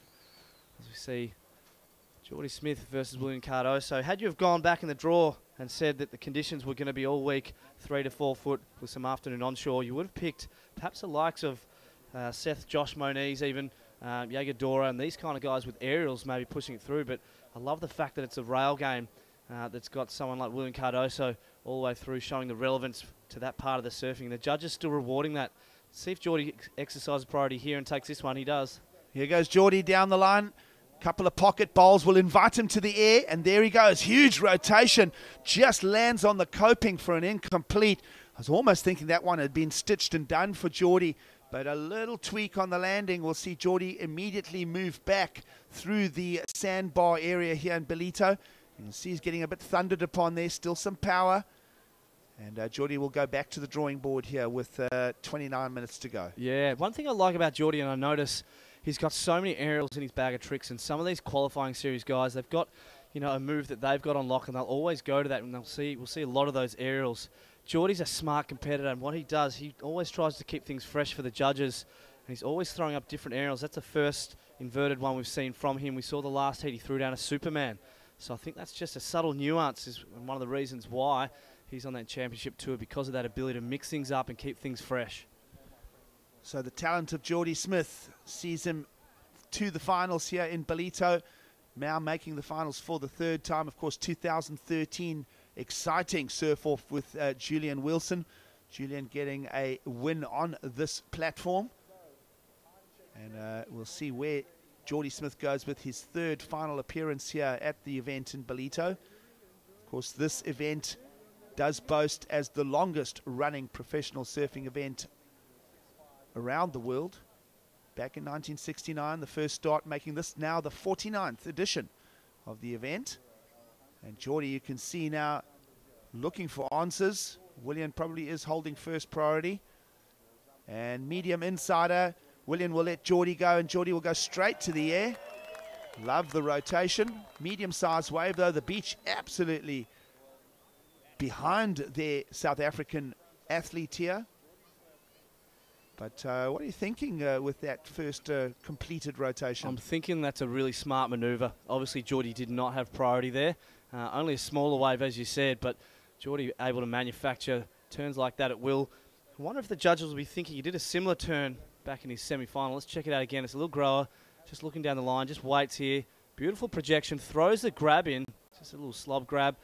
Full rotation, nice and tail. Wasn't the highest air we've seen of the competition or from Geordie as yet. Luckily doesn't take the drone out with that one. Fantastic footage. Smooth landing. I remember that one because Geordie actually did a block and blocked out Miguel Pupo in the quarterfinals. And it was about a mid-range 6 at the time. Yep, and I reckon go back a few hours this morning. Yep, and that's probably about thereabouts. They know both these surfers are going to produce 7s and 8s. They have all throughout the draw, so they're not going to throw a massive score at something like that, knowing that the boys can go bigger. Geordie showing glimpses of that earlier on his incomplete 1.23. Boys keep him busy. Here goes William. Well, William Cardozo keeps it moving forward here. Now third wave of the final as he gets it up into the lip and just kicks it again. So strong two-turn efforts being thrown down to the judging panel here from William Cardozo. And thinking back to that last rotation of Geordie Smith, the one now in the finals, probably a touch better if you think of the landing and the cleanness of the landing, and it's going to reflect in the scoreline. The panel right on it with a 7.67 now in for the South African. Right, so not showing signs of the pressure being applied by the surfer in blue with his quick start and quick openers. So a 5 and a 6.5 for William Cardozo, a 7.67 for Geordie. So that's it's a really good score for him. Only needing a mid-range 3.83 to push himself back up into first position. So still got 26 minutes on the clock. Let's check out Williams again. It's a smaller wave. It's the first time I've really noticed Giggs. He's kind of done a 2-pump bottom turn to set himself up there. So just dealing with the timing of that wave there. And this is Geordie Smith.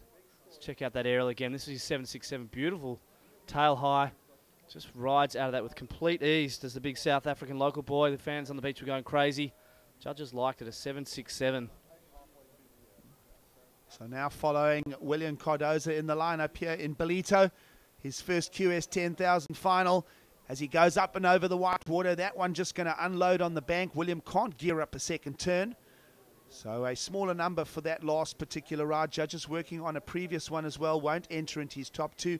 So for now, William Cardozo's counting rides are his first 2 that he brought to us. Opened with the 5, backed it up with a 6.5. Geordie Smith now has that first priority with 25 minutes to go here in the final. And a 7.67 already achieved by the tall, talented South African that grew up in the region. And of course now a global star. 10 years on the championship tour. A win this year at Bells Beach. Now in the qualifying series, he brings a forehand hack. And he will link it to the end section. So there we go. Similar section that William Cardozo tried to attack. William just got the one turn. Geordie Smith now stitches 2 together. Geordie looks hungry here, Giggs. That was a great wave by him and surfed that really smart. So we'll take another look at that one. But certainly that's going to put the pressure and swing things back in his favour. And now William Cardozo, he'll be back down to the second after that one, you'd imagine. And he'll be left thinking, all right, what do I have to do here? Have a look at this first turn of Geordie's. Great looking wave there, just a corner wedge on it. Nice steep face, set to the bottom turn, opens up those shoulders, just gouges that one through. Sending buckets of spray. Gets up here nice and quick because he knows that's our death bank there. Grabbing the rail just to control himself through there. And you can see how compressed he is on the board just to make sure he rides out and completes that manoeuvre. Strong 2-turn combination. That's going to exceed the 2 by William Cardozo of a 5 and a 6.5, I'd say. And certainly go a long way to backing up his 7.67, potentially even going further north than it. How was that angle that Geordie was ramping off that heavy metered lip? And you see Geordie now getting rumbled by the peaks here in Ballito as he moves closer out to the primary takeoff area. Well, speaking of rumble, Giggs, an 8.33. So William Cardozo, he'll be rumbled. This is a very good heat score total already for Geordie, still with 23 to go. So his strategy now is he's just going to try and capitalise and build on that 7.67. And now William Cardozo, well, 9.5 needed for him. He's in a little bit of trouble here. Still a lot of time left on the clock there, Giggs. But Geordie just making his intentions clear with 2 really good scores. That one going into the excellent range. Well, Geordie Smith showing his class here. He does know how to win championship tour events already. As we mentioned, that win at Bells Beach earlier this year, part of his trophy room. Of course, a number of wins. We think of Geordie's wins on the championship tour at regions, not only like J-Bay, but we think of the beach break locations, Trestles, and of course Rio de Janeiro. Dumpy inside-out beach breaks, much similar to what Geordie is encountering here in the finals. You could be a betting man and start putting your money on the South African here. Yeah, absolutely. He's got it all, the whole package. Look at the speed on this one. What's he going to do? Live action as we follow Geordie. Double hand grab there. He'll just go off the back end of the tail pad there for an incomplete. But we see exactly where Geordie Smith is trying to take the story here in the finals as he moves quickly back. Yeah, and again, just showing us that full repertoire tricks I was talking about earlier. Just mixing it up. Every time Geordie is on a wave, he always does something different. Doesn't always go to the same air, and it's fantastic to watch from a spectator and commentator point of view. Giggs, I'm really enjoying his surfing, and he's looking free and like he's having fun. And I'll tell you what, if I was any one of the other CT competitors who came and were at this event, if they haven't already gone down to J-Bay, I'd be a little worried watching the former Geordie Smith right now. He's looking like he's having fun, he's excited. We said this morning he was fired up, and he certainly looks that in this heat. Well, of course, a number of championship tour surfers, as you mentioned there, Scotty, making the trip here to Ballito, and a number of them faring fairly well. The other championship tour surfer making it through to today's program, Miguel Pupo, settling for a 5th place finish here. We look back through the cards here. Round of 16 finish for Nat Young, and Keanu Singh, a former championship tour surfer, also bowing out in that same round. A number of championship tour surfers with some disappointments here at the first QS 10,000 as well. Jack Freestone falling out earlier, amongst others. Yeah, and we had some hopefuls as well, who previous CT campaigners who are hoping to make their way a long way. So Nat Young comes to mind, and Keanu Singh, both with reasonable results here, going through to the round of 16. So those boys with a good result. But Ethan Ewing, I'm just thinking of other championship tour surfers that could have really done with a little bit of momentum build here. Ethan Ewing falling out of the draw, and having a look back over the... Josh Kerr. Josh Kerr. As well. Yep. Did surf really on form, though. His surfing was on point, just not finding that progression through the round of 24. Speaking of the championship tour, for those people who aren't too familiar with William Cardoso, he's had a fair bit of experience at tour level. Of course, on the tour in 2013, I think back to the Rip Curl Pro down there at Bells Beach, where he had a blistering event. He took out Taj Barrow and current tour commissioner Kieran Perro, as well as Kelly Slater along the way, and I Josh remember Kerr. that actually. Talk about. Yeah. So you pull back the history books there. William Cardoso does have that experience in the championship tour jersey. He'd like to make it a full-time venture in 2018, and certainly this finals appearance here, based on the weight of the QS 10,000 ranking points available, it's going to take a big step towards it. The worst that William can do here is find 8,000 points towards his campaign. As thousands of people flock down to the beach here in Ballito. We're about half an hour drive north of the port city of Durban.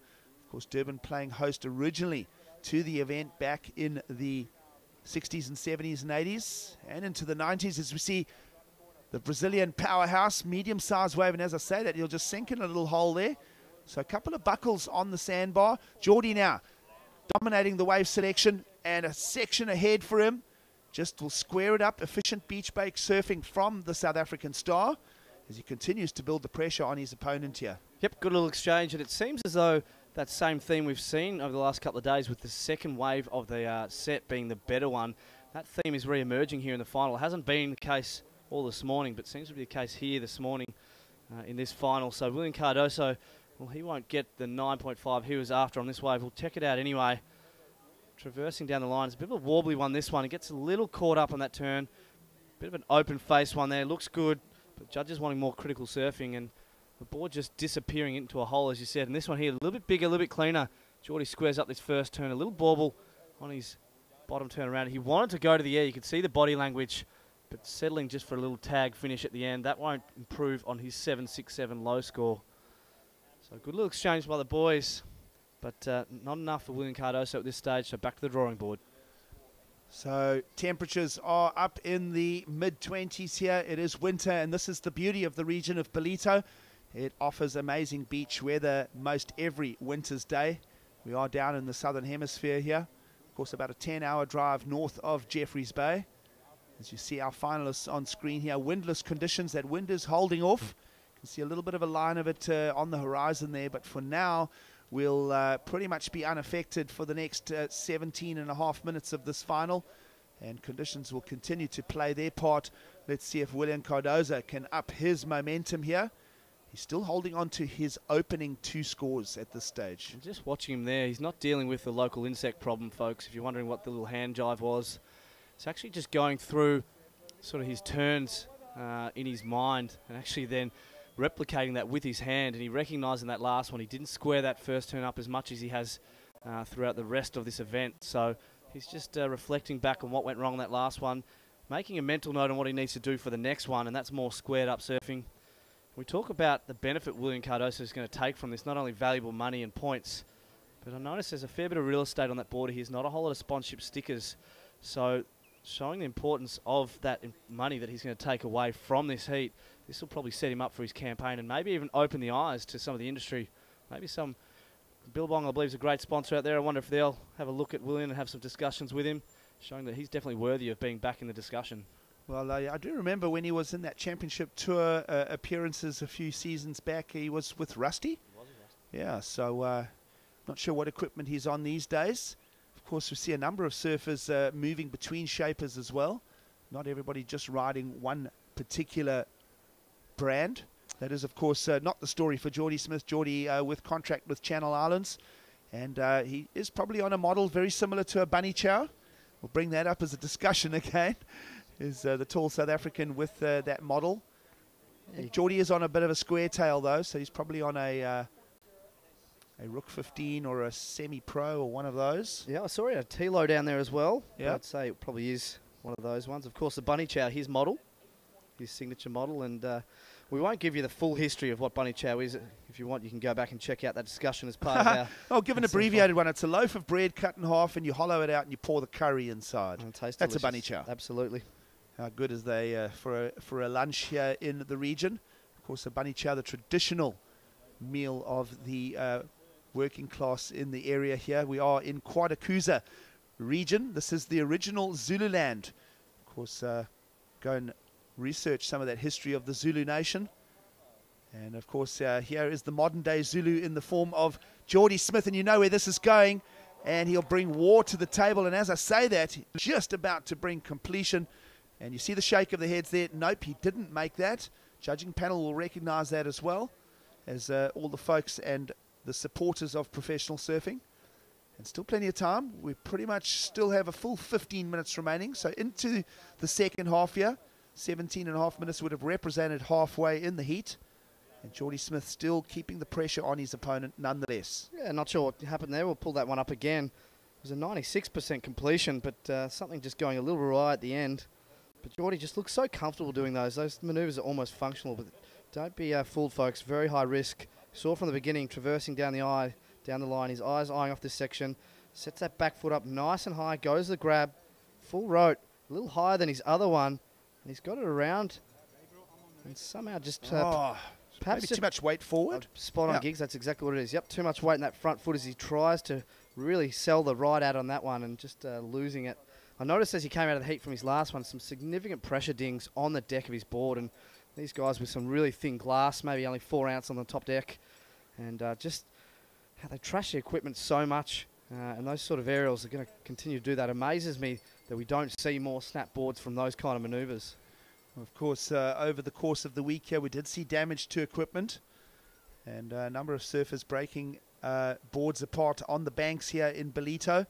Testimony to how much power does dump in the zone here. We are on a fading swell though, and of course Commissioner Travis Logie could have picked on tomorrow as well for the waiting period, but realizing that that swell is on the wane, and he's made a good call, and he's pretty much had to dodge those onshore winds each day. So good work from Commissioner Travis Logie as he's pegged the full event into 6 days of competition period. Yeah, another thing too, we've got another day up our sleeve. We're obviously not going to use it, finishing the final now, but let's you and I go and check out this Quarterfinal municipality, maybe take in a bit of a game drive before we head on down to J-Bay.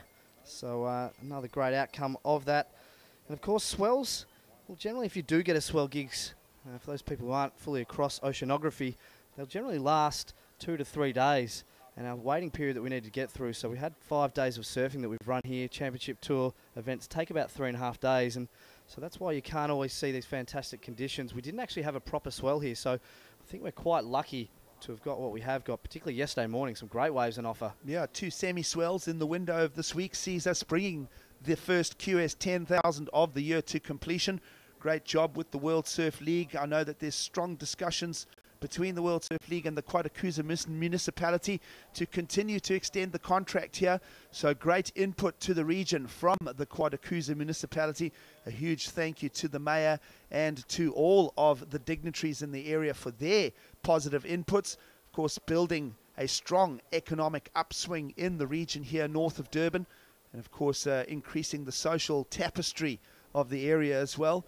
And of course, the locals will continue to grow and thrive with this interaction with all of the internationals visiting the region here. And just a great stuff from the local municipality. Yeah, and we've seen that pay dividends with Richie Kidd, local boy. He's been coming and watching this event for years, since he's been a lighty or a grom.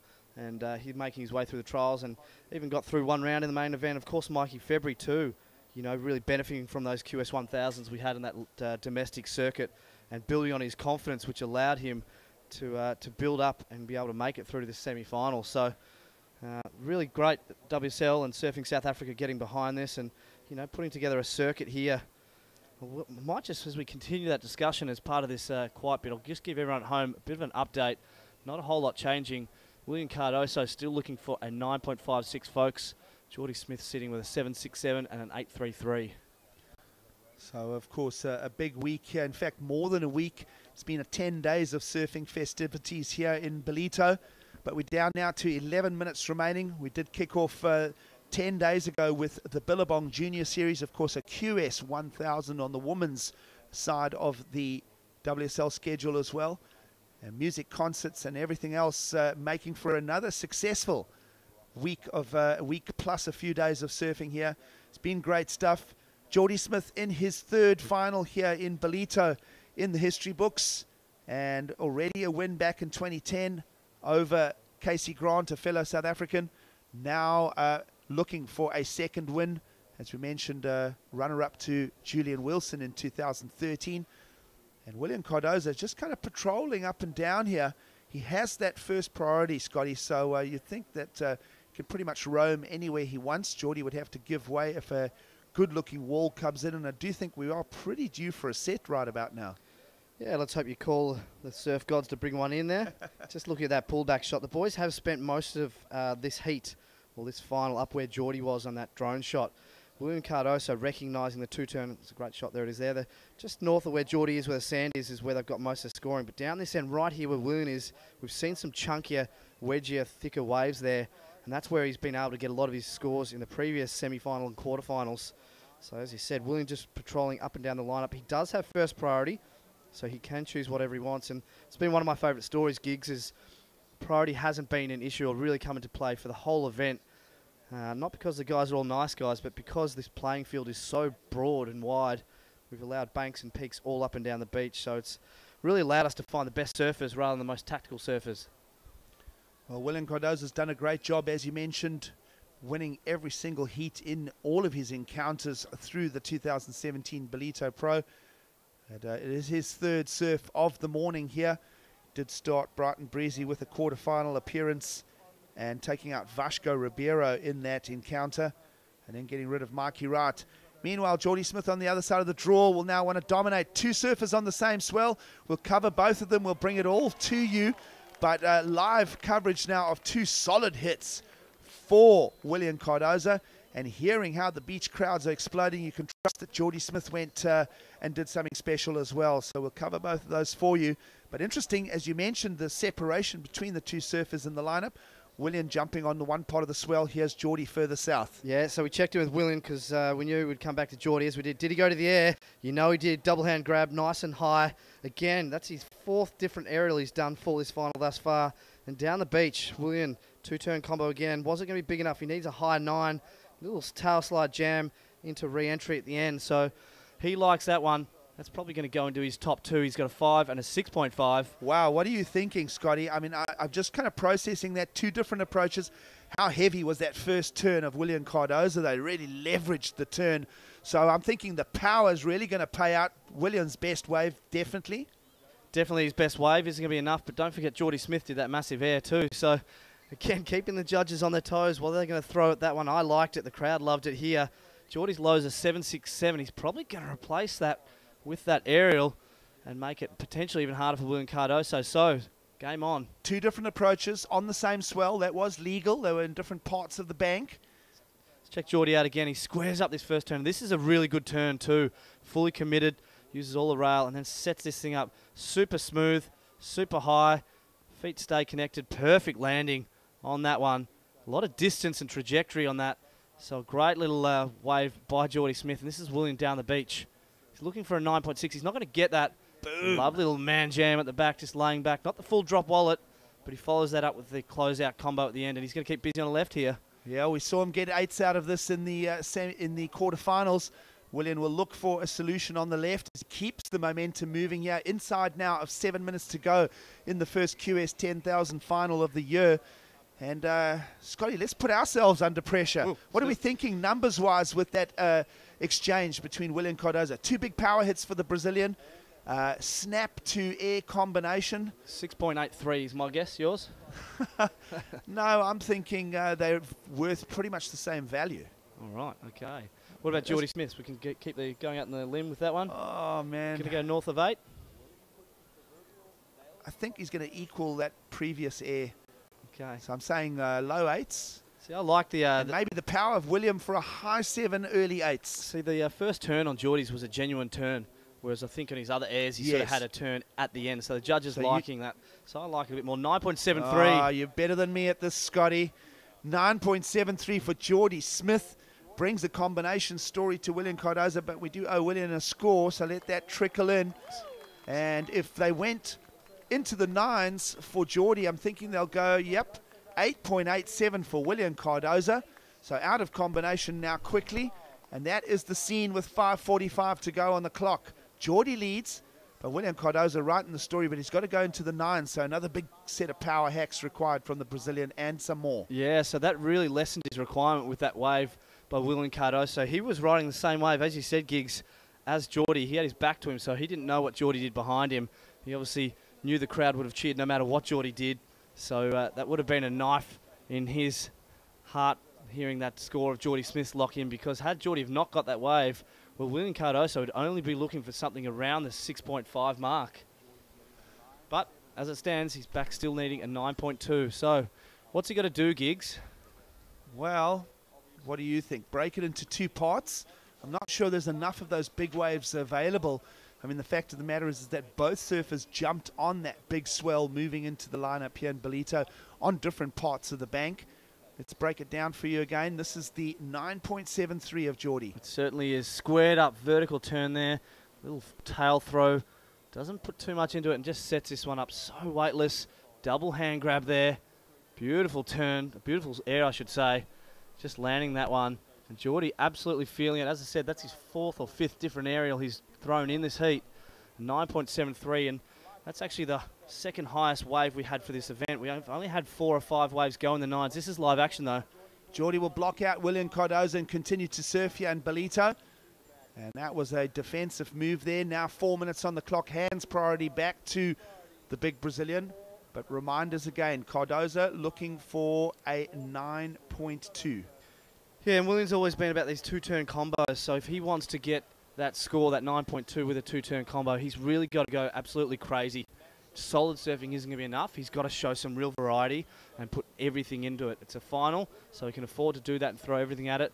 That, or he's got to bring his aerial game like Geordie Smith is and show that real variety and try and combo that with a big turn. So we'll see what he puts into play here. Interesting, Geordie putting his priority into practice there, trying to block William. So that means William now sitting pretty with first priority. And we'll just have a great drone view of this. William wanting the wave and taking, oh, this is the pullback shot of both the waves down the beach. William in front of us, and watch Geordie at the back. And you can actually see from that one how much projection out in front Geordie got, as well as the height. So fantastic view there from our drone. And we don't see that too often, two surfers scoring excellent scoring rides on the same wave gigs. Yeah, and not only that, both of them respectively their best individual waves of the final. So great overview there, and certainly no interferences in any of that. Both surfers big enough distance between the two. But what you saw was a little bit of a wedge moving in on Geordie, and that's what allowed him that projection out into the flats. Almost like a bit of a skate ramp, and we refer a lot, there's a lot of crossover with aerials and those skateboarding maneuvers. So almost like a bit of a ramp there for Geordie. And I love that pullback shot, and it showed the projection he got out in front on the wave. And when you do that, it becomes more technical, and you run the risk of landing out on the flats, so not having that cushioning of the whitewater, and that's where you start breaking boards and breaking ankles. So Geordie just timing that to absolute perfection there. Judges recognising that a 9.73. Well, William Cardoza breaks back to the north direction here. It's where pretty much sitting now where he found his best ride, an 8.87. But right about now, Geordie Smith will be thinking about 2010. He'll be just simmering on those memories of being carried up the beach here for a win at the site in Ballito. And not only that, the momentum would then carry him forward to his first championship, to a win back in 2010. So Geordie Smith will be looking down the calendar to next week in J-Bay off the momentum of this here QS 10,000 final. And we're down to 1 minute 45. Can the Brazilian William Cardoza find a solution here? He's running out of time here, Scotty. Yep, there'll be a lot of people at Brazil biting their fingernails, hoping he'll be able to find it. We here, for the sake of surfing, hope that there's another exchange that will go down in this next minute and a half. So we just have a look at the crowd filling in, taking in what is a fantastic final thus far. Some of the highest scoring rides we've seen for the whole event. The story's been all about the local boy, Geordie Smith, but William Cardoza, he's not out of it yet. He's got one last roll of the dice. Will this be it? He has a look, and that was a paddle, so I'd say he may very well get penalised by losing priority. What's your take on that, Scotty? It's a tough one. He's a long way from Geordie, so not sure Geordie will be able to make up the distance. Geordie will be feeling quite confident. 1 minute to go here. Ballito Pro, presented by Billabong, is winding down. Under 1 minute remaining. The story's all about Geordie Smith. Can William Cardoza find a 9.28? Well, the answer still remains yes for another 45 seconds. Geordie Smith, though, has gone into the excellent category surfing twice, and both of them going to the air, 8.33 and a 9.73, so near perfect score for the South African. As we look over the sights and sounds of Ballito here, a beautiful day here to crown a champion, and it looks pretty much like Geordie Smith. There was a priority shift, we were right in that, so the priority judge didn't miss that. Geordie Smith holds priority. He's going to move very quickly now and usher in the last 10 seconds here to make sure William Cardoza doesn't get a solution to requirements. And the beach announcers will start celebrating along with the beach. Everyone will be on their feet. Geordie Smith is the 2017 Ballito Pro champion. Great stuff for the South African. A second win at the site. He'll add himself to the history books for the second time. Of course, multiple wins for Sean Thompson at this event, 6 of them back in the 1970s. But in the modern era of the sport, Geordie Smith now takes the win here. And congratulations to him. William Cardoza will also jump aboard and get whipped down to the beach. But it is time to crown a champion here. And it is a huge congratulations to Geordie Smith. And of course, 8,000 points on the qualifying series. William Cardoza will be very happy with his finals appearance here. Yeah, absolutely. So a fantastic final by both surfers, a fantastic event by both surfers. You know, I think really mature surfing by Geordie Smith, showing real confidence. I think it's even a bigger deal given that he is touted every single time he comes here as expected to win. He carries the weight of that expectation. And I know he's such a nice guy, and he puts a lot of pressure on himself as well. So he's had some disappointing results here. I know he really was disappointed last year with going down to Berwick de Vries. So he's happy he'll go one better this year, and just showing absolute poise and confidence in his surfing. That equipment looks amazing underfoot. Geordie Smith, how is this confidence going to translate to that Samsung Galaxy Championship Tour gigs for the rest of the year? Well, he's going to tuck in the tube just for good measure. So lovely little tube thread, doesn't find the answer. He'd have loved to come out of that and burst into celebration. Nonetheless, it is celebration time for the tall South African. He grew up in Durban on the beaches. He's been doing hundreds of what the kids in the area call coastal trips up to the region here. Geordie would have been surfing Ballito from about 6 years of age. And certainly now, as Geordie many years later will think fondly of his childhood memories, but he will return to the beach here and be crowned the champion. And of course, a huge $40,000 haul as well for a man that is wants to take momentum now to the J-Bay event. Yeah, and momentum is what he's definitely going to take. He looks really sharp. He's happy. It looks like a Jack Rabbit board. That Merrick looking really good underfoot. Nice square tail. The locals, they're pumped for him. Geordie's going to be pumped too. It's going to be momentum. So you'd be hard-pressed to not put him in your fantasy surfer team on the WSL app. I think there'd be something wrong with your head if you didn't do that, because it's safe to say he will go into that event as one of the event favourites, you would have thought, Giggs. Yeah, absolutely. Currently ranked third on the Jeep leaderboard. Geordie Smith shows why he is in the discussion for a world title in 2017. Runner-up last year on that Jeep leaderboard. Just a runner-up to the winner, John Florence. And that's not the first time that Geordie has been runner-up. We saw him runner-up to Kelly Slater back in 2010 as well. A couple of bumps in the road for Geordie Smith's professional career, but a decade on the championship tour, now looking very in form, and a great event here to celebrate his current form. A QS 10,000 win for Geordie Smith here in South Africa. It's great stuff happening. Yeah, and I love that he's still sticking with that high-risk manoeuvre surfing. He's been out with injuries over the last couple of years. We mentioned he got that injury replacement wildcard. But still, as he gets older and that body deteriorates, it doesn't seem to be hampering Geordie Smith. He's been going to the air all event. And it's that high-risk manoeuvre surfing that the judges have really been rewarding. And, you know, it certainly looks really good on the highlights reels. We enjoy watching it. The scores are represented in that with high 8s and 9s. And that's that kind of progressive surfing that makes us love this. As we see Geordie being chaired up the beach. Well, looks like Tommy Whitaker, one of the chairs. Yep, also a competitor and the Oakley team manager. So great stuff as the beach celebrates here. It's festive beach scenes in Ballito. And for very good reason, Geordie Smith has been crowned a champion for the second time in the history books here. And he'll navigate his way up. It looks like Chad DeToy carrying him as well. Yep, good friend Chad DeToy. So, folks, if you were down at the beach, fantastic work. If you weren't, well, make sure you set your calendars for a year from now, because what an event this is. Geordie Smith really just showing how great a competitor he is. Obviously over the moon. You know, sometimes we see the qualifying series as a lesser brother to that Samsung Galaxy Championship Tour. My feelings are completely opposite to that. I love the stories that this brings, the contrasting in stories too.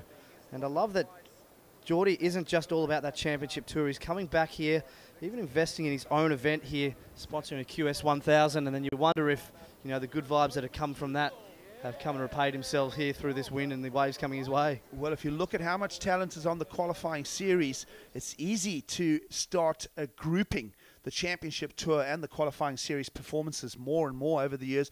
A decade ago, there was there's a little bit of distance between the two discussions, but certainly now the value of the qualifying series in 2017 is a very close brother to the championship tour itself. Let's have a look at the recap of the final here.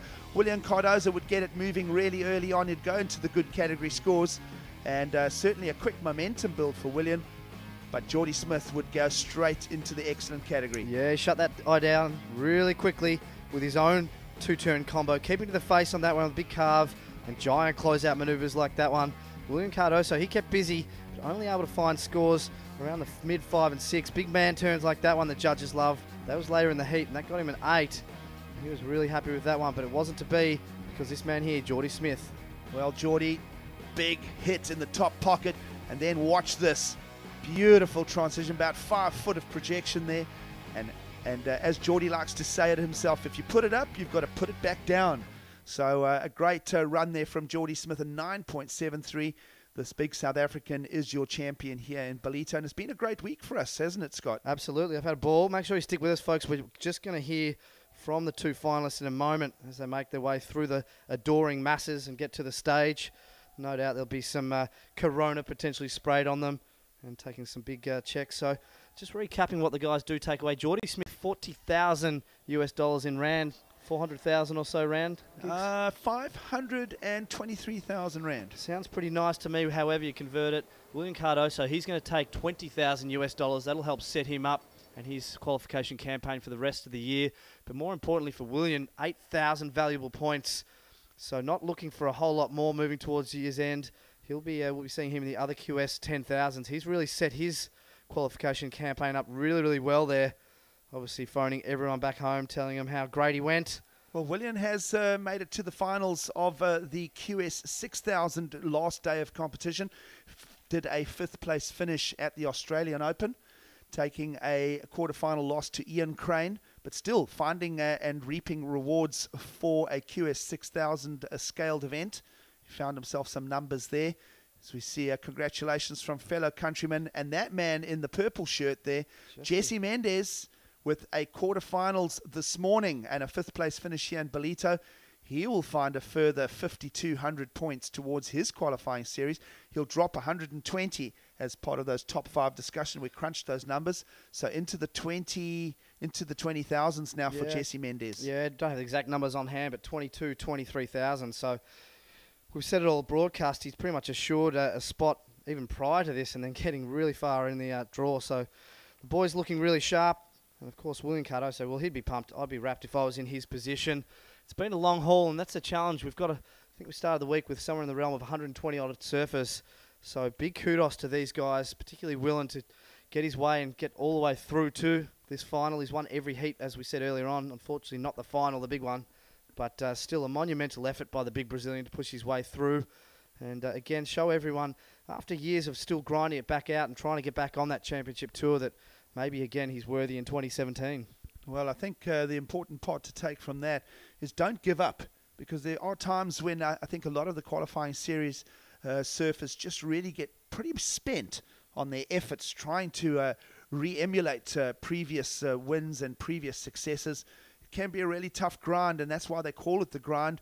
And, messages out to surfers like Pat Gadauskas, Tanner Gadauskas. There's a number of other soldiers out there that have had that championship tour experience, trying to get back there. You've got to do what William Cardoso done here and just continue to apply yourself event upon event upon event. Yeah, and the takeaway for me is that that rail and power surfing is still so relevant in today's modern progressive surfing. And if I was a competitive surfer, I'd be looking back, and I know a lot of the guys do, being on the surfer's deck on occasions, and the guys will be watching the broadcast on there and looking at the scores that drop and analysing with all these. We don't quite have the heat analyzer at qualifying series level yet, but certainly at the CT level they do. So a lot of analysis that gets done, but the reality, a 2-turn combination is what got William through this event thus far. And again, I'm kind of surprised. I'd think about maybe Jaeger Dora and some big airs that might have got him into the final or to the pointy end. Or again, we saw Josh Moniz also going crazy and going to the air, but it was that face surfing that kept William Cardoso at this point of the draw. Well, let's go back and have a look at the road to the final for now the champion here in Ballito, Geordie Smith. He's been in fine form. He hasn't had consistent heat wins, but he's brought surfing to always finish in the top 2 in each 4-man heat that he contested here. And a number of mornings would bring challenges for Geordie Smith, but it was tight surfing with a couple of barrels to boot. But Geordie, when he gets to the business end of the draw, he goes to the air. I can't think of too much more Geordie could have done throughout this event. Everything from tail wast to all different sorts of airs, big strong closeout manoeuvres. He loved the barrel as well. So pretty much every component of surfing exhibited by the big South African here too. And if you are a big surfer yourself, well, you should take some inspiration from the size and frame of these boys here, just mixing it up in all sorts of conditions, the big stuff and also the small stuff too. Geordie just fitting so many manoeuvres in. I don't recall him falling too much on functional waves. Of course, the high-risk ones he came unstuck a few times, but keeping to his feet, and that's what kept the scores going for the big South African. This was the one here in the final. I love that rail grab just to complete that one. So solid surfing from Geordie Smith, 8.83. Then this was that special number, the 9.73.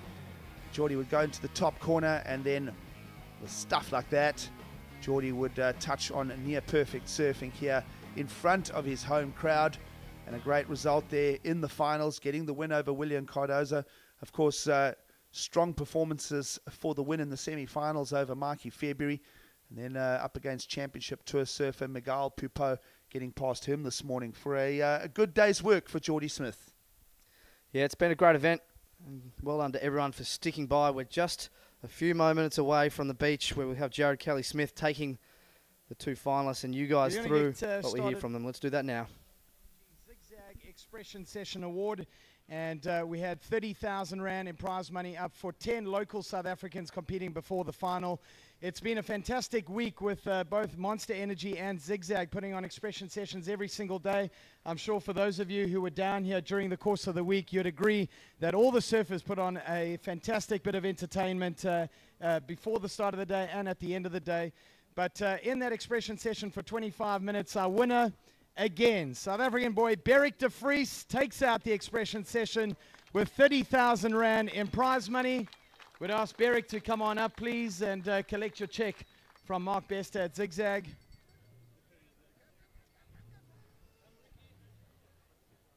Here comes Beric now. Folks, won't you make some space for him at the back here, please? So won't you put your hands together again, a round of applause for Beric de Vries. He takes out the Monster Energy expression session. Mark Bester from Zigzag will hand over the check, 30,000 Rand, that I'm sure will go a long way in Beric's travel expenses for the rest of the year. Well done, Beric. Cool, well done, Beric.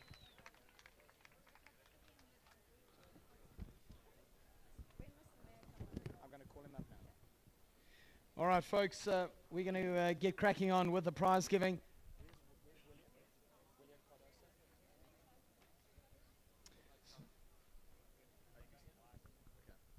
All right, so folks, there's lots of people that work tirelessly behind the scenes at this event. For a lot of you that come down on holiday here in Ballito, if you're not too aware of surfing, this is the second longest running surf event in the world, second only to the Bells Beach event in Australia, and starting off in 1969 with the Gunston 500. We started this event back in the day down in Durban, and over the last 7 years we moved up the north coast, and there's lots of people that work tirelessly up to 9 months in advance to make sure that this event is a success. And the first person we'd like to welcome up, and I'd like you to please give him a very warm welcome and make lots of noise for Councillor Ricardo Mtembu from the Quarterfinal municipality. Ladies and gentlemen, won't you welcome up the mayor? Folks, you need to understand just how much money and effort goes behind this event, and there's the reason why it's called the Ballito Pro. It is the Quarterfinal municipality that puts their money and their support behind this event. It's a huge thanks to you, Mayor, and your team at the Quarterfinal municipality. Honestly, as surfers, as spectators, we're exceptionally grateful to have this event running for so long. So again, a big thanks to you and your team.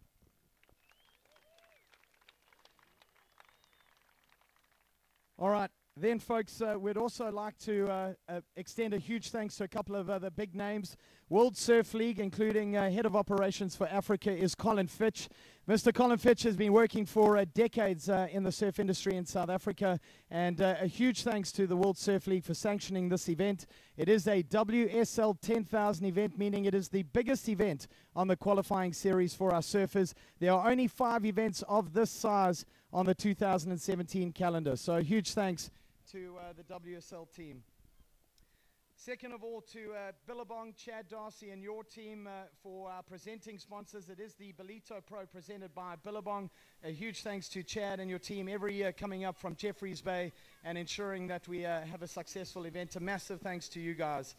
To Capitec and Casio as well. You guys coming on board as corporates and supporting surfing, not only in South Africa, but globally. A very big thanks to our corporate sponsors.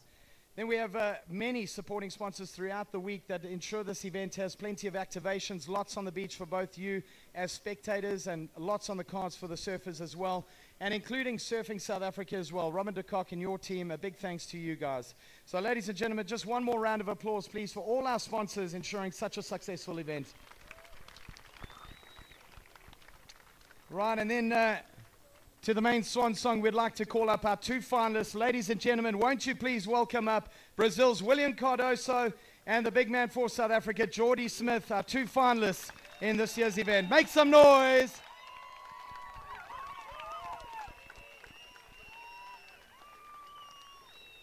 Folks, I'm sure you'd all agree it's been another stunning event. 6 consecutive days of chunky waves out there, lots of good surf.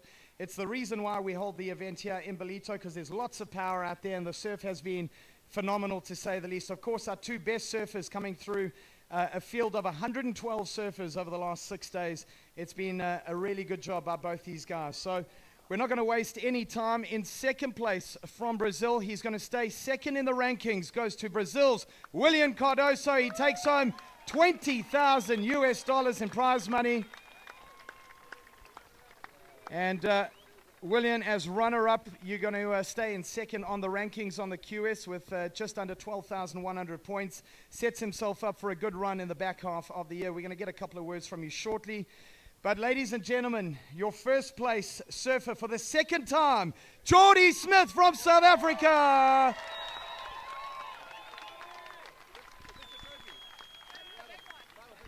Come on, Geordie, pick up the big trophy. There we go, ladies and gentlemen. $40,000 in prize money and this wonderful trophy. I know Conrad, our local designer of the trophy, has done a great job. So let's get a couple of words from the 2 guys. Of course, they also, Geordie, you win this amazing Casio G-Shock watch. We're going to catch up with you in just a couple of minutes. We want to hear first from the big man, William Cardoso. William, you had a stunning run throughout the event. This morning, you really seemed to set the bar. A lot of surfers, you took out some big names. How did you feel in that final coming up against Championship Tour surfer Geordie? I feel amazing. I have an opportunity to win. I know my potential, and that's going to be in the final. Worked really hard to be here. Almost finished my career this year. Doesn't have a more sponsor, and all my family support me to be here. Like, put the money in me to be here, and that's going to be helping a lot for the end of the year. And I hope we have more results, and maybe do my dreams is to be in the World Tour. I almost be there for like 3-4 times. I know how hard it's going to be, and I'm stoked to be here and be in the final with Jordan. Did all this week like really good, surf very well, and I want to say thanks to my family, to the Brazilian crew, to help me a lot, all the guys, and very special to Paulo and Stevenson, helping every day, and message, and Paulo's here, and I want to say thanks to everyone. Right, folks, also I'm sure I speak on behalf of all the South Africans here. We love the Brazilian crew. A lot of you guys have been out here for a month. We affectionately refer to you guys as the Brazilian Storm, and you guys are always welcome back in South Africa. Again, well done, William. We're proud of you. We look forward to seeing you on the Championship Tour. Thank you, and thank you for the crew. Everyone's in the beach, like, you're going to support everyone, Michael and Jordan and Barricky. You do a good job, and stoked to be here, and I hope to come next year and do it very well again. Well done, William Cardoso. Ladies and gentlemen, runner-up in the 2017 event. Geordie, you come and stand on this side.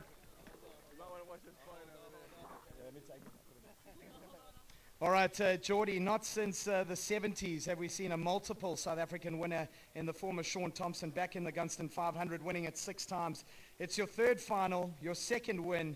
You've got to be super psyched. What does the 2nd win mean to you? Absolutely. I mean, it's incredible, you know, just to be here in front of my friends and family, and such an awesome crowd, really. A huge thank you to everybody for coming down to the beach. It really makes a big difference, especially for the South Africans, you know. Massive congratulations to Mikey. I mean, I'm super pumped for him, and I hope he can qualify this year, and yeah. Everyone, I'm sure, wants to know, as you head on down to Jeffreys Bay in the next 24 hours to reach the halfway mark. You're sitting 3rd on the Championship Tour. Just a couple of 100 points separates the top 6 guys. Is 2017 the year we see a South African world champion? Absolutely. Come on, ladies and gentlemen, Geordie Smith, your winner of the Ballito Pro, presented by Billabong.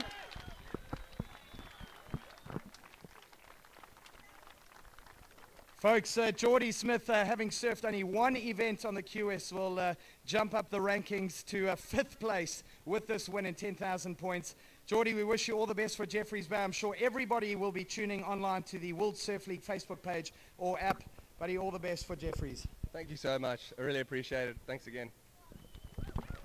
Folks, that's it for us and the presentation. We hope you enjoy the rest of the weekend. Stick around for the concerts as well and all the events, and we'll chat to you guys later.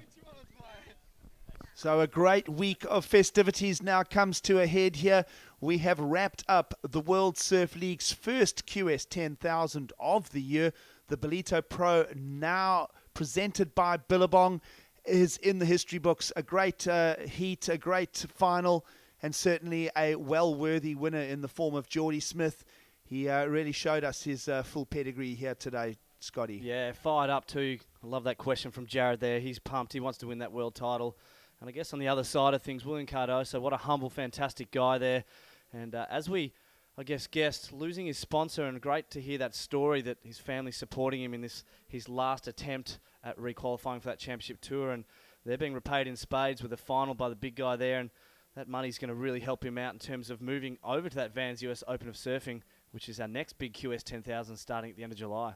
Well, what a great story for William Cardoso. Certainly huge celebrations for the Brazilian family back in the other side of the Atlantic Ocean. And let's have a look at the highlights of the day. Of course, we did start this morning with 8 surfers still remaining in the draw. 3 of them were Brazilians and 2 of them were South Africans. And Mikey Wright would not disappoint as he'd find his way through quarterfinal number 1. No, Mikey February would not disappoint. He's doing really well here. It's been a big day, Gigs. We've done well so far.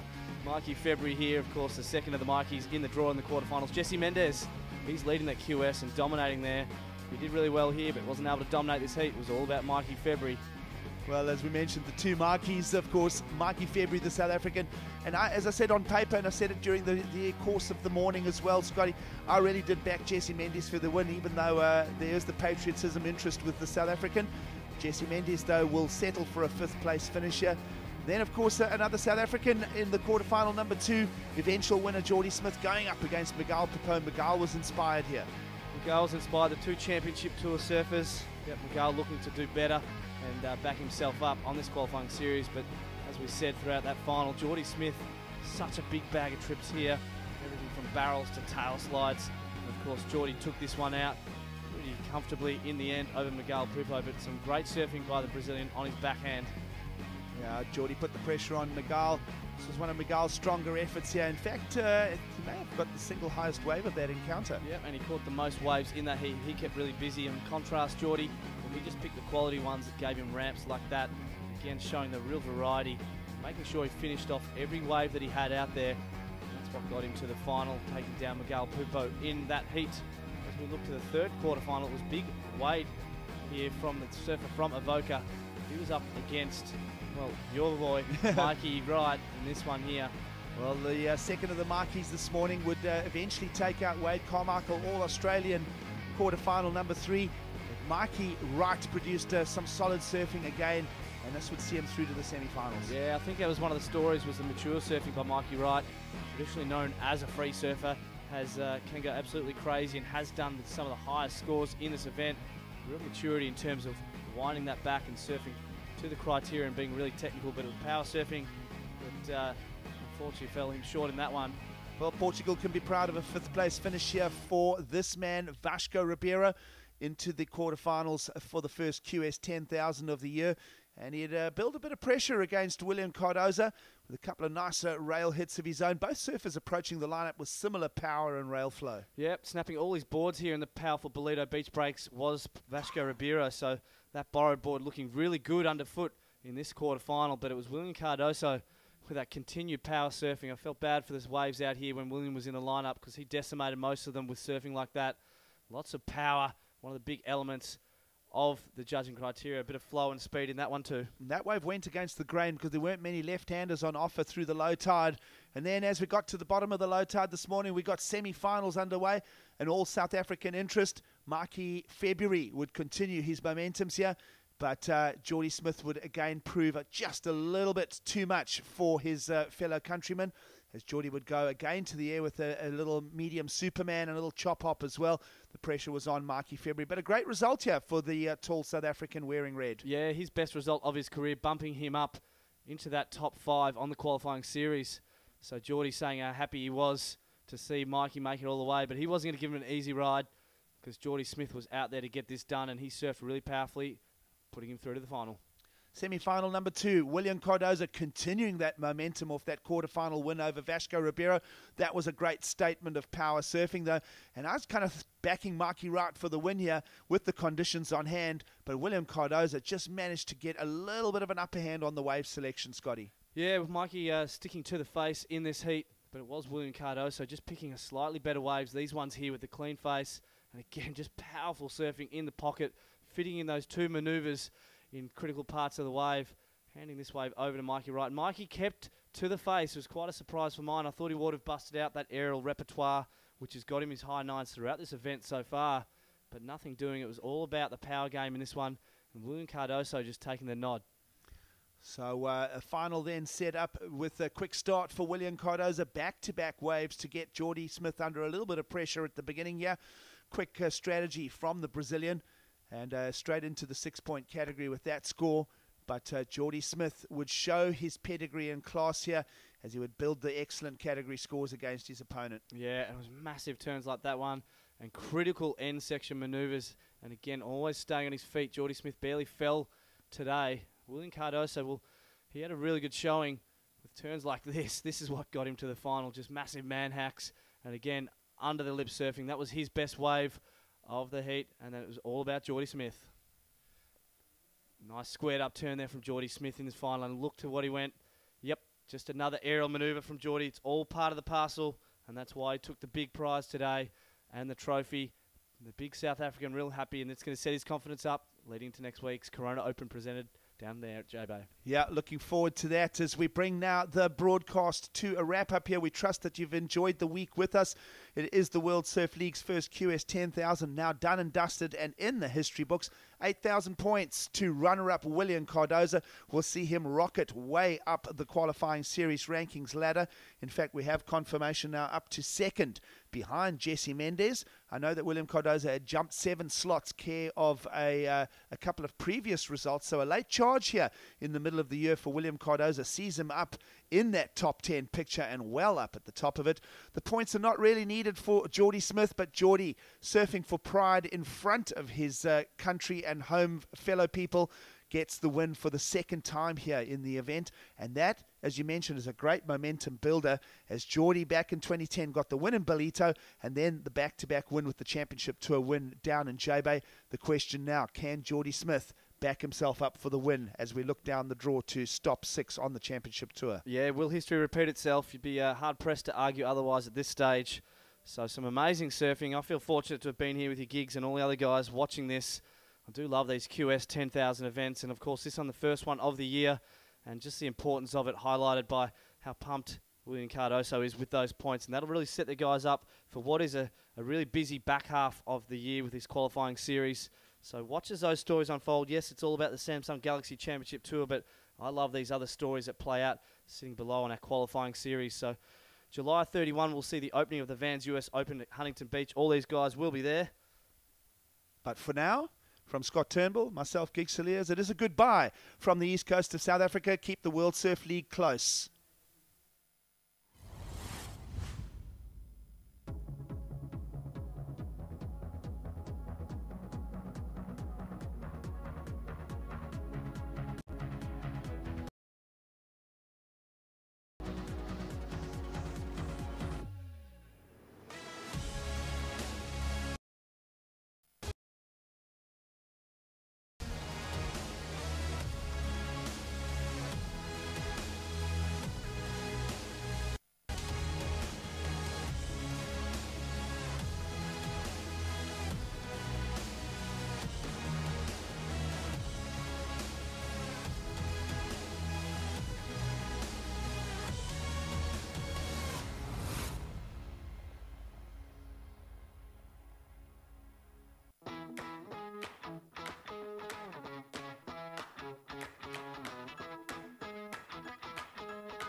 We are more than the music we listen to, but we know what to listen to.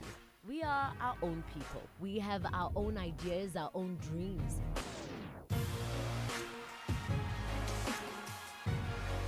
We are dancers, singers, rule breakers, headbangers, freestylers, artists, students, desk job jockeys, and each day when the sun comes up, we are whatever we want to be. We are young because that's the way we feel. We want to be different. We build the world the way we see fit because it is ours. We wear our souls on our sleeves, and our unashamed love for life is pumped through the veins by our hearts. We aren't afraid to say what we mean, and we make sure we mean what we say. We don't care what people think.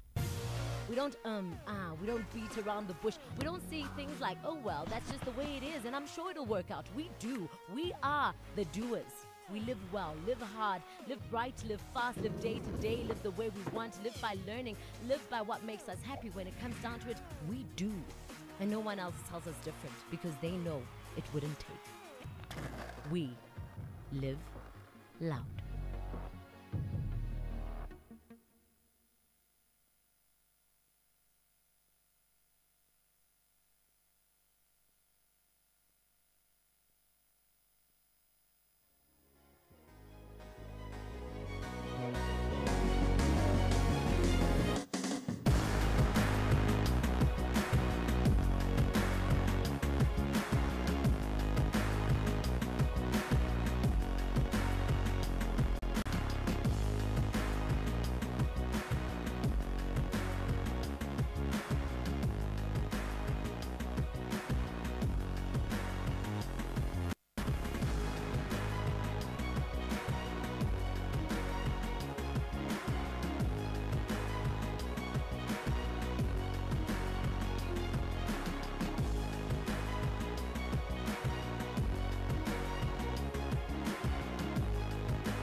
When you're falling on your face and you break your chest, wow, child, trying to survive. But the winter, no, the winter ain't mild. You might say that you're pushing yourself down, and you're the only man standing in your way.